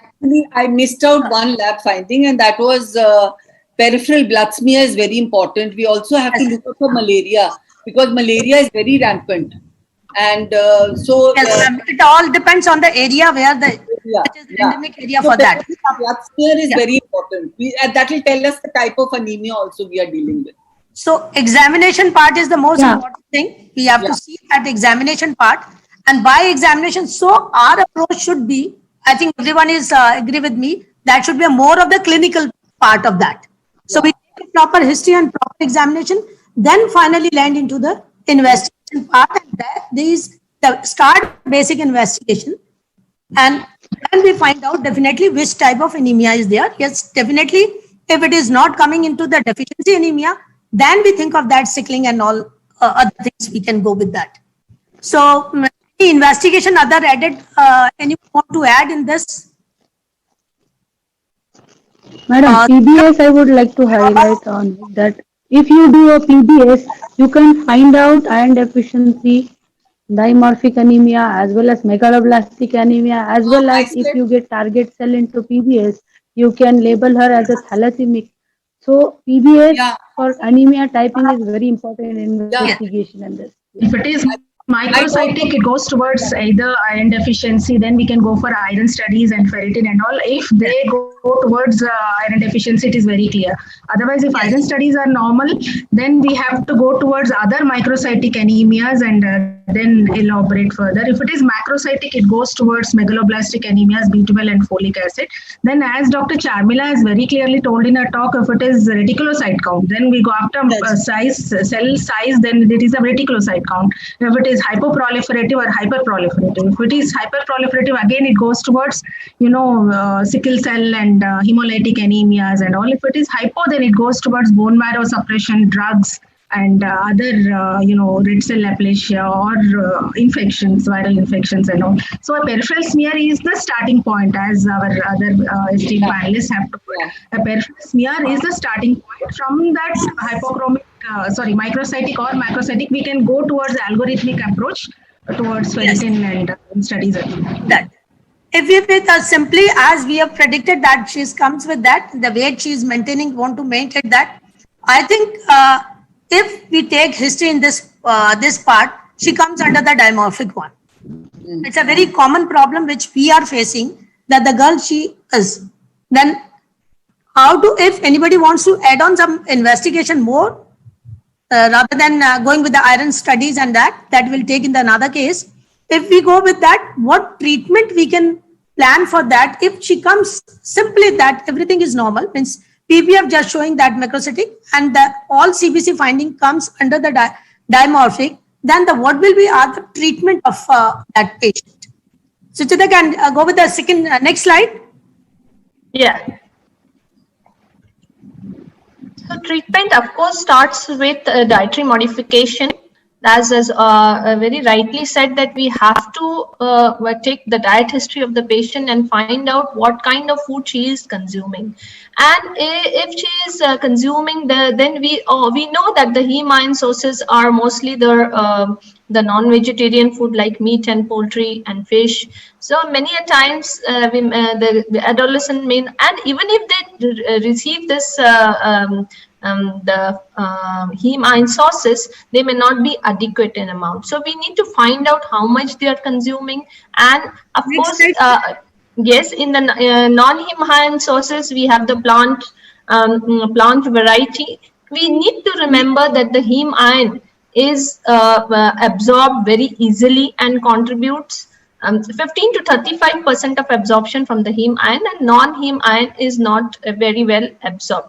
Again, we need to find out, if she is receiving vitamin C, and of course, the protein content is also important. We need the next slide, please. Yes, we need to remember that we have to adequately consume protein. So our advice is not only for the iron but also for the protein, because hemoglobin contains the globin part. So globin part also should be taken into consideration, like government of India is carrying out the Poshan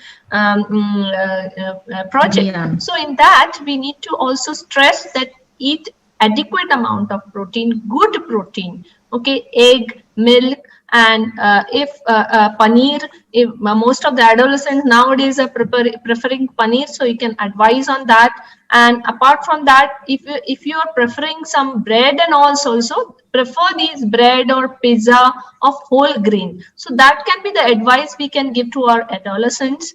And of course, dietary advice. And apart from that, the therapeutic role of oral iron cannot be more stressed. We have listened from the morning regarding the oral iron preparations.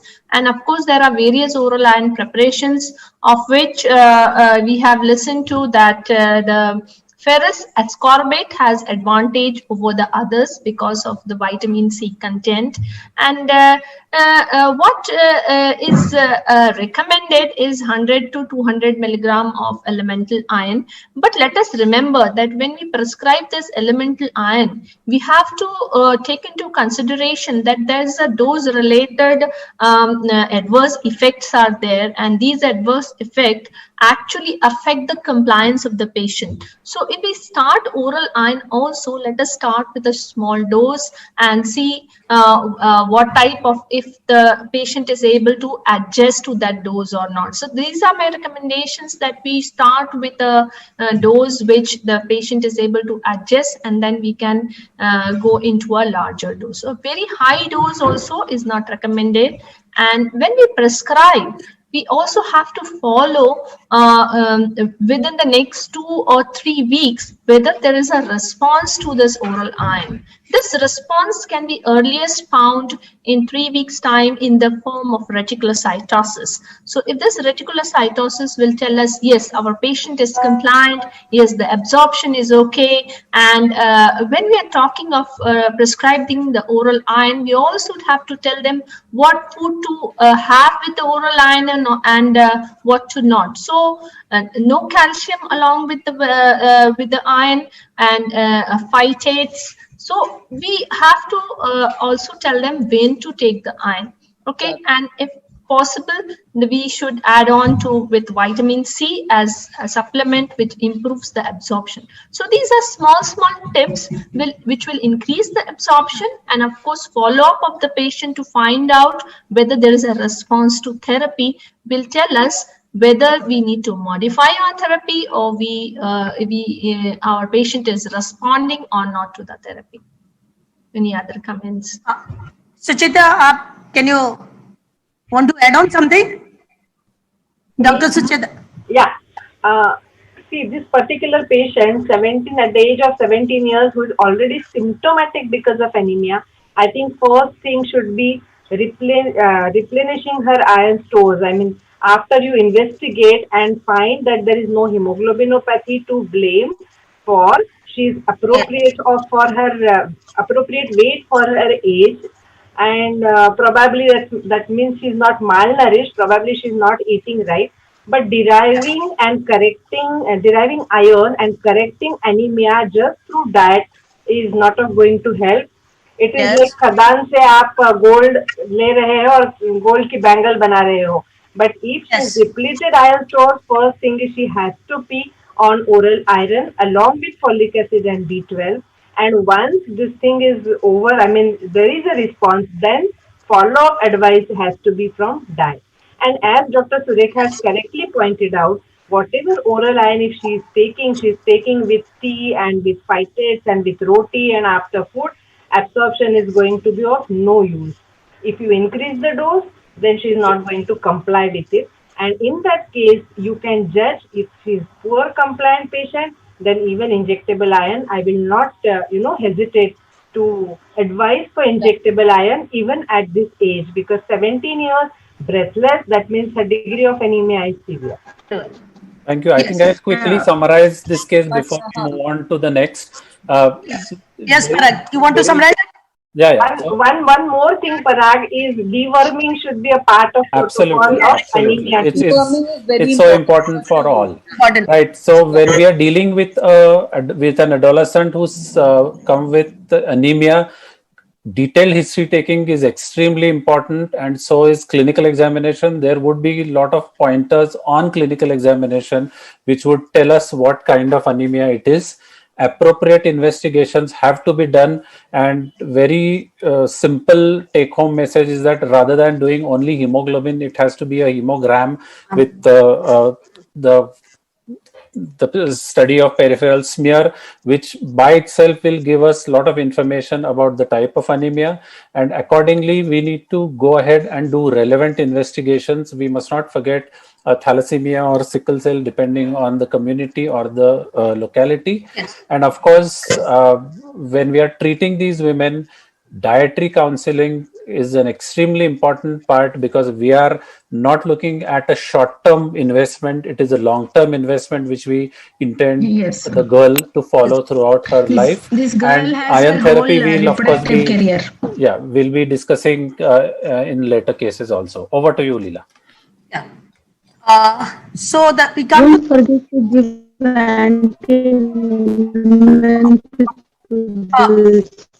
I'm audible?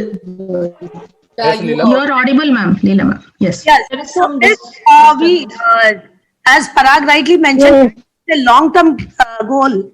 So if you prevent these things at the 17, 18 years, and that is our motto and that is our aim of the Foxians, to eradicate this anemia in the adolescent. So we will not see these types of girls coming in a pregnancy as hemoglobin 8 grams. And she has been prescribed iron for her treating doctors, came into the 20 weeks of the pregnancy, and still she's having 8 grams of the hemoglobin, and the doctor, she is bringing a prescription, and as rightly said the Parag, the prescription, the investigation is that hemoglobin is 8 grams, and it usually happens in all crowded OPDs. Just they go for the this hemoglobin test, and even in the medical college we forget to see their CBC reports. Just they bring their in card that it is 8 grams, and then we just prescribe iron. You just start with the 2 irons, whether the patient is taking or not, the counseling is missed. So how to proceed in this type of patient, because this is again one of the very common scenario which we all sitting here, we are getting these types of patients, and they come as a referral case that she is not improving, their parents or their in-laws they are bringing down. So I think Dr. Kiranmay. Ma'am, yeah, as you have rightly said, ma'am, most of the busy OPDs we have only HB report, and the interns or residents also fail to see the complete blood picture whether it is there or not. So as rightly pointed out, we need a complete hemogram with all the indices, peripheral blood smear, especially the type of anemia, the microcytic or macrocytic, and the platelets also. Many times we are seeing such cases where hemoglobin was found to be 8 grams. She is corrected because it is mid-trimester. Sometimes they are treating with IV iron also. It is improving temporarily, but at the time of term pregnancy, she's again coming back with a fall of hemoglobin, not only fall of hemoglobin, a misdiagnosis of either dimorphic anemia due to B12 or folic acid deficiency, or even a pancytopenia, thrombocytopenia, or different hemolytic anemia pictures, a missed SLE we had seen, and we had also seen next slide, thrombocytopenia, and also it is very I would like to add in something. One thing is very important, that she has been prescribed oral iron, but is she taking them? Very simply, we can ask her, what is the color of your stools? And if the color of the stools is not black, it is normal. That means she has been prescribed.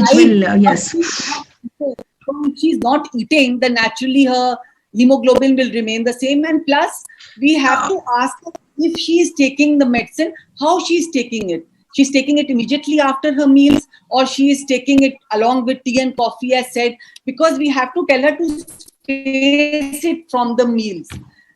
She may not take it empty stomach because that will cause gastritis, but maybe in between 2 meals she can take that. And it is better if she takes it with something like an orange juice or something that will aid in the absorption. And so we can come to know whether the iron she's taking, how compliant she is with that. And CBC, of course, Kiran May has pointed out very clearly about that. All those profiles will be and then only nothing is see the reticulocyte count. And for weeks again, the proper instructions, and then check whether the reticulocyte count is going up or not. If it's not rising, that means that she's non-compliant. And then, ma'am, one important this thing, ma'am. Here, as we have started with more than 12, so we are saying we are raising our own standard. We are generally happy with 10 or 11, but now we are saying 12. But in general, in public hospitals, what it is if it is 9 grams, we are more than happy. That is the trend. If ANM sees 9 grams, she thinks the patient is very healthy. So by the time she comes to us, she's 8, 7, and sometimes 6. That is one thing. We should raise our intolerance to anemia. So it has to be 11 and 12, and it has to be percolated down into the field that it has to be 11 and 12. So 9, 10, and 10.5, the tolerance has to go down. That is one thing. That is most of the times we see this 8 grams around 20 weeks. Again, we prescribe iron. Again, she doesn't take, she takes irregularly. Again, she comes back with 8, 8.5, and again at term, we see severe anemias. That is where we are going. And as Ranjana madam has said, we have to see the reticulocyte count response. If not reticulocyte count, at least a repeat hemoglobin after 3 weeks of your initiation of therapy. And if it does not increase by 1 gram % after 3 weeks, you have to review your treatment. You have to review. That is the cutoff. So at 23 to 24 weeks, whoever is treating has to think, am I doing right? Is she taking, or is it iron deficiency anemia? Or is oral iron effective or not? Should I go to IV iron, or is the IDA diagnosis is wrong? So we should not have a big margin of, see her after 8 weeks or 12 weeks or around 34 weeks. Our margin here, where she's 20 weeks, our margin here is 24 weeks. That's where we have to see our response to treatment. I want to add one. I would like to know her prenatal hemoglobin 1. This 8 gram of hemoglobin at 20 must be a simple physiological anemia where she's taking iron and she should continue it. If her blood indices are normal, don't ask her to continue her oral iron. That's what I will do at 20 weeks. And I will counsel her for her dietary and other advices. That's it.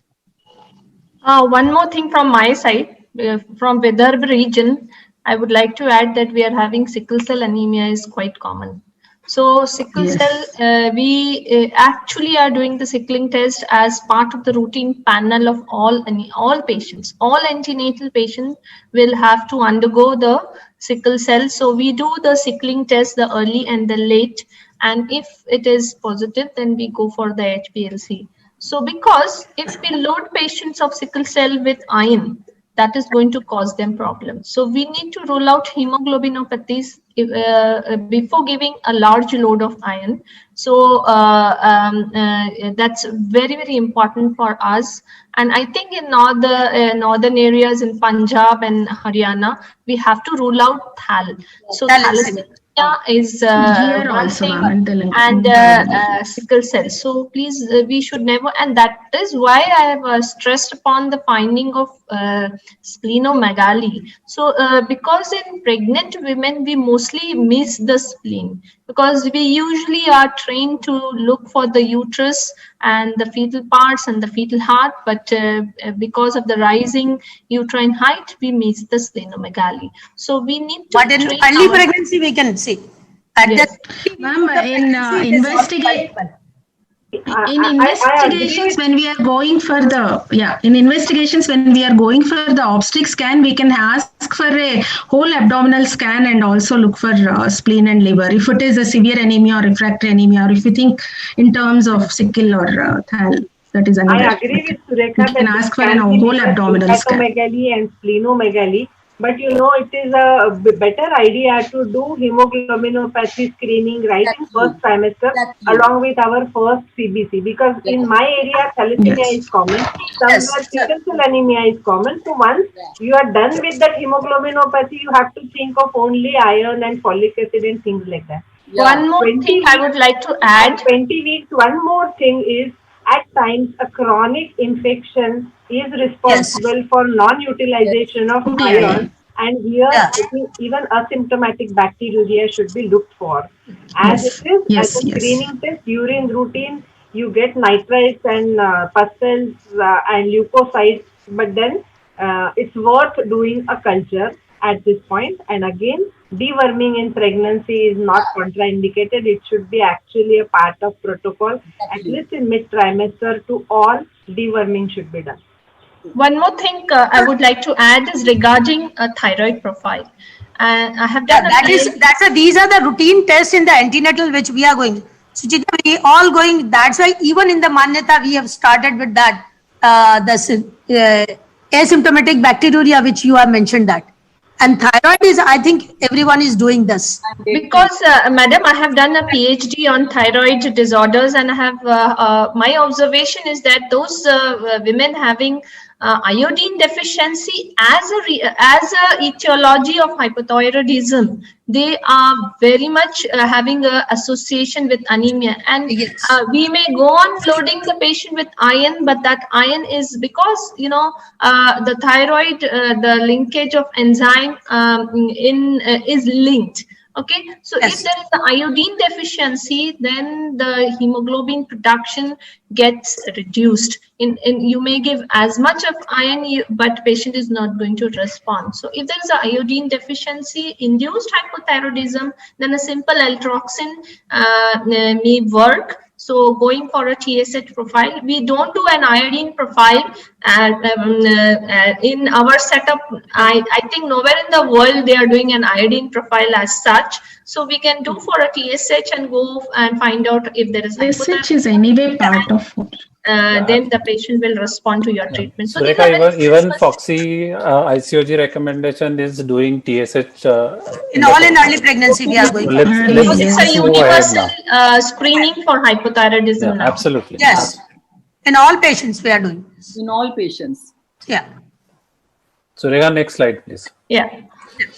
So, it comes as an iron deficiency anemia. So, anyone can describe this. The 3 stages arises. It is initially normal. Yes, I think Charmila has nicely described this, but I will just like to highlight that there is something called as the pre-latent phase, wherein we are in this slide it is said negative iron balance.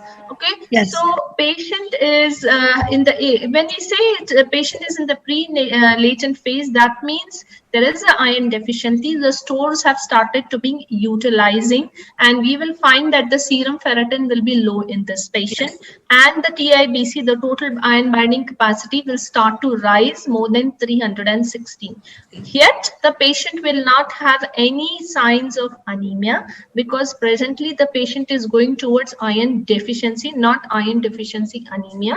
So this is the pre-latent phase. Why there is no anemia? Because already the RBCs which are being destroyed, that iron is being used to form more RBCs. Now the next stage is also called as the latent stage or poor erythropoiesis stage.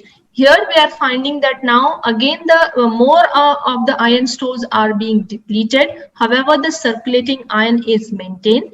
Here we are finding the serum iron is now going below 15. The TIBC is going above 380. Saturation is falling to less than 20. And protoporphyrin is rising. Still, you will not find any signs of anemia, like your hemoglobin is not falling here. Hemoglobin is still maintained.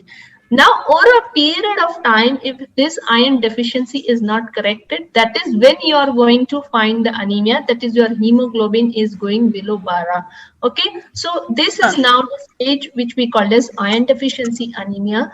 So when your patient is already presenting to you with anemia, she has already depleted the stores. That is what we should remember, that these two stages have already crossed, and now you are finding that your serum ferritin levels are below 15 and TIBC is rising above 400.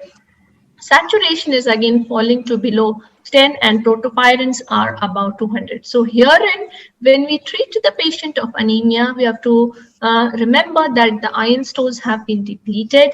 We calculate the dose, the requirement of the iron by the formula, by the simple formula, which is given 0.24 into the required hemoglobin minus whatever the hemoglobin of the patient into the weight in kg, plus we'll have to add 1000 milligram as the store. So that is what we have to remember, that when we are wanting to treat the patient, we need to find out what is the requirement by the formula called as the Cosen's formula, and then we can either go in for oral iron, or if the patient, we want that now if it's a patient who's not responding to your oral iron or non-compliant or absorption problem is there, then we can go for parenteral iron therapy. So knowing how much to replenish the store is also very, very important, I think. Yeah. Can we come to the next slide? Yes. So just simply we all were talking about that. This chart is a very simple one. So just to rule out, as we were talking, because in this different area in our country have the different population. So as first thing is, which by the simple CBC, we can go with that, rule out that whether it is, if patient not responding, thalassemia can be screened, and then further this hemoglobinopathies can be diagnosed with this. So simple this chart. Now the various, in all the patients we are not, next slide please. All the patients we are not going for the ferritin estimation because all the resources are very restricted everywhere, if in a government hospitals and all. But there are few indications where we should go with the ferritin estimation. So what are the, any of that? Any Varsha, you can go with this? Indications for the serum testings? Yeah, for the serum ferritin testing, you cannot do in a rural population or not in a low setup area. So before going for serum ferritin testing, you should know prior to starting the iron therapy, in therapeutic doses in patients with known hemoglobinopathy, and when an alternative etiology of microcytic anemia is being considered, chronic inflammation, late toxicity, sideroblastic anemia, as well as suboptimal response to oral iron when compliance is doubtful. Here you can go Next for slide, Sureka. and treating the parenteral iron. Parag sir and Leela ma'am, we have bandwidth. Just finish it within 2 minutes you give us. Yeah, no, we have bandwidth limitation, so our stream. We'll finish it up. Okay. We know. I will not do ferritin levels in non-hemoglobinopathy patients unless it's a hemoglobinopathy patient and I don't know why she is not responding to oral iron. Before loading with IV iron, I have to know her ferritin levels. If ferritin is less than 50, then probably I may consider IV iron even for a hemoglobinopathy patient. Yeah, in iron deficiency or dimorphic anemia, I may not do serum ferritin. Just to know the status, it's wiser to give oral iron, IV iron, because the cost of ferritin testing and cost of IV iron is same. But there was a one case, actually, one of my colleagues, she told me there was some legal suit on, before giving this parenteral iron, there was some reaction with the iron. So why that the court has not done this ferritin level in this patient? Ideally, it is better to do a ferritin before giving parenteral iron. Madam, some things are considered as ideal and some things we have to modify according to our setup, what patients we are having, whether she is affording that or not. And if the government setup is providing the funds for such patients, and if we are having a Rajiv Gandhi Yojana, Mahatma Phule Yojana for anemia. In that, the serum ferritin levels are advisable. So, if already we are receiving funds, then we should go for serum ferritin levels also before you go for therapeutic iron. And because sometimes hemoglobinopathies may be missed, so we have really, I agree that if sometimes there may be a reaction, so we may have to go for this. So it's not always necessary, because again, then you mean of the patient before giving IV iron, each patient we have to prove that her ferritin levels are low, and then we may go in for the loading dose of iron. IV, Yes, IV iron. IV iron. We should advise to the patient's attendants that should be ideally done. Because we don't want to leave that can be the counseling can be done, but same way that the cost of the ferritin testing and cost of the total iron is same. Yeah. Her pocket is not allowing, then definitely we'll go for the definitely. supplementation for that. The possibility of reactions is more if it is not iron deficiency and if the ferritin is near, ma'am. So if If ferritin is less, hemoglobinopathy is ruled out, then there we'll be safer if we do.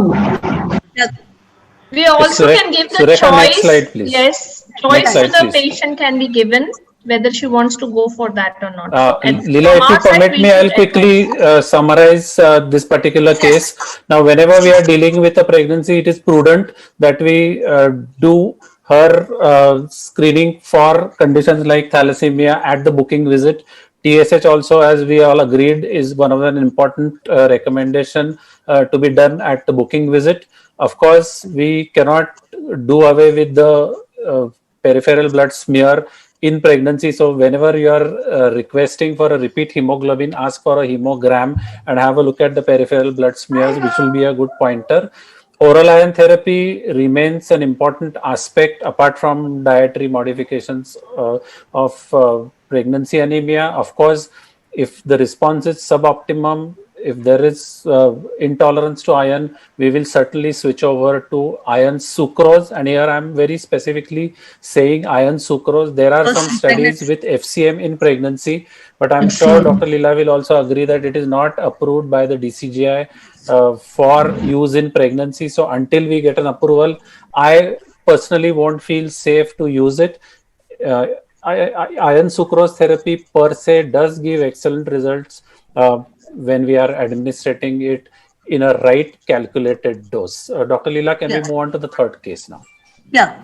The third case is, again, especially in COVID time, we are getting that. 46 years age, having hemoglobin 7 grams, complaining of menorrhagia. She needs some urgent surgical intervention, the minor procedure like hysteroscopy to remove the endometrial polyp and all. So how to improve her hemoglobin in shortest time? And next slide, please. FCM comes into picture here. This is the FCM. Now you can contradict it or you go in favor of that. You just shortest time to improve it is to give a packed cell infusion. We have to resort to that because shortest time is that. FCM will also take 1 to 2 weeks. Yes, I mean, is she symptomatic with 7 grams or if she is not symptomatic with 7 grams? What are her symptoms like? If she is well compensated with minimal symptoms and we have time for more time for to plan surgery and all, definitely we can go for FCM. That is my opinion. We need to decide, madam, depending on what is the case. If she is bleeding heavily in this case, and you need to do the therapeutic DNC or the hysteroscopy immediately, and the anesthesia requirement is there regarding upgrading the hemoglobin, then we may decide to go for a blood transfusion. Here we prefer a packed cell, and that may be our decision. But if she is not in the bleeding phase and if we can wait, because if when we give iron, it takes 3 weeks, at least 3 weeks to find a response. So you're not going to get the rise in hemoglobin before the 3 weeks time. So a blood transfusion may be prudent here if early surgery is required. But still we need to remember that with one blood unit, we are not getting more than 1 or 1.5 grams of hardly of a 1 gram rise in that. 1 gram maybe. Okay, so we need to remember that, and then we can decide how many units you want to give, or you would directly go for FCM. You may go for some medical management first, and then you may decide, okay, the patient can wait for 3 weeks time or 4 weeks time, and you can prescribe. Here now there is a role of ferrous carboxy maltose, because you can give a large dose here. As far as iron sucrose is concerned, multiple doses are required for iron sucrose to give, that replenish the stores and the requirement both you need to fulfill. So for iron sucrose, whereas the carboxy maltose can be given large dose, of the whole 7 milligram to 1000. Visits are not required. In iron sucrose, what is emergency? Hello, Leela ma'am. Yes. Here we have to decide what is an emergency. Is emergency is anemia or emergency is menorrhagia. If menorrhagia is to be taken care, then you have started using the hemoglobin. One thing is that menorrhagia I have added. If you have time, you can go and be given oral iron. Management with this FCM, because I have mentioned, especially in this COVID time, we are getting so many patients, they don't want to get admitted and they want a medical management for their menorrhagia. Yes. Still, any small pathology, which I have mentioned, that if she is having an endometrial polyp and you require a short anesthesia, your anesthetist is happy with 9 grams. That's why we always say in government setup, a pregnant lady with the 9, as Dr. Kiran said, that ANM is very happy that the patient is above 9 grams. So we have this mindset everywhere. Means 9 gram, more than 9 gram, they can give us short anesthesia. So when we think of that, the 12, now we think for the 12. So if we go think for the 12, at least we'll reach for the 10. So the campaign for the 12 will be fulfilled when we give the preparation which increases the iron in shortest time and with the less visit, and which is again favorable for the patients. Parag, you want to add? Yeah, Sucheta, can you tell us how would you administer FCM? Because we have been using FCM for such women for sure who are clinically stable, who may not require any urgent intervention, or say even women who are awaiting hysterectomy because their hemoglobin is low. So can you just explain how would you administer it? Because it's very important that we administer it in a right manner. Sucheta? Yeah, it is to be given IV solution in normal saline. The calculated dose is to be given administered diluted in 200 cc of normal saline. So 250 normal saline you usually get a bottle. Into it I add 500 or 1 gram, whatever is the calculated dose of FCM, and it is administered IV over 20 minutes. It should not be very slow, it should not be very fast. Initial few drops, maybe first 2 or 3 minutes, it can be slightly slower to know if there is any reaction. I always administer precautionary F-choline along with the FCM after the hematologist practice, like what they are doing. And hence, I don't think I haven't come across any adverse reaction with FCM in menopausal, perimenopausal, in young girls, as well as even in pregnancy. I'm using FCM instead of sucrose. Right, thank you. See, if you are using a dose of 500 milligrams, you can add it to 100 ml of normal saline and give it over 6 to 8 minutes. And if you are administering 1 gram, you have to add it to 250 ml of normal saline. And as you very rightly said, to be given within a span of 15 to 20 minutes. Here, I would certainly like to let everybody know that if it prolongs, then it may not be of any use at all. So the whole exercise of giving FCM, which otherwise helps in hemoglobin rise so nicely, the full exercise, the entire process goes waste. So it is prudent that we administer it in the right way as it has to be done. And F-choline, I think it is your choice, but in general, iron sucrose, we are not giving any FCM, these being it may mask the serious adverse effects. So I personally have never given it. I have never given it. Yeah. In fact, in the city of Pune, I must say that I was the first one to use FCM. That was before launch of FCM by MCure in our city, and it has really worked wonders, especially in women in these age groups, which Dr. Leela has very rightly put across, and even in cases of postpartum anemia, where you want the hemoglobin postpartum, Parag, especially that is very important actually.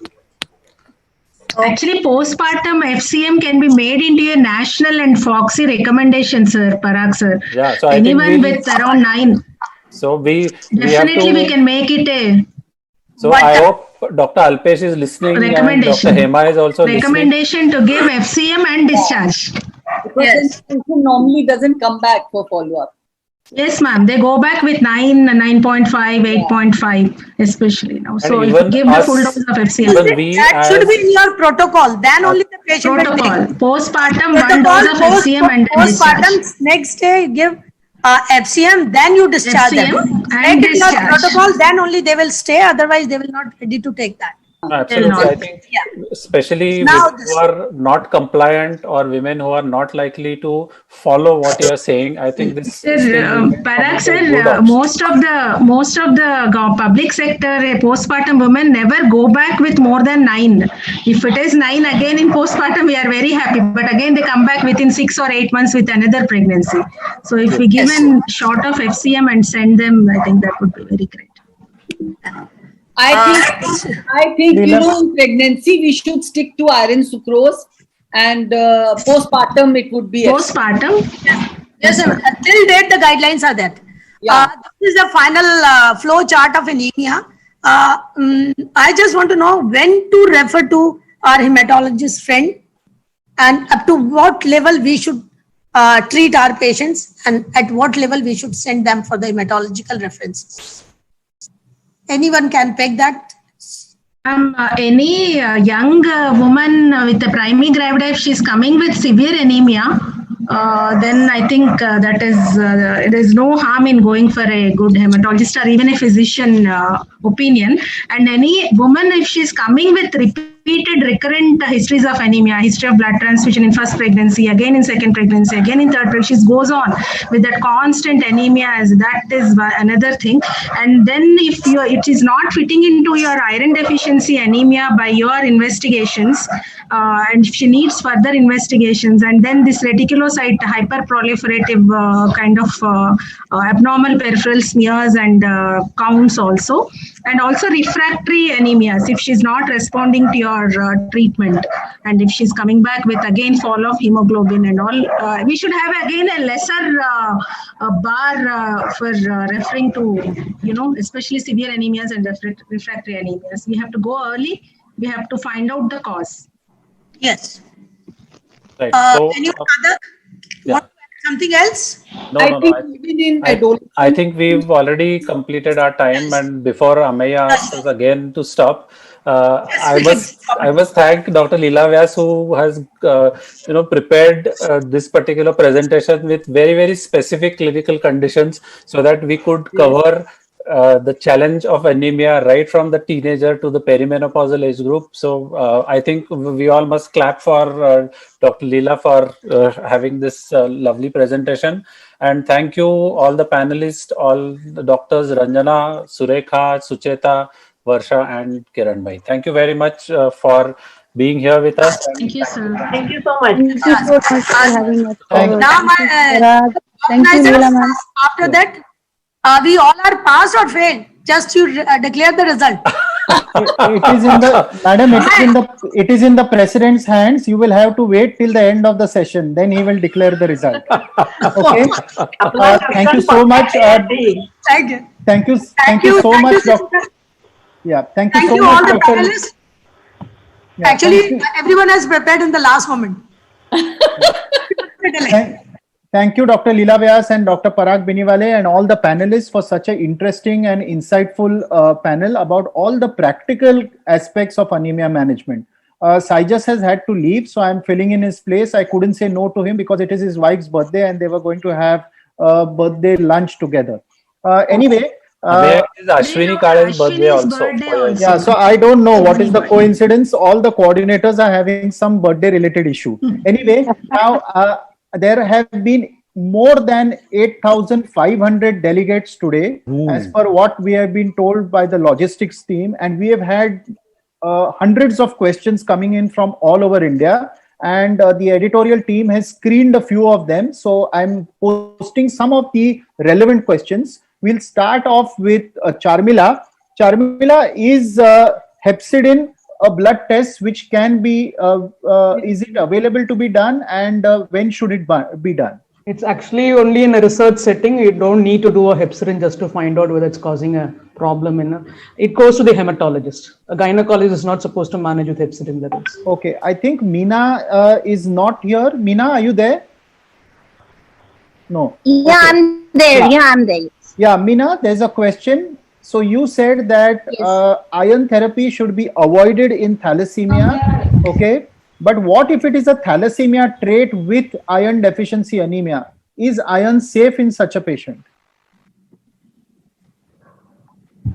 Yes, actually it could coexist. In those cases, we would have to give, and we must do serum ferritin in these patients actually, Okay. because sometimes even in trait patients they may have iron overload because they tend to absorb a lot of iron, and if we have been giving them even oral iron, some of them may be having a high serum ferritin. So we can give them iron, but we must also check the serum ferritin level.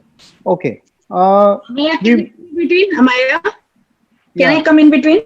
Yeah, sure. Yeah.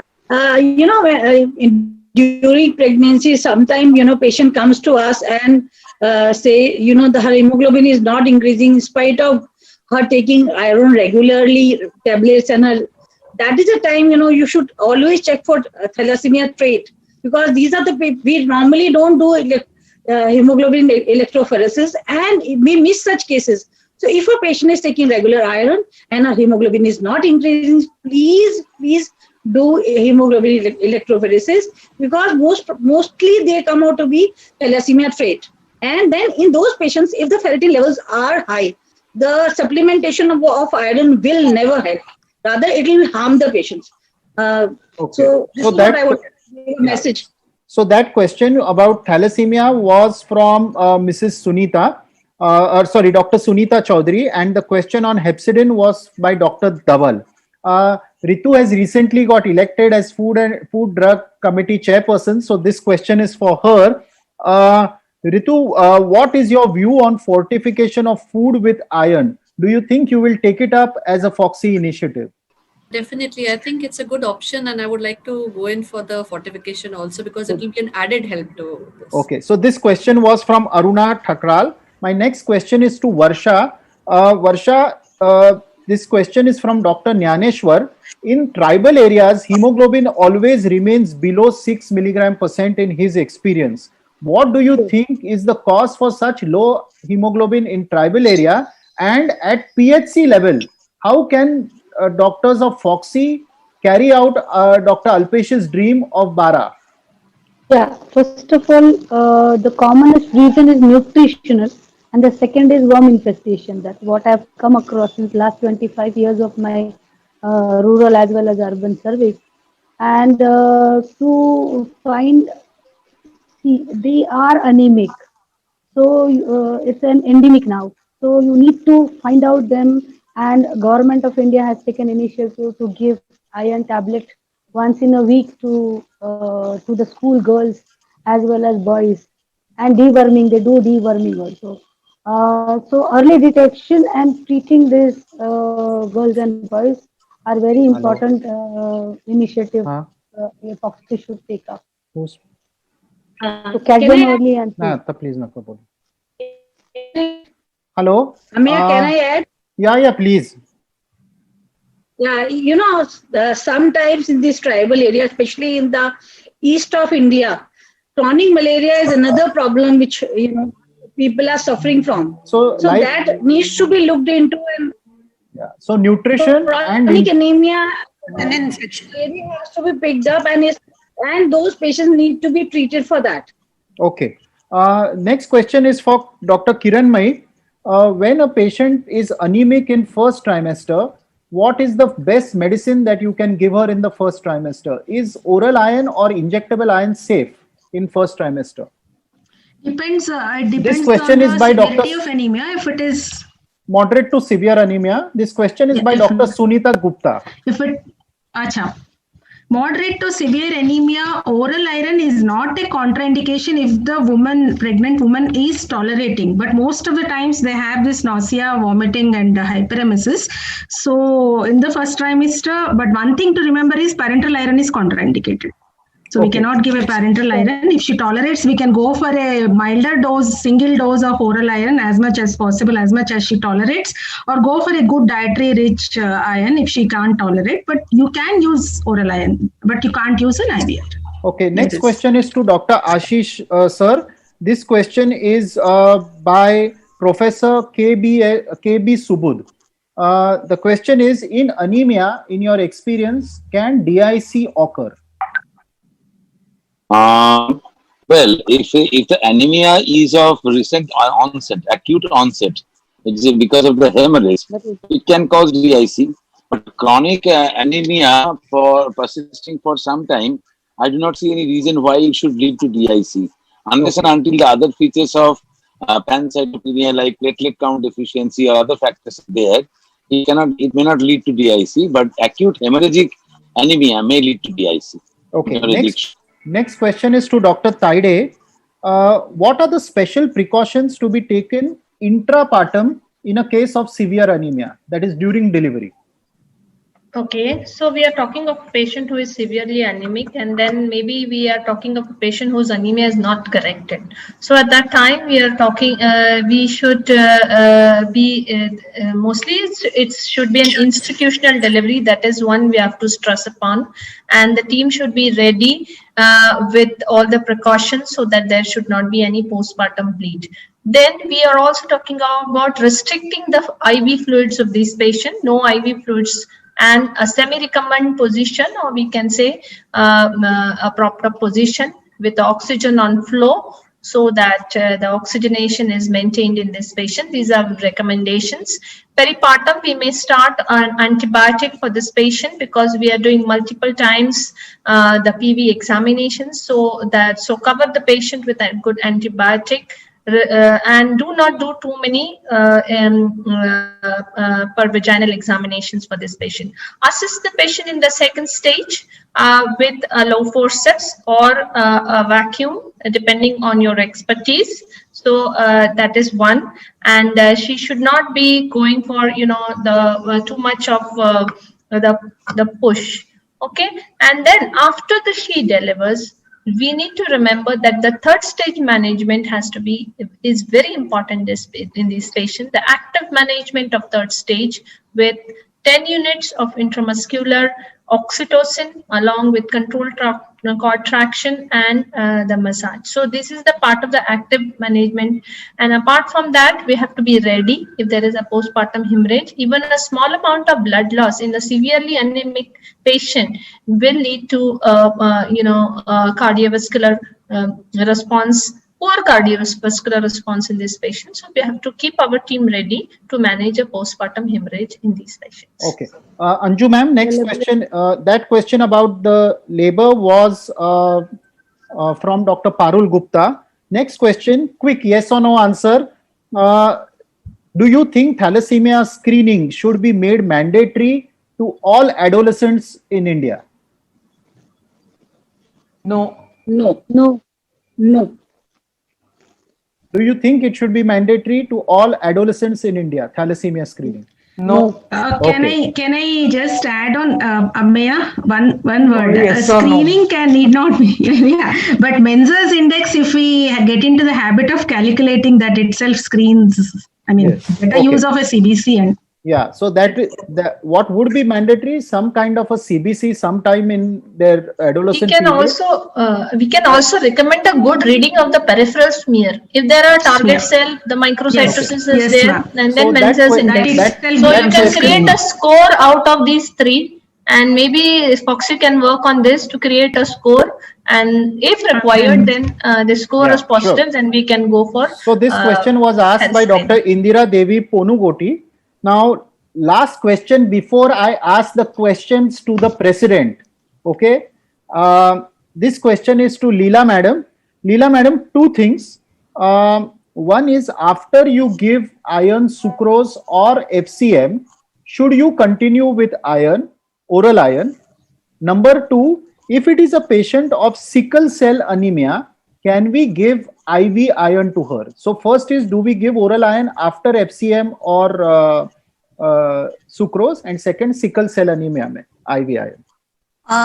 Yes, if the total dose has been given, if you calculated proper total dose of the iron has been given, then there is no need of giving the oral iron. But if you have given a partial doses, like that, the patients are coming that I'll take a 1 dose of FCM, 1 gram you give me, next time I don't want to come. And just to increase that, practically it happens usually. Then we prescribe, then you start with the oral iron after 3 or 4 days. We are not immediately starting with that. And not even in between the 2 doses, we should not give the oral irons. this is our usual practice with the residents that you start with taking, so it should not be given that. And in sickle cell anemia, definitely, as we were talking about that, so what is our cutoff line at that?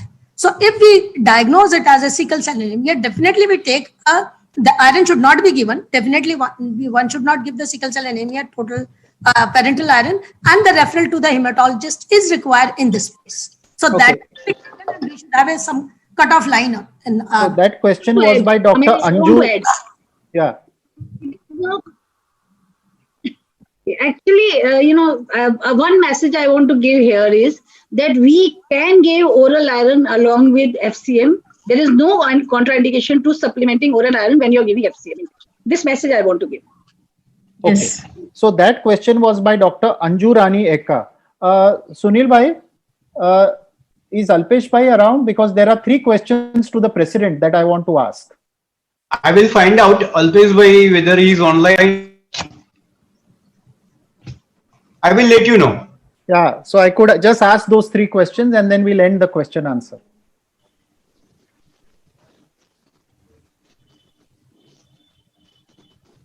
Alpesh sir?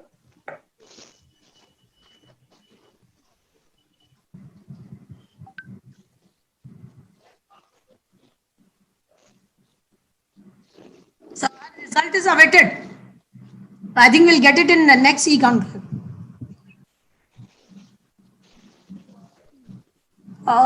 Or we get online result.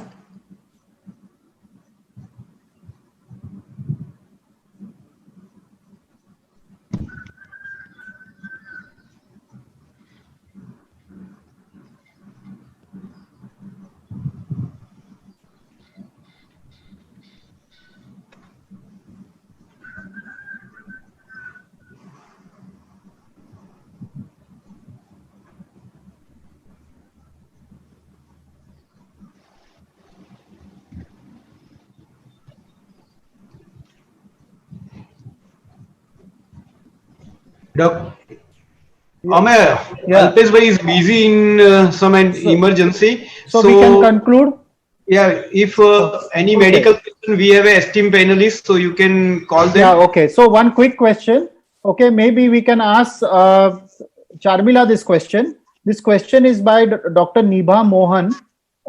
In how much time after getting the blood from the laboratory, it is recommended to start the infusion? If it's going to be an emergency, why do you need to wait? You can warm the blood and start it as fast as possible. There's no need to keep it in. You're getting it as an emergency blood. It's not always elective. Okay. So the last question for Alpesh bhai was, which he will answer, I am sure, to all the Foxians, and he has already answered, and that was that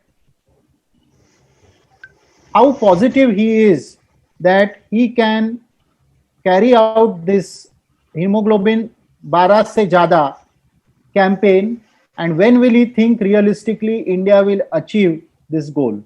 So I think we'll leave it at that, and maybe Alpesh bhai will give us that answer by the time we reach the next AICOG. Sunil will carry this question to him, and it gives me great pleasure now to hand over to Sunil to propose the vote of thanks for this webinar today.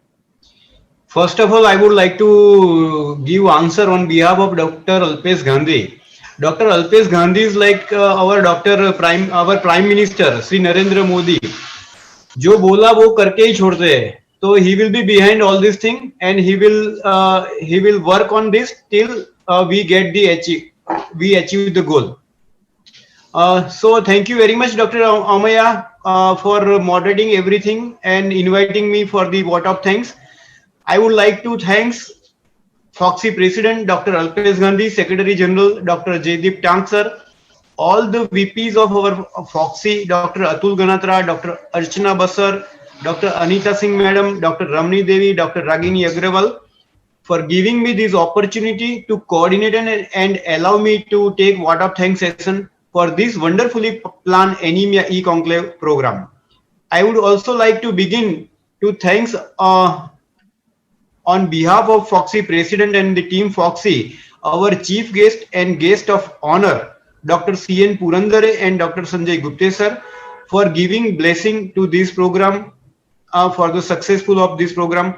I would also like to extend our regards and thanks to Mrs. Twinkle Khanna, who is our celebrity guest today and who has provided a video message from Scotland to Foxy and for the well-being of the members of the Foxy as well as for the general public of the India. I congratulate all the faculties for delivering a wonderful presentation on anemia, starting from Dr. Charmila, Dr. Meena Samant, Dr. Ritu Khanna, Dr. Anju Soni, Dr. Ashish Mukhopadhyay, Dr. Alka Pandey. She has, I would especially like to thank her that she has replaced Dr. Suchitra Pandit Madam. Madam was not well. Dr. Hema Divakar Madam. I would also like to thank our chairpersons, Dr. Chandravati Madam, Dr. Santa Kumari Madam, Dr. Anita Singh, Dr. Ritu Joshi, Dr. Aswat Kumar, who is always a guiding force for me, Dr. Gokul Das, Dr. Madhuri Patel Madam, Dr. Ritu Joshi, our moderator of today's panel, Dr. Leela Vyas and Dr. Parag Biniwala, all the panelists of that panel, Ranjana Khanna, Hiremat, Dr. Hiremat, Dr. Sucheta, Dr. V. Lahade, Dr. Surekha Taide, and Dr. Kiran Mai. I would also like to thanks and I would also like to sincerely convey my thanks and gratitude to Dr. Amaya Purandare, who has taken lead to shape this webinar and guide all our coordinator and making smooth functioning of this webinar. I would also like to thank my coordinators, Dr. Aswini Kale, Dr. Saijas Nair, Dr. Binal Shah. We all have worked relentlessly for 4 days, for 1 week, and we all have, they all have helped me and the Foxy to do complete this work. I would also like to thank Nimita Thapar from MCure, who has come and blessed us, and Team MCure for supporting this webinar and the program wholeheartedly. I cannot complete my vote of thanks session without thanking our delegates. I think more than 8,500 delegates have attended this webinar and get benefited from them. So thank you very much. All of you take very good care of yourself. Namaste, namaskar. If I have missed anybody's name, it is not intentional. Please excuse me. Thank you very much. Namaste, namaskar. Sunil Bhai, there is a request from MCure side for everybody attending the webinar that please go to the Facebook page and the Instagram page for the updates and for more information regarding this webinar and future webinars. Thank you very much. Thank you. Thank you. Science Integra also we would like to thank for the logistic support. Thank you so much. Yeah. Bara, bara, bara, ho bara. Bara, bara, bara, ho bara. Bara, bara, bara, ho bara. Bara, bara, bara, ho bara. Bara se niche mujhe चैन ना आवे, दिल धक धक होवे, सांस फूल जावे. 12 से ऊपर हो तो जान में जान आवे, चेहरा खिल जावे, सारा काम हो जावे, फिर सब कुछ लगे प्यारा, जीवन जैसे बहती धारा, सबका मैं बनूं सहारा, क्योंकि मैं हूँ more than 12. 12, 12, 12 हो 12. 12, 12, 12 हो 12. 12 के नीचे मेरा दिल घबरावे, बाल झड़ जावे, चेहरा पीला पड़ जावे. 12 से ऊपर तो बात बन जावे, शक्ति आ जावे, सांस दुगना हो जावे. मिल गया खुशियों का इशारा, खुद को मैंने फिर संवारा, खुल गया सेहत का पिटारा, क्योंकि मैं हूँ more than 12. 12, 12, 12, 12, 12, 12, 12, 12 हो मेरा 12, 12, 12 हो 12. मैं भी more than 12, मतलब मेरे खून में आयरन है 12 से ज्यादा. अगर 12 से कम हो तो हम अनीमिक हैं, और ये हर औरत के लिए हानिकारक है, उसके हेल्थ के लिए, उसके प्रेगनेंसी के लिए. अनीमिया फ्री इंडिया बनाने के लिए पहला कदम उठाइए, ब्लड टेस्ट कराइए. आपके खून में भी आयरन होना चाहिए 12 से ज्यादा।